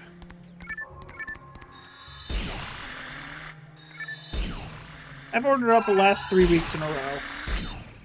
Actually, no, I skipped one. I skipped one of those weeks because my gut was flaring up.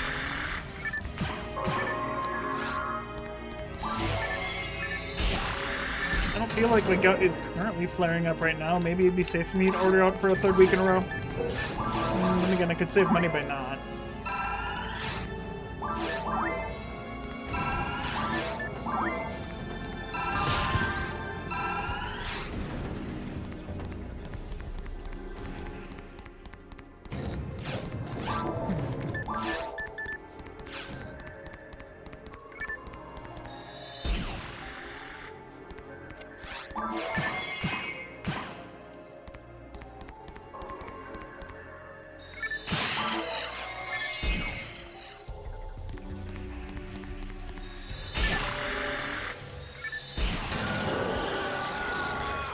I don't know why I was over there.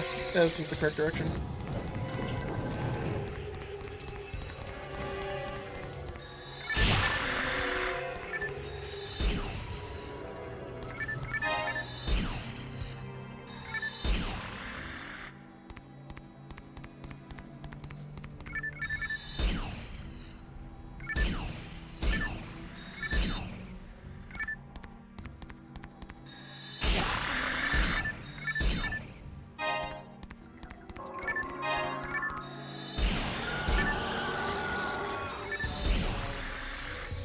Really? Should have been in range, excuse me.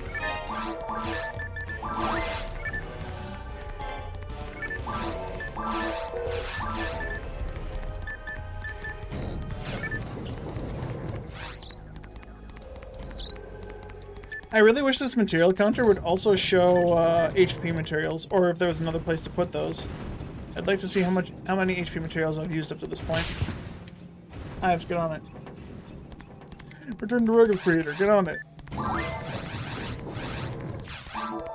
Ralph, get on that. All the people who know how to do these modding things that I don't know. Let me be ignorant for a second and make you do it.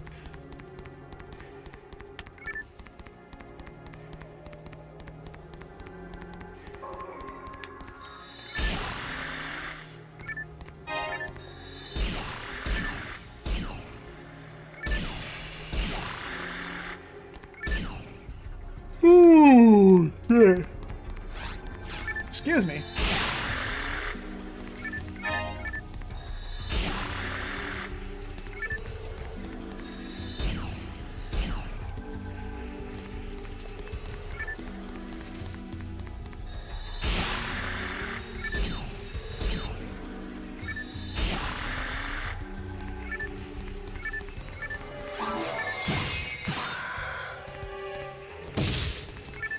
Really? How is that not the dragon HP? It rolled the correct item type.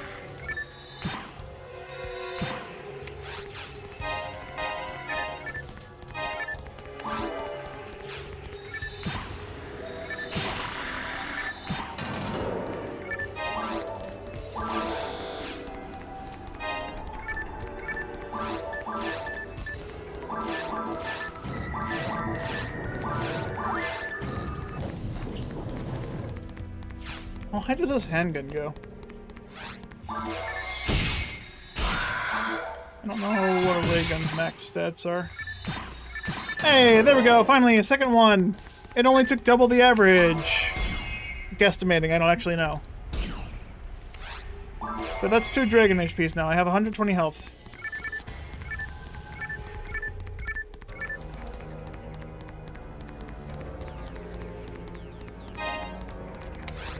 You know what? I'm trying to max this fill handgun out, and I don't know why. I'm going to be using this fill handgun specifically for the fill special. I'm not going to turn it into a parts of an egg blaster. I need to start using the materials or the grinders on a different handgun.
Perfect. Not intentional, but that works.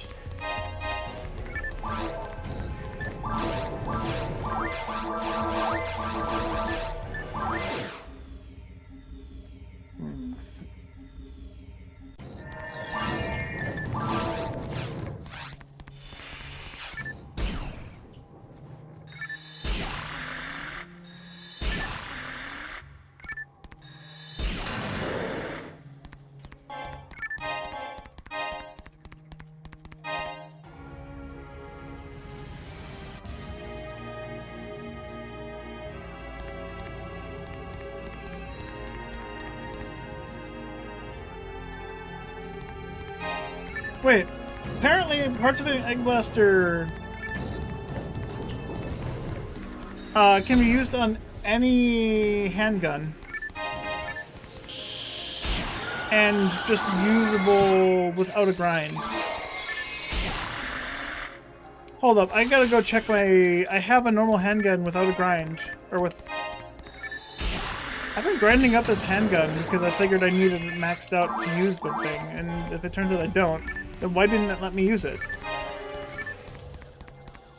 This way. Oh, this way.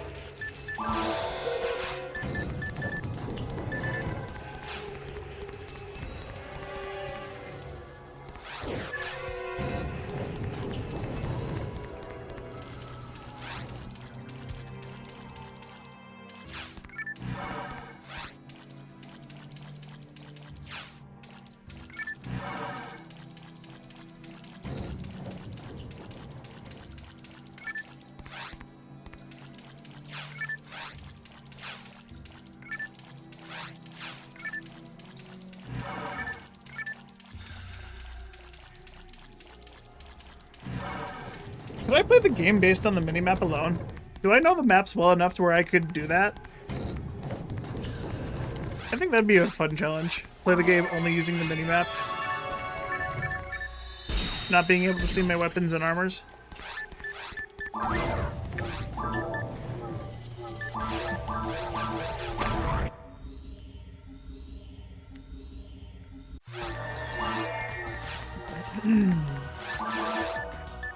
I got a lot of stuff. Okay, parts of the photon blaster and a... Oh, it's a shadow handgun.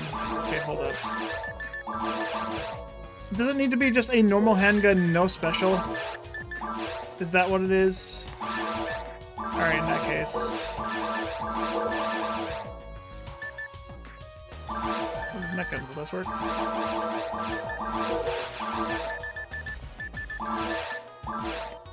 I knew it wasn't gonna work, but you know, I can dream. Oh,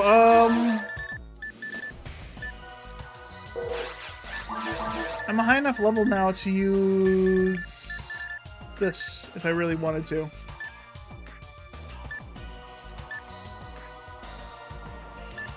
It doesn't really matter, does it? I have ad slots for it.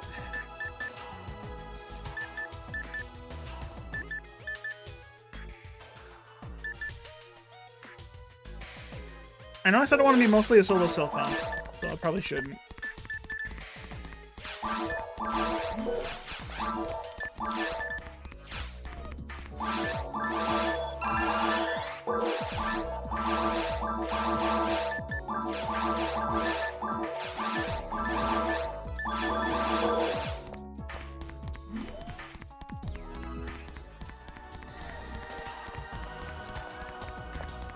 Alright, so I just have to keep an eye out for normal handgun, tons of stats, no percent, or no special. That means I have to actually look at every autogun, handgun, lockgun, railgun, ray gun. Every gun.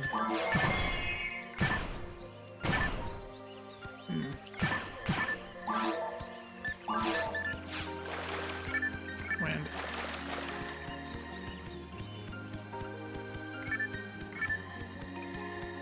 Alright, I have a parasitic cell type D. I need a stink frame. And I have to be level 80, 80, 80, and then 150. 156 for virus armor Lafutaria. And I need to make parasiteware Derol, parasiteware Negol, parasiteware Vajula. Vajula. Alright, that's decent percent. Is that good enough for me? Is that what I want?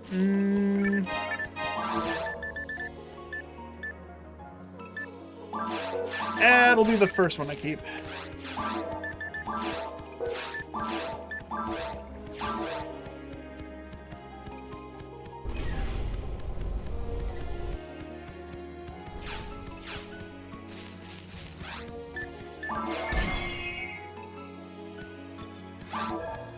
Alright, I will finish this up mission and then I need to use the restroom again. I'm guessing all the stress that I had yesterday is finally wearing off and my body is not taking too kindly.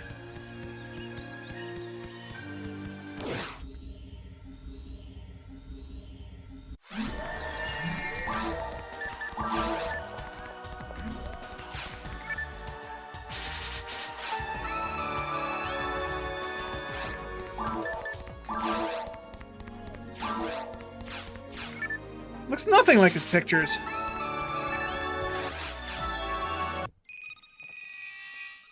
Ow. Kicked my chair. I don't believe it. Is that just gonna be a thing forever? Oh no, I borked it, dude. It's so Jover. As my coworker would say, it's so Jover. Dude, I've probably passed a handgun that had like 70 hit already. Alright, next quest is knowing one's heart. Alright, I'll be right back. Have fun talking to Noel.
I seen someone like trying to compare with a Harley.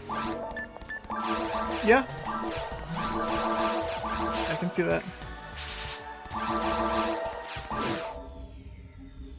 I like how she's sneaking past soldiers to come to the teleporter, and while she's doing it, she's texting.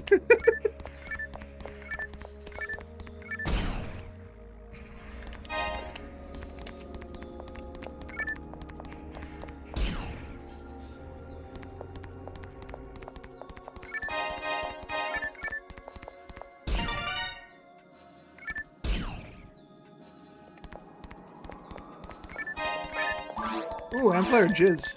I already have one of those, but I can use it again.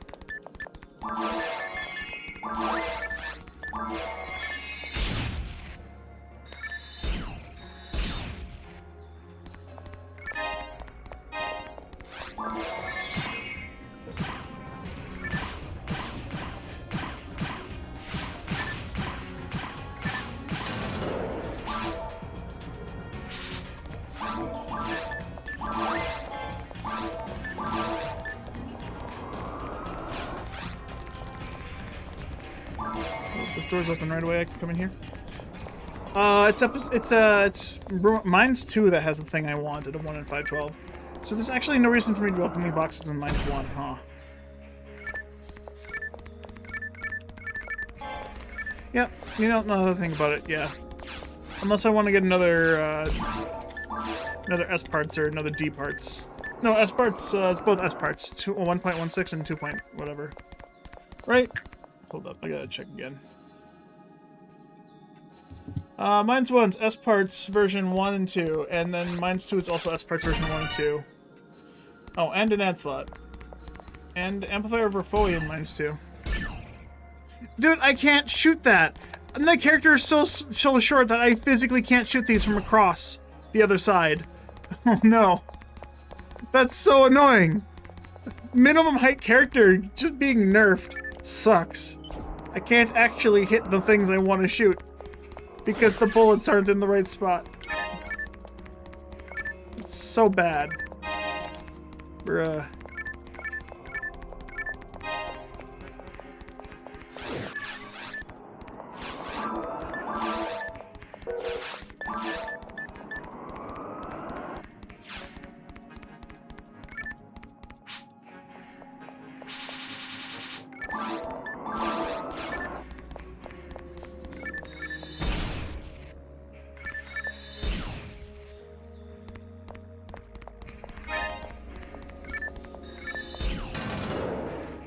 Alright, the fact that all these white drop weapons is pretty cool. On a gun. On a gun.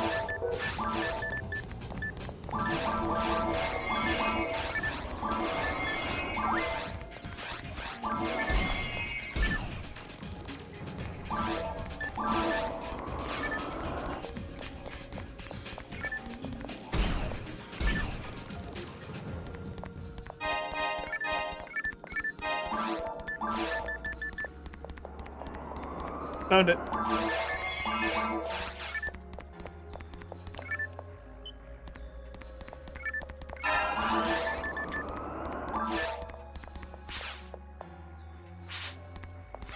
If only I could put these percents on this auto gun I have.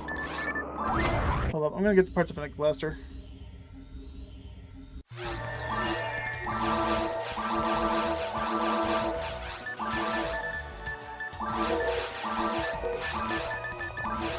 I still can't use it. Why can't I use it? All right, combinations. Return to Ragol. Parts. Parts of Egg Blaster. Parts of Egg Blaster. Equipped item. Auto gun. Egg Blaster. Level required 1. Grind required nothing. Stat required 120. Ah, I see the problem.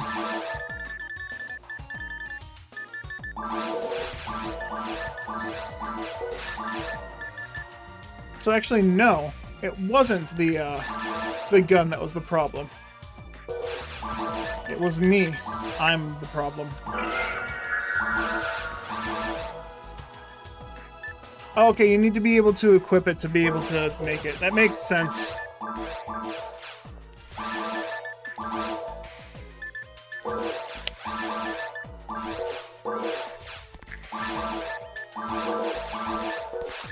I don't need this phantom jizz. I shouldn't be picking it up. Bro, that only increases my attack by 300? I guess we'll find out in a moment. Wait, did I put that in the right bank? I did not.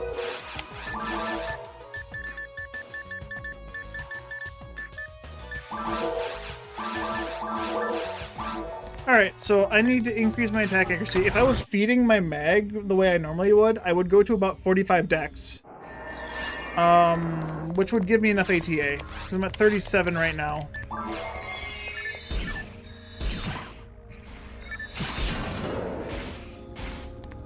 So 3 more would give me 1.5. And then 5 more would give me another 2.5.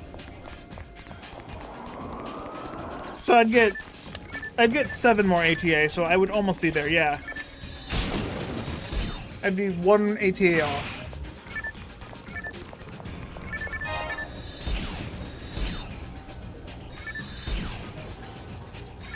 Also, I finally one-shot Gill Chicks. Finally.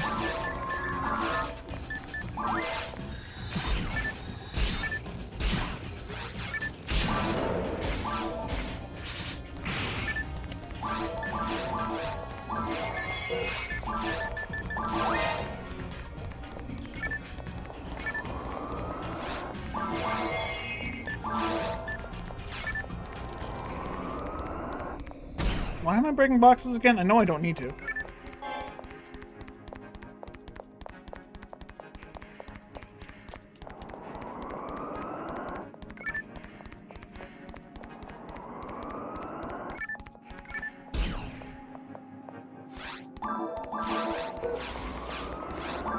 Why did you aggro so early? Hold up. Why the fuck were you there? You had dropped down and attacked us before we were anywhere near the door.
I don't know how the first 2 bullets on that missed. First one may be understandable, it was falling. Second one, it was standing.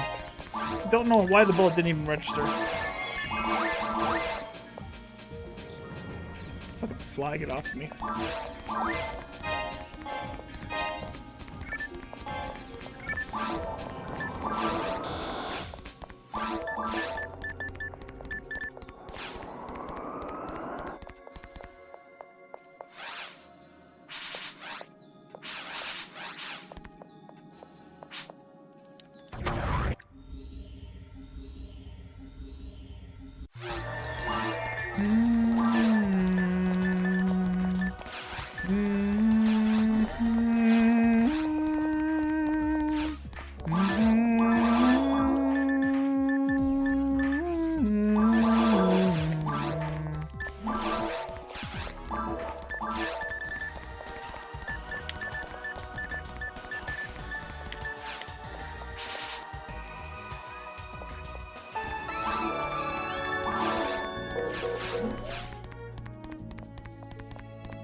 I'm still not used to this.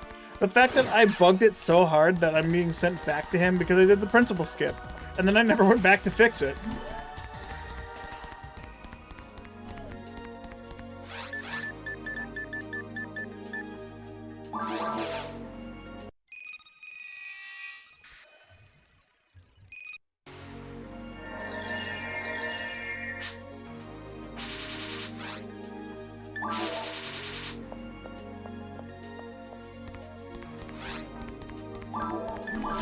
Why does this show up in the quest list way before Dakostos research?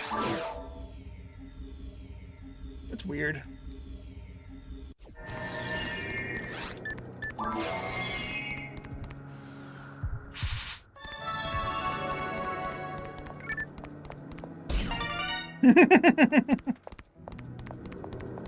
Ranger shell?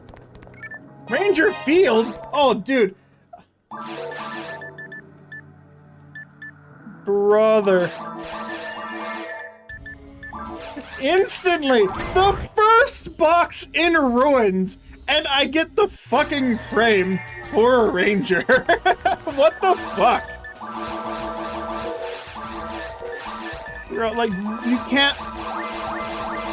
you can't make this shit up. If only it had the bonus of, like, adding attack speed without a unit. Or something, rather than the 20 attack accuracy I get with it. Christ almighty.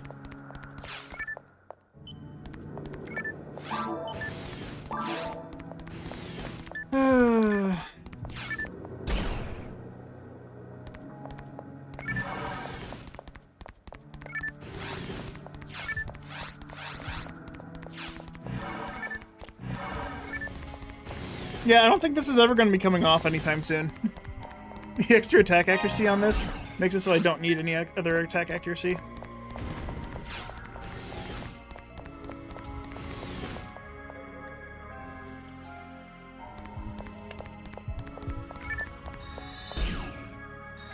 I don't quite one-shot these guys, but I will.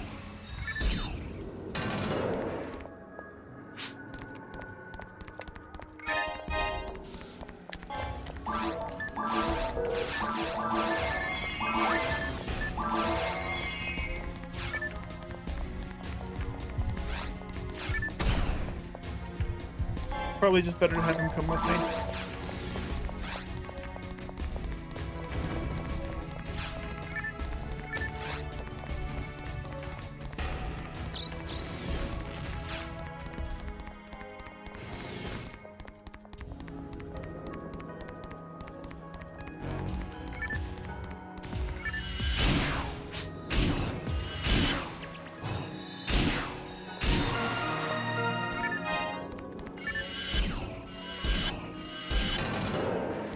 If I do more damage with heavy attacks, why am I using specials? You get mind mats, dude. Come on.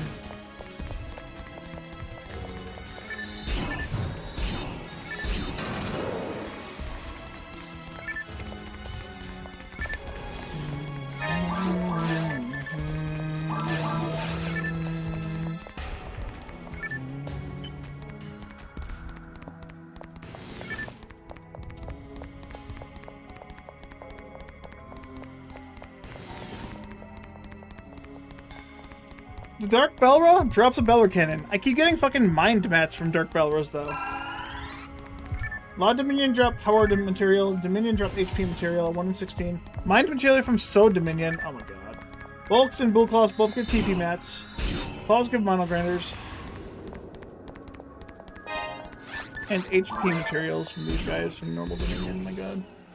You can also get a Bringer's right arm. I don't know if that's really worth it, though. Death Gunners give an Elf Arm. Wait, Death Gunners give Elf Arm, so I only want to kill Death Gunners then.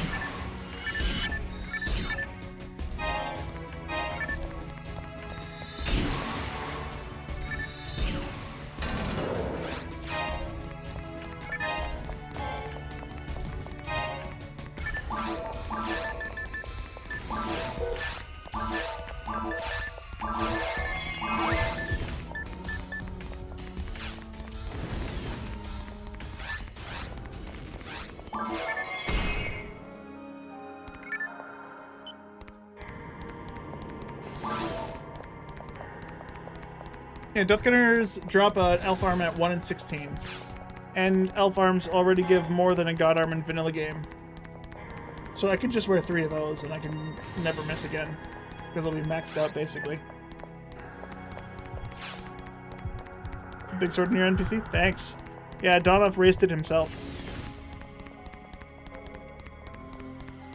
You know, even though it's not his weapon, Donoff really should be using a saber. Or maybe a sword. You know, the DB sword. The Donoff Baz's sword. He has an entire brand of fucking weapons named after him, yet he doesn't use it. Bad marketing. Terrible terrible marketing, man.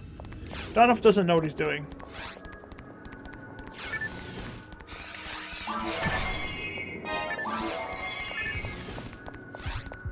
He's not even wearing his frame or his shield. Like, we'd know if he had a DB shield on because it'd be on his arm, but he doesn't have one. Terrible marketing. Terrible. Absolutely terrible. Also, the DB sword is still a saber, so it can't really call it a sword, can it? Why is there a saber called a sword? That's not how it works, Donoff. Whoever you got to make your shit is wrong. That's canon. Not quite canon.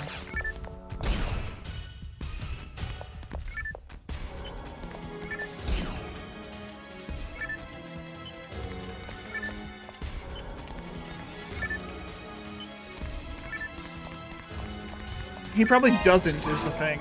He probably doesn't have anything equipped. He's naked. This is just his future skin.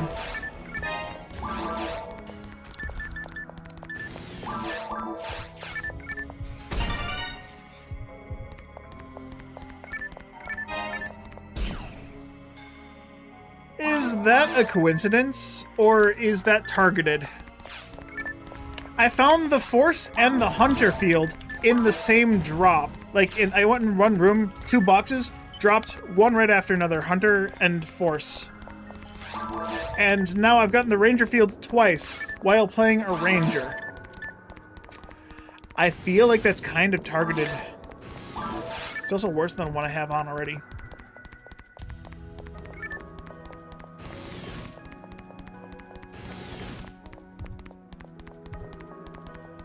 Yeah, there's no such thing as a great sword in PSO.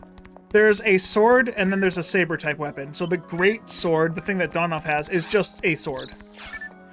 There is a DB sword and DB saber, but the DB sword is just a DB saber. It looks identical to a DB saber, and it attacks identical to a DB saber. The only difference is it's called a sword, even though it has all the same attack power and shit. It's kind of weird. Don't know what Sega was going for there.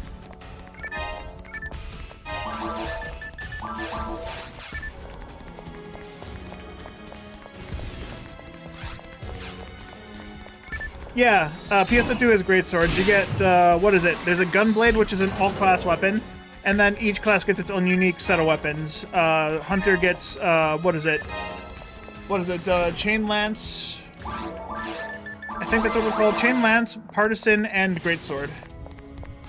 And then if you played a fighter, you got Twin Daggers,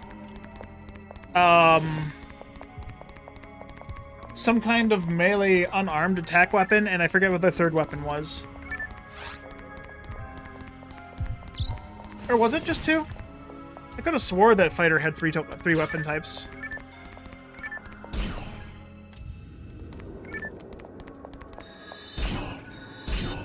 Laziness, probably. Yeah, that sounds like Sega. Yeah!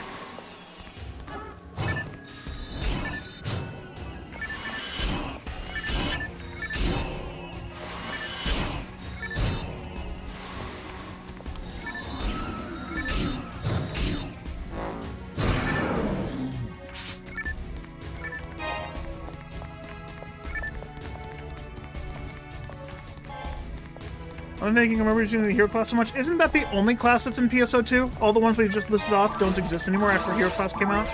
Because there's no reason to use anything besides hero class? You just main class and secondary class hero class because it was just better than everything else? You just secondary your own main class? because, I don't know, that's more or less supposed to be a joke. I didn't play PSO 2 when Hero Class was introduced. All I know is there's no reason to play anything else because Hero Class is just so good.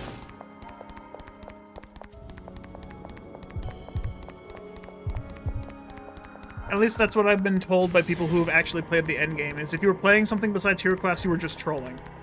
Because the damage output of Hero Class is just that much better than everything else. Sega really wanted to kill the game by making people play their version of the game. You can only have fun Sega's way.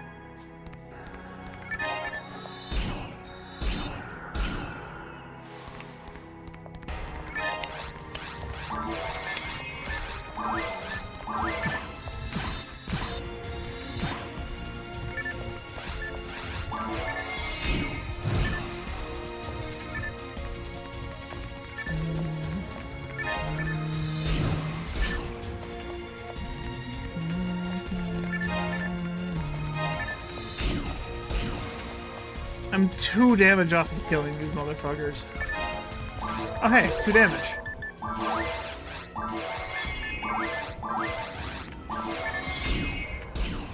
Only 2 attack power, 1 damage.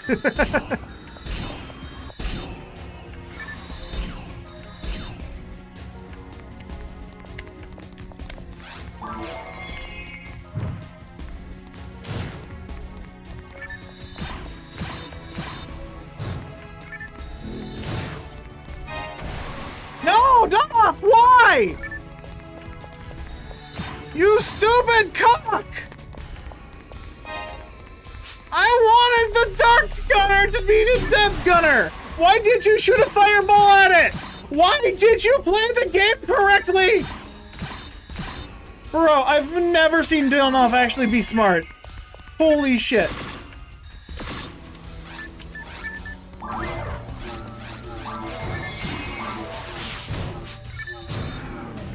Stop canceling my fucking attacks, you stupid!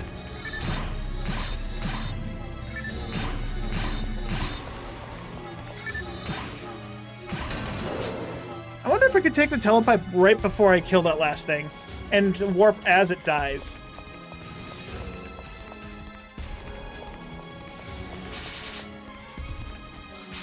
I probably could. I bet it softlocked the mission. You met some guy that really liked the summoner, which was very deep as he explained it to you.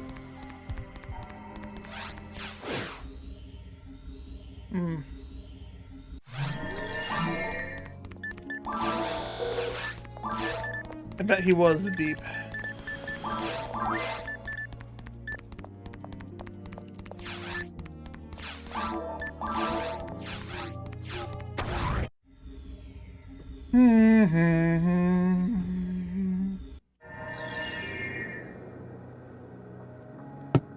Ah! It's been like 2 hours. Why is this still so hot?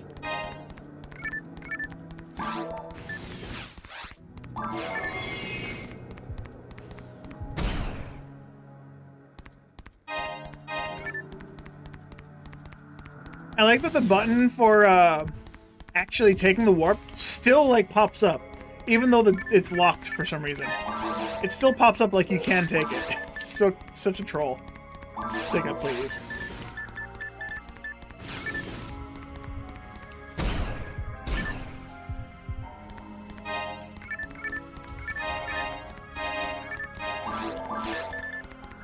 Ooh! 45 dark, 80 hit. That's nice. That's nice at all. That's nice. That's nice at all. At all. Can't talk about shit. If that was questionable, I would take that. I could still use it for something else, though. I could turn it into, like, a Guilty Light. Potentially.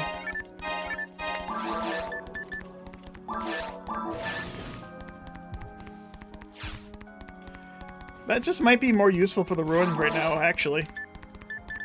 Sure, it's a little bit of less damage, but if I put grinders on it, it would be just as strong. And it has more variable damage, plus 45 dark.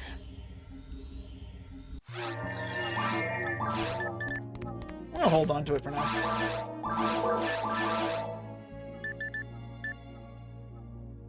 I don't really need the Shadow Headman now, so... I don't need the Fill Slicer anymore because I actually got a Fill Weapon.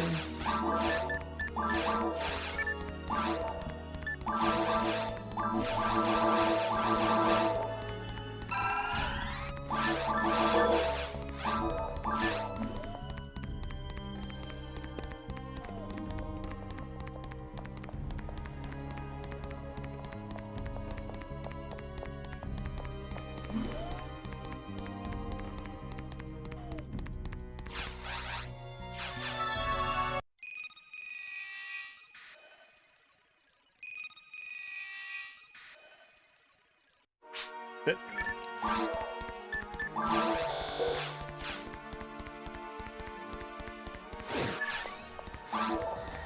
Imagine if this is how the vanilla game was. This would be awful. Because normally you just spawn right here.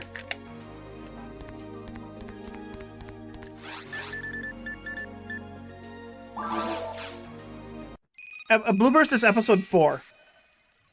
PSO for Blueburst is episode 1, 2, and 4.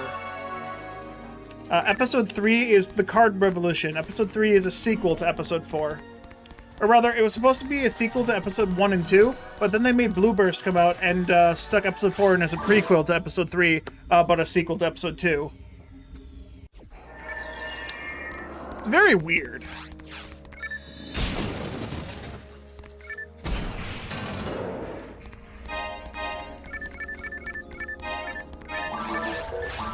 Brave Barrier, so bad.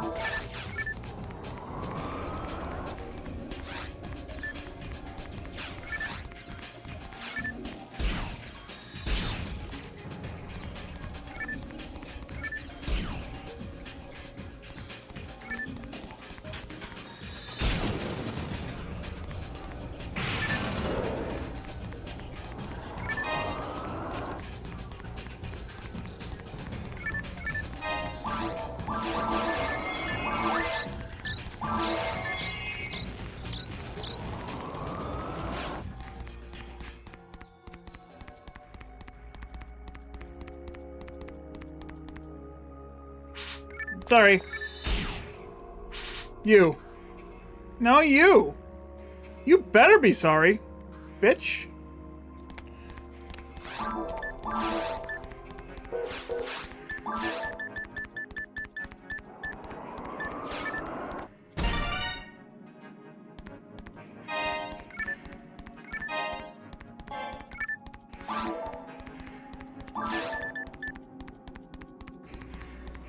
Even worse than what I have on. Dude, did I get like a max roll S parts or something? What the fuck is this? That's like 17 less defense and 8 less evasion. It's gross. Get out of my inventory. I can't believe I touched it with my hands. Ugh. I think I'm gonna throw up. Ugh.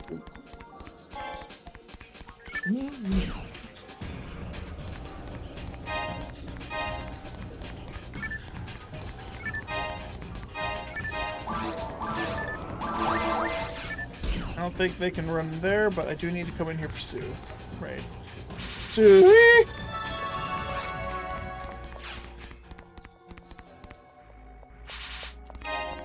Man, it's weird. This is the first time I've ever done the quests completely just in the order they're listed in the menu. I normally do the quests completely out of order for the sake of the side quests, but it's actually kind of nice and relaxing to not need to worry about side quest order. I don't care about the rewards, so I'm just gonna do the quests. No need to think about the story, no need to worry that I fucked up the plot, thanks to Siga's ridiculous demands for getting secret endings.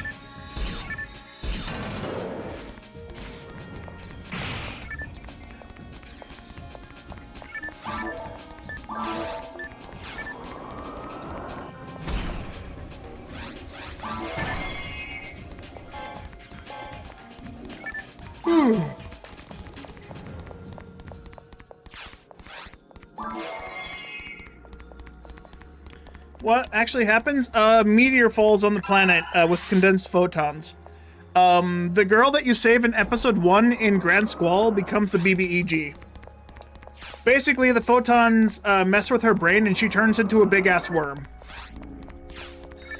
If that's the actual plot, that's what happens. If it's not the actual plot, that's what I've been told. Rupika turns into a fucking worm.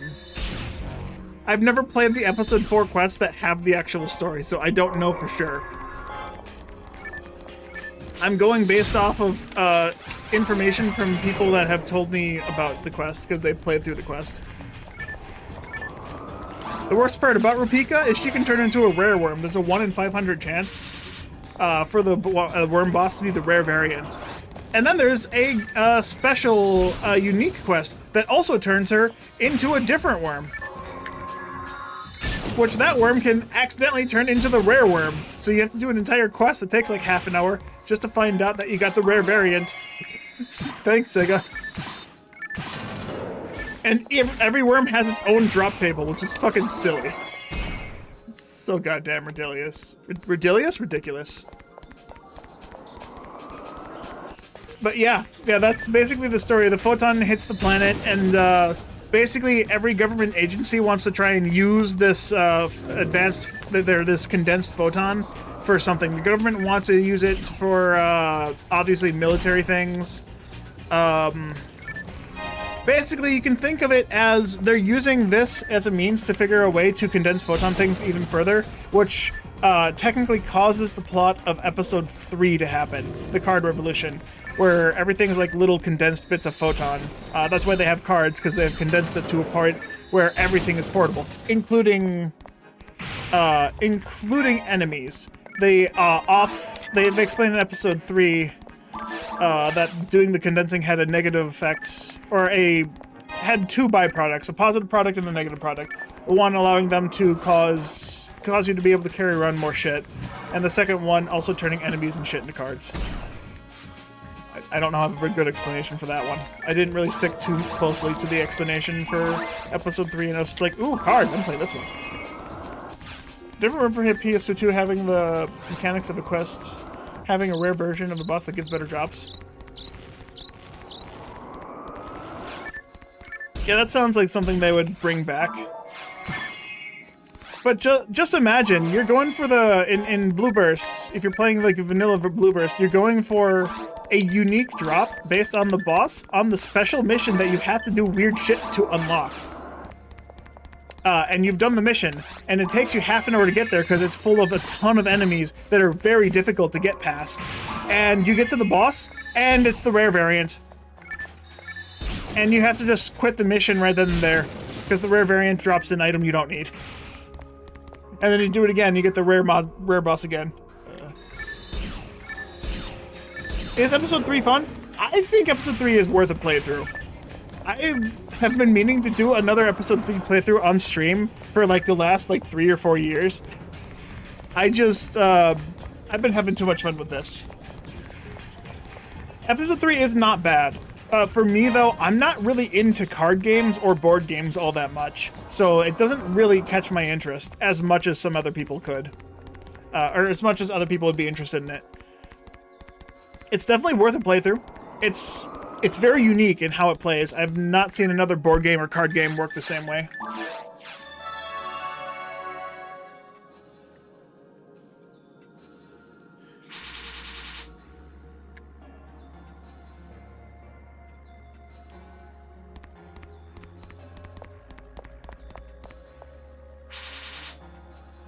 Sure.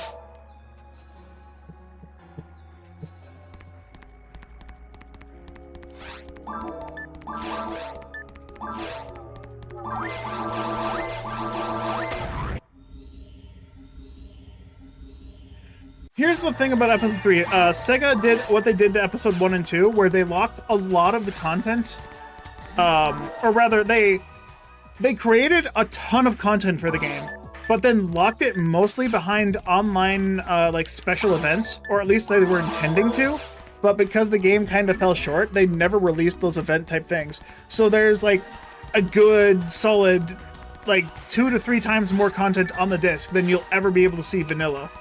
There is a mod to mod the game to release this extra additional content to the player through like normal packs. You can actually just earn it by playing the game normally. The problem is there's a hero side and a dark side, and this mod is so big that if you mod the game, you can only play one side or the other.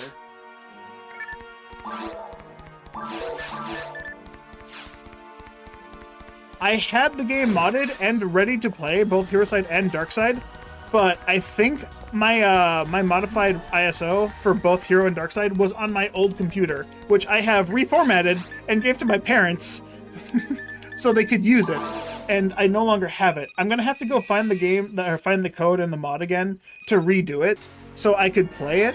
Hero Side and Dark Side, or Hero Side and Arc's Side. just to do that. Yep, have 2 ISOs. That's how it goes. You basically what you do is you go to mod the ISO, you save the copy of the ISO in a different spot, and then keep your normal one unmodded.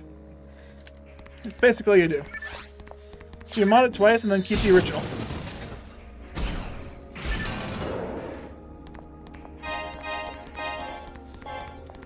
Oh, hiccup.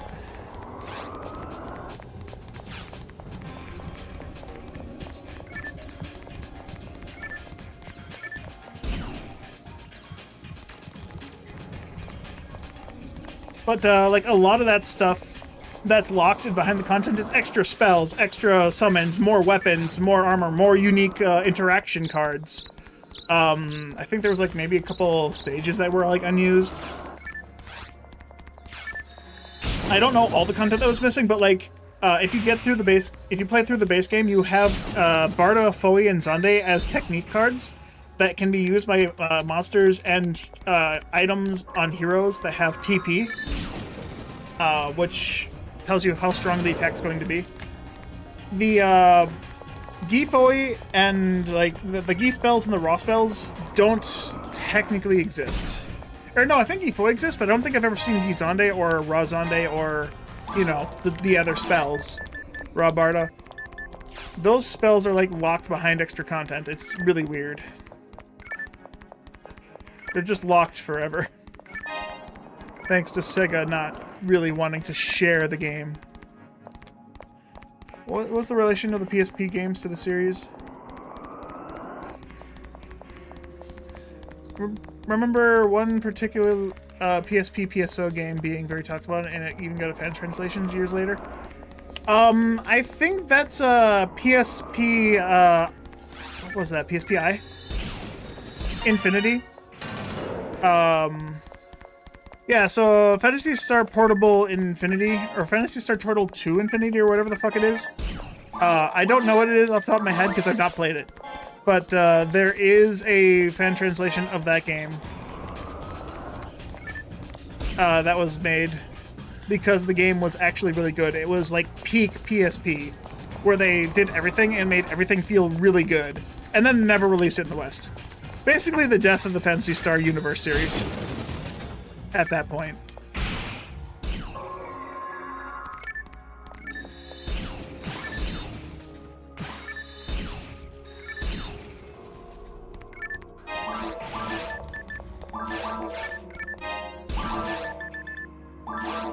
I don't need this. If I do another force, they're going to be solo stealth-bound, and they're going to find their own shit. It's going to be a phoneme, so I will have to farm for an Amp of Wrath. But I'll also have to get the red barrier from the dragon.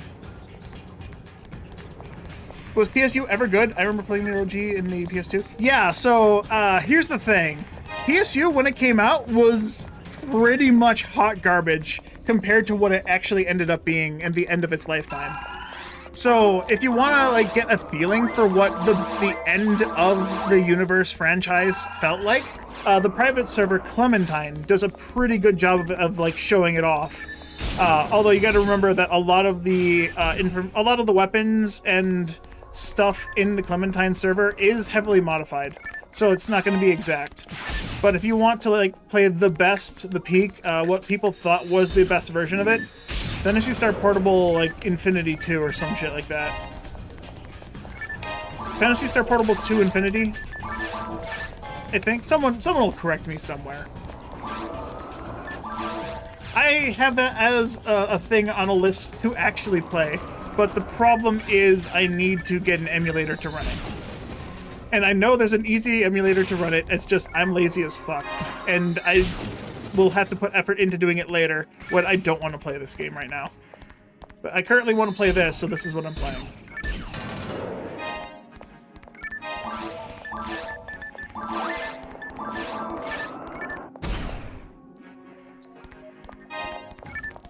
But yeah, PSU, I think, ended up being good. Vanilla PSU, absolutely fucking trash.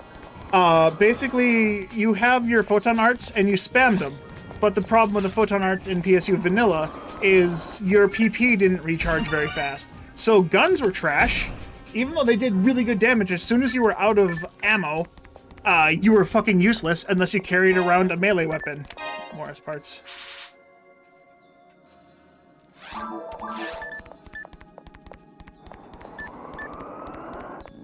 I don't know if that's any better or worse than what I have already. And then also hunters, with your big AoE sword weapons, you spammed your special attacks and random stuff. You could still swing the weapon around, it was fine, but there were some enemies in the game where you needed to be, they were flying enemies, so you needed a gun, so you needed to carry a handgun at all times.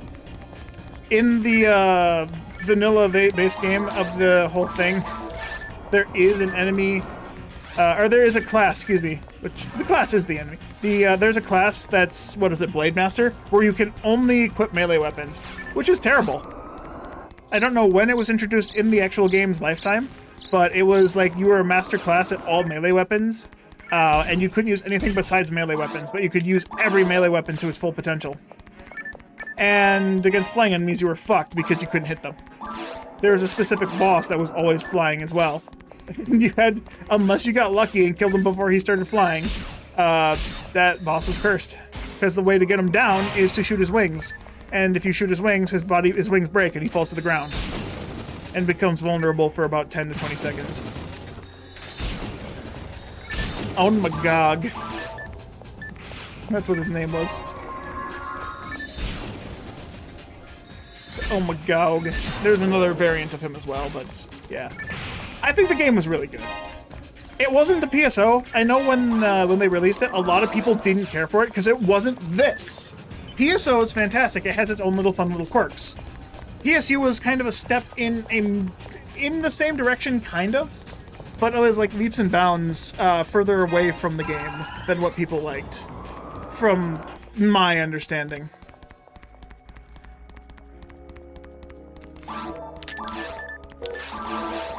Like, I enjoyed PSU's story for what it was, but yeah, the story definitely was very much early 2000s, early 2010 anime type things. Yeah, they wanted the sweet anime money. They basically made anime waifus in bullshit. There's a character whose entire plot is she's a big scientist, but her entire character model represents that she's a whore. She has big tits and fishnets.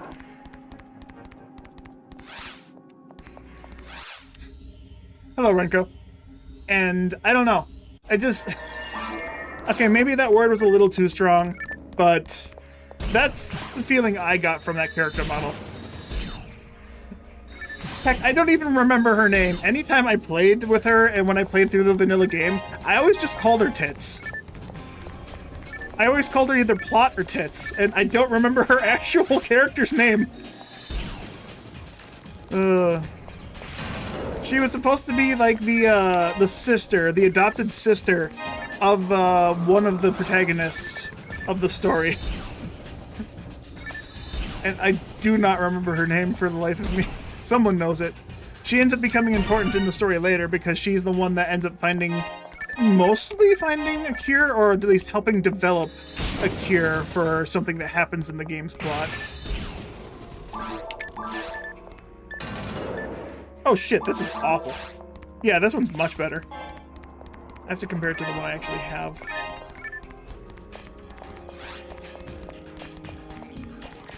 To me, it was like space opera, kinda. The conclusion of one, maybe? Maybe. Here's the thing, though. Like, they did episodic things, like they did with PSO. Episode 1 was the base vanilla game. Episode 2 was AOTI, Attack of the Illuminati. Or, if you correctly say the title, Attack of the Illuminus. Which the Illuminus, if you want to get into the plot a little bit, is the Illuminati version of Phantasy Star Universe. A group of evil people planning to destroy the planet behind the shadows. A very secretive organization that no one knows about, but they keep sending people out so everyone knows about them. And it's all run by the same guy. It's all run by the same guy, a man who created a cast in his image to destroy the planet, but that image kills him instead or some shit. And then because the main villain of the entire series, and because he's a cast, he can just self-replicate himself a million times.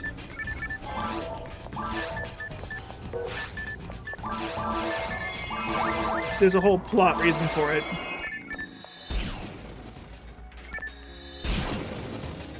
It's probably just fan service, something that really exists. He says, yeah. So it was way back in the days where fan service was super prevalent. I mean, most anime is just straight up fan service now. I say that, but I haven't been watching a lot of mainstream anime. Maybe I'm wrong. Maybe I'm completely wrong. I'm probably completely wrong. I just remember the last time I watched anime, it was just a bunch of shit of fan service, and I was not interested.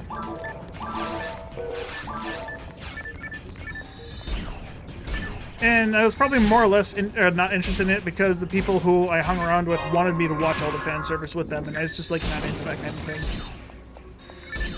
That's probably what it is. I didn't have a general interest with a group of people, so my interest didn't align it. I didn't care to try to get into it.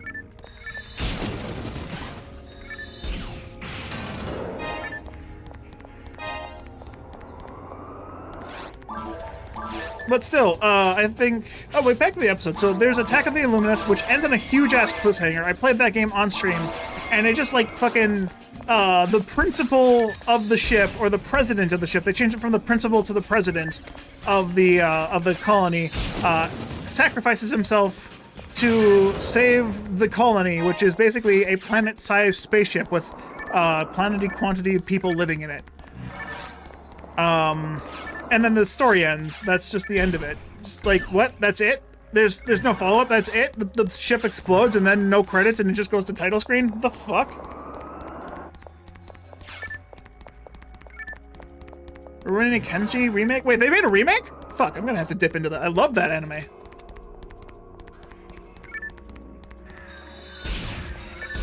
Some anime about a middle manager from Reiji. Yeah.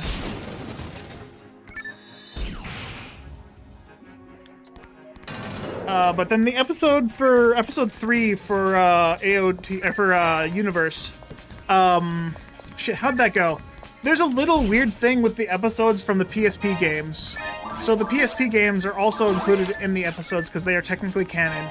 And I don't remember how they go. I think PSP and then PSP2 are in order, but I think they're intermittent between episode 1 and episode 2. Or at least the first one is. And then the third one, or the second game, PSP2, is like episode 3. No, episode 3 was online exclusive. And then episode 4 comes out somewhere in there. I don't know. I never stuck with the game series past the first chunk of the game's lifetime. Because when I first played the game online, back when it first came out, the first month of online was fucking trash. You had 3 areas. Like, this was back when the game first came out. It was basically a beta. You had the whole planet of Perum to explore, right? But you could only do the quests up to the Day Reagan, so you had 4 quests to do. You had the first 2 in the first area, the Day Reagan quest, and then like 1 or 2 quests on the colony spaceship, like the tutorial quest. And it's just like, what the fuck? So there's like 3 or 4 quests you can do, and that's it. That's the entire game. Money's super hard to come by, so you're always going to be under-geared. Shit doesn't drop for shit. Like, just straight up items will not drop from enemies. Only thing you can get is like 10 Meseta as a good drop. I don't know, the first month of PSU Online was shit, and you still had to pay for like a hunter's license. This month, the second season of the remake comes out. Ooh. Yeah, okay, I'm definitely gonna have to dip into that anime. I love you, Rurouni. I love Kenichi. Kenshin. Wow. Wrong protagonist, wrong anime. Oh my god. I have been fucking up my words all month. Not all week, not all day, all fucking month. I haven't been able to speak properly. It feels bad, man.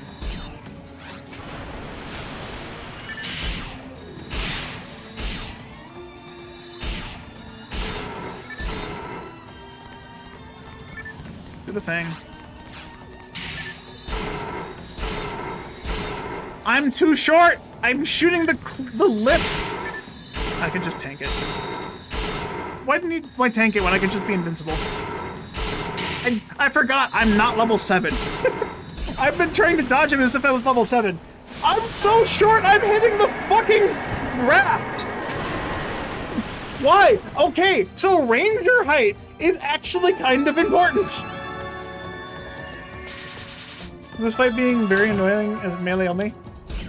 It can be, but it's actually faster melee only. If you break the mask, his face takes full damage, but if you break the body, his body points take half damage. Each piece of armor on the body also has as much health as the mask.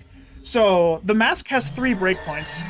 Theoretically, you could just kill him faster by killing the mask and then just going hand on the face with like daggers. That is basically the strat. And if you're playing like a force, if you have Gifoi or Gizande, going for the body is technically faster. However, if you can if you don't have those and you want to like kill him fast, break the face.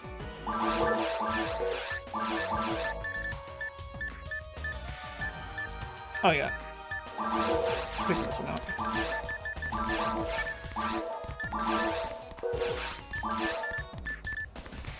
Oh wait, I'm at 100 photon. Hold up.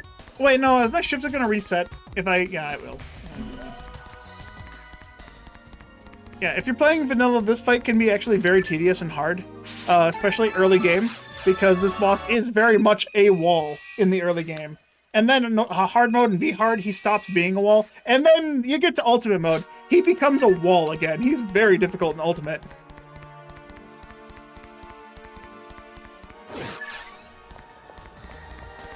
This is basically when the scientists begin to realize how fucked up everything is. Yeah. Maybe you're confusing with similar boss. In PSO2 and in PSU, Derolay is a flying monster that you cannot hit with melee attacks. Then again, in PSU, he at least comes to the side of the raft every once in a while, and you can hit him with melee attacks. But very definitely, you're going to want a ranged weapon for Derolay in PSU. And then PSO2, I only fought him once, and it did not feel good at playing a melee class. But there is a Derolay-like thing in PSO2 where you're on a raft, and the raft has turrets, but you have to kill them fast, and it's fucking awful.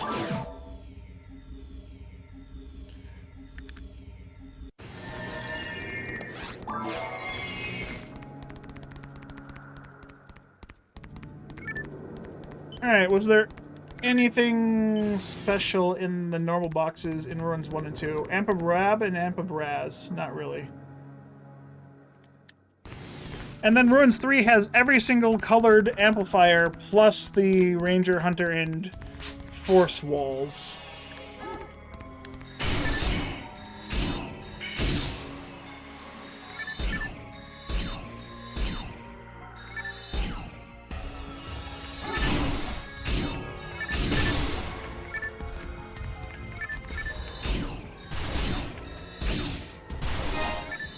Rhodos in PSO2 is pretty much needs Big Beard not to be romping. Is that the boss's name, Rhodos? That sounds accurate. Yeah, that boss sucks. I fought him one time, never again. And there was literally no reason to ever fight him again, because the game doesn't have anything on that boss that's worth even farming for.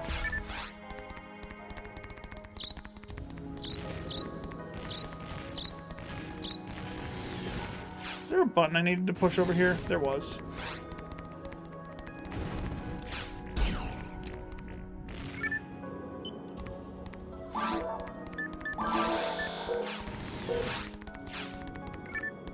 So the concept of Derolay and in Ultimate DRL, the concept of DRL is fun, but it's very, very railroady. And the fact that you can only hit him during certain parts of the fight, which is dumb. Dumb as fuck. That fight is scripted, like 100%. You can just dodge everything if you know where to stand.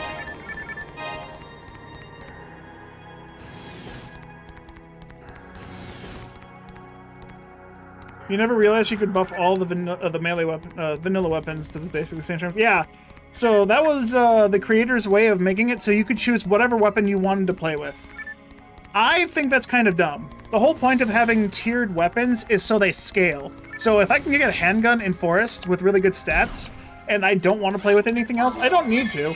But the feeling of being able to upgrade my shit and get stronger with my shit as I'm going is just taken away from me, and I don't like that. Like, just being able to use a handgun with ray gun level damage at level 1 is fucking stupid. I'm just gonna say it. The whole point of PSO having some kind of scaling is what makes PSO PSO. Bolts. I can split them in claws for extra XP. Unless Eleanor kills them first. Eleanor's gonna kill them first, it doesn't matter.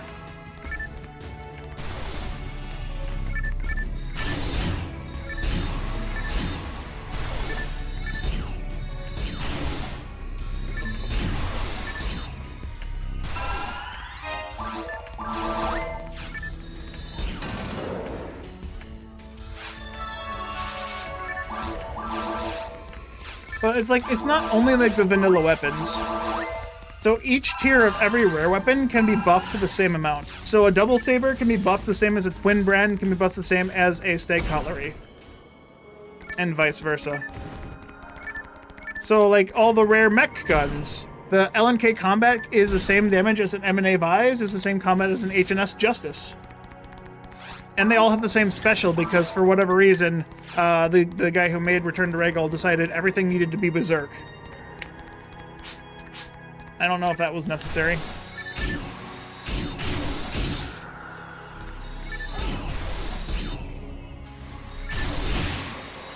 Making every weapon exactly the same is not the way I feel like you should make the game. It doesn't improve the game at all, in my mind. Oops, also, yeah, that's another thing. All Megs are Satos, by the way. If you don't know this, all Megs are, like, all endgame Megs. So all 4th Evolution Megs and Mag Cell Megs, and basically if you have a Mag that's fully leveled, it's a Sato. The creator said that he changed the feed table and all Megs to be Satos/Nidras. They did not. They made it all Sato, no Nidra whatsoever. The Sato feed table is mid. It's not bad, but it could be better. It's one of the better feed tables for sure, but if it had been in a Nidra's feed table, you wouldn't have to wait for feeding anything. Everything would be max leveled like within a couple hours. Which is kind of awesome, because a Nidra feed table is much faster than a Sato. Sato gets like, what, 20 per power? And Nidra gets like 30, or no, Sato gets like 15, 20 per power? I can actually look up the numbers right now. I don't know why I'm guesstimating when I can actually confirm with actual real world numbers. Where is my link? There it is. Alright, so a Sato gets, with a Dimate, gets 15 power and plus 1 IQ. A Nidra with a Dimate gets 25 power. So that's a difference of like 10 almost. It's much faster to feed a Nidra. And then not only that, the mag triggers are also different. A Sato has a 50% chance to give you invulnerability upon entering a boss room and upon hitting enough damage to get you down to 1/10 of your health. The trigger on full invuln is 0% up to 35% based on how much synchronization you have. So your synchro number, if it's at like 102 to 120, you have a 35% chance to cause an invuln trigger. A Nidra, on the other hand, has a 50% chance across the board to have invuln trigger on everything. Boss room, 100% photon, and getting hit to 1/10 of your health. And it has plus 35% based on synchro. So at 102 to 120% synchro, you have an 85% chance to trigger invuln upon entering a boss room. That's a huge difference.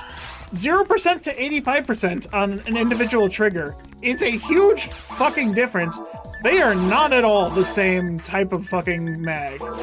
Different feed tables and different triggers. And the PSO creator decided to make everything a Sato without looking any deeper. I understand why. Sato's a pretty good-looking mag, but if you're giving every mag the same feed as a Sato, why? They're not Satos. If you want to improve the feed table, make every mag get the mag cell feed table. Hell, make every mag get the mag cell fucking trigger, which is 50% base on everything. They need to make it the same, but Sato should have an 85% on 1/10 health. Yeah. Yeah, I don't know. That one seems a little too strong. Why don't they give every mag... They should have given every mag the console mag triggers. 100% on full photon and then 70 on the other two. And make them all invuln. Why not make them the console mags? They're also mag cell mags, so they also feed like hell. You feed a Dimate, you get plus 33 fucking power. Why not the mag cell mags? That would have been the most ideal way to improve the mag feeding to make it easier for everyone. No, let's do the Sato. Instead of the easier table, let's do the fucking Sato, which is easy but slower. If you're gonna break everything else, why only go fucking halfway on mags? I sound mad at it. I'm not. I'm disappointed. I'm disappointed of what could have been. If you really wanted to break the game that bad, you fucked up. You only broke the melee weapons and nothing else. You made the weapons too strong, and then you unoptimized mag feeding. One of my favorite aspects of this game. How do you unoptimize it? You made it worse. You didn't make it as good as it could have been. Gonna stay right on that borderline. True, true.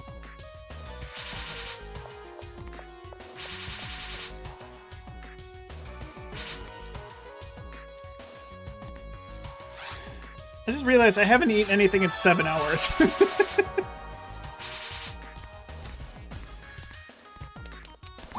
I should order food or so. Oh wait, no, the pizza place is closed.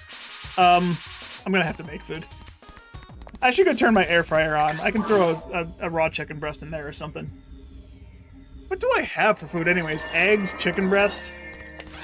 Eggs, chicken. Cereal. Pasta. Is that all I have? I think that's all I have.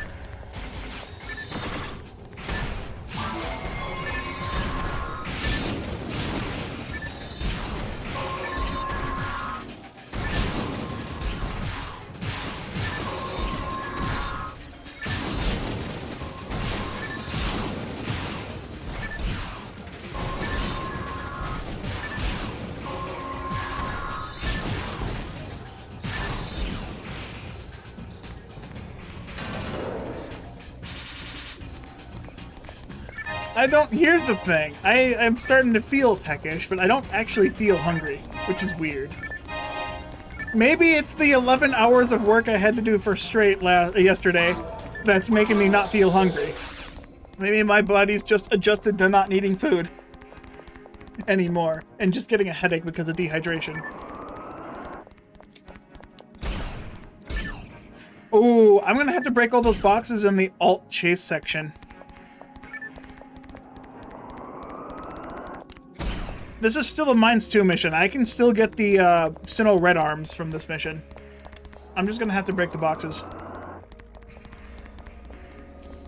There's some boxes over here. I can break these boxes actually when I'm over here. That guy doesn't have a chin! What the fuck happened to his chin? Bro, where's your chin? He's just missing half of his fucking face line.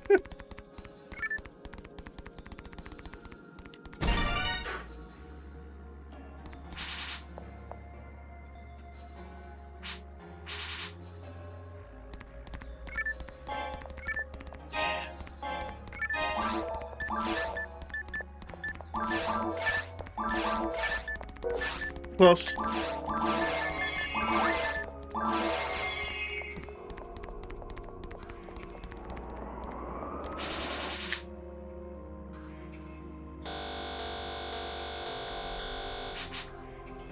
They took away his chin.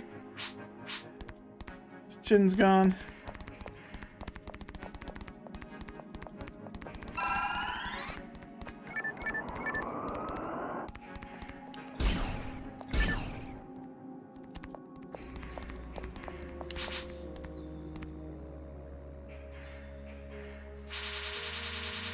It's been an hour and a half since George said he was gonna go take a shower. Where is he? Did he get stuck in the drain again?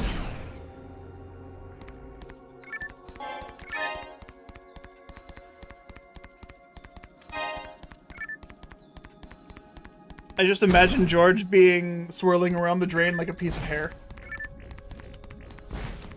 You know, a long one that's not yours and you don't know how it got there.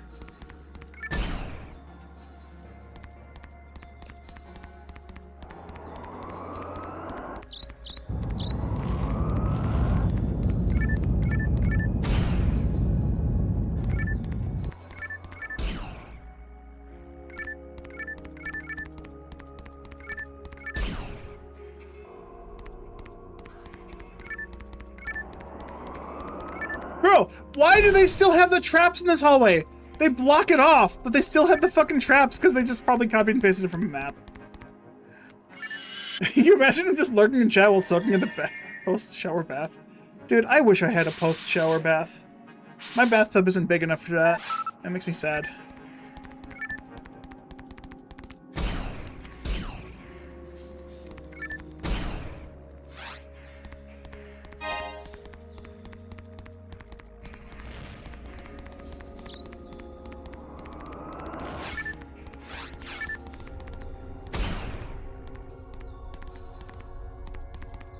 Well, that was a lot less exciting than I expected it to be. I thought it was going to be harder to do, though, that.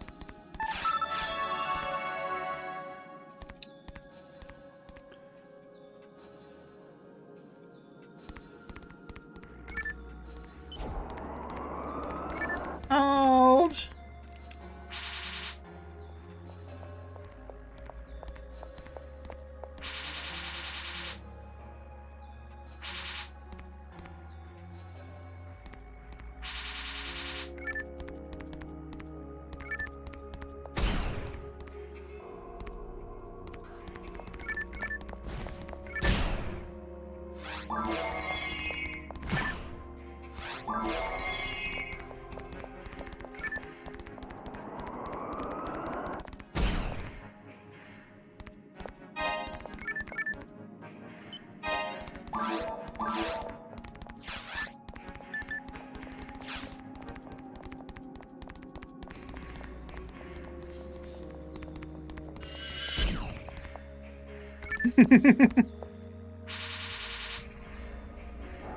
So here's a fun thing.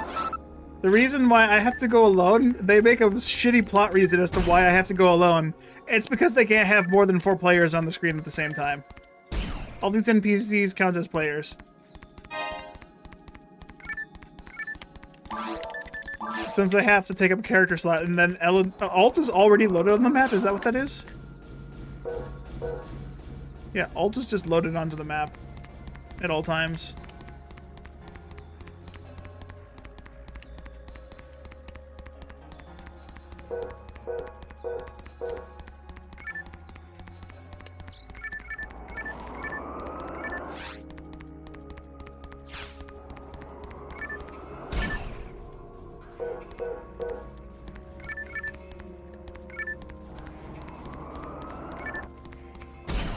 Going out of my way for these boxes, man.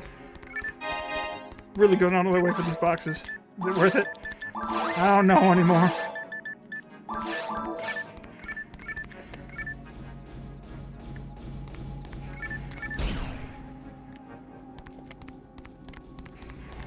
Oh, fuck. Oh, Lord, he coming.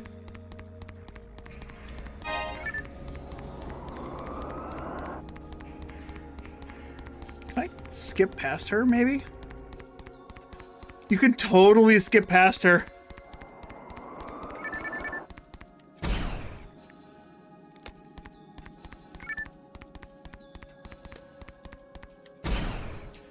They only make baths for people who don't like laying down indoors. Dude, you're speaking too much truth there, my man.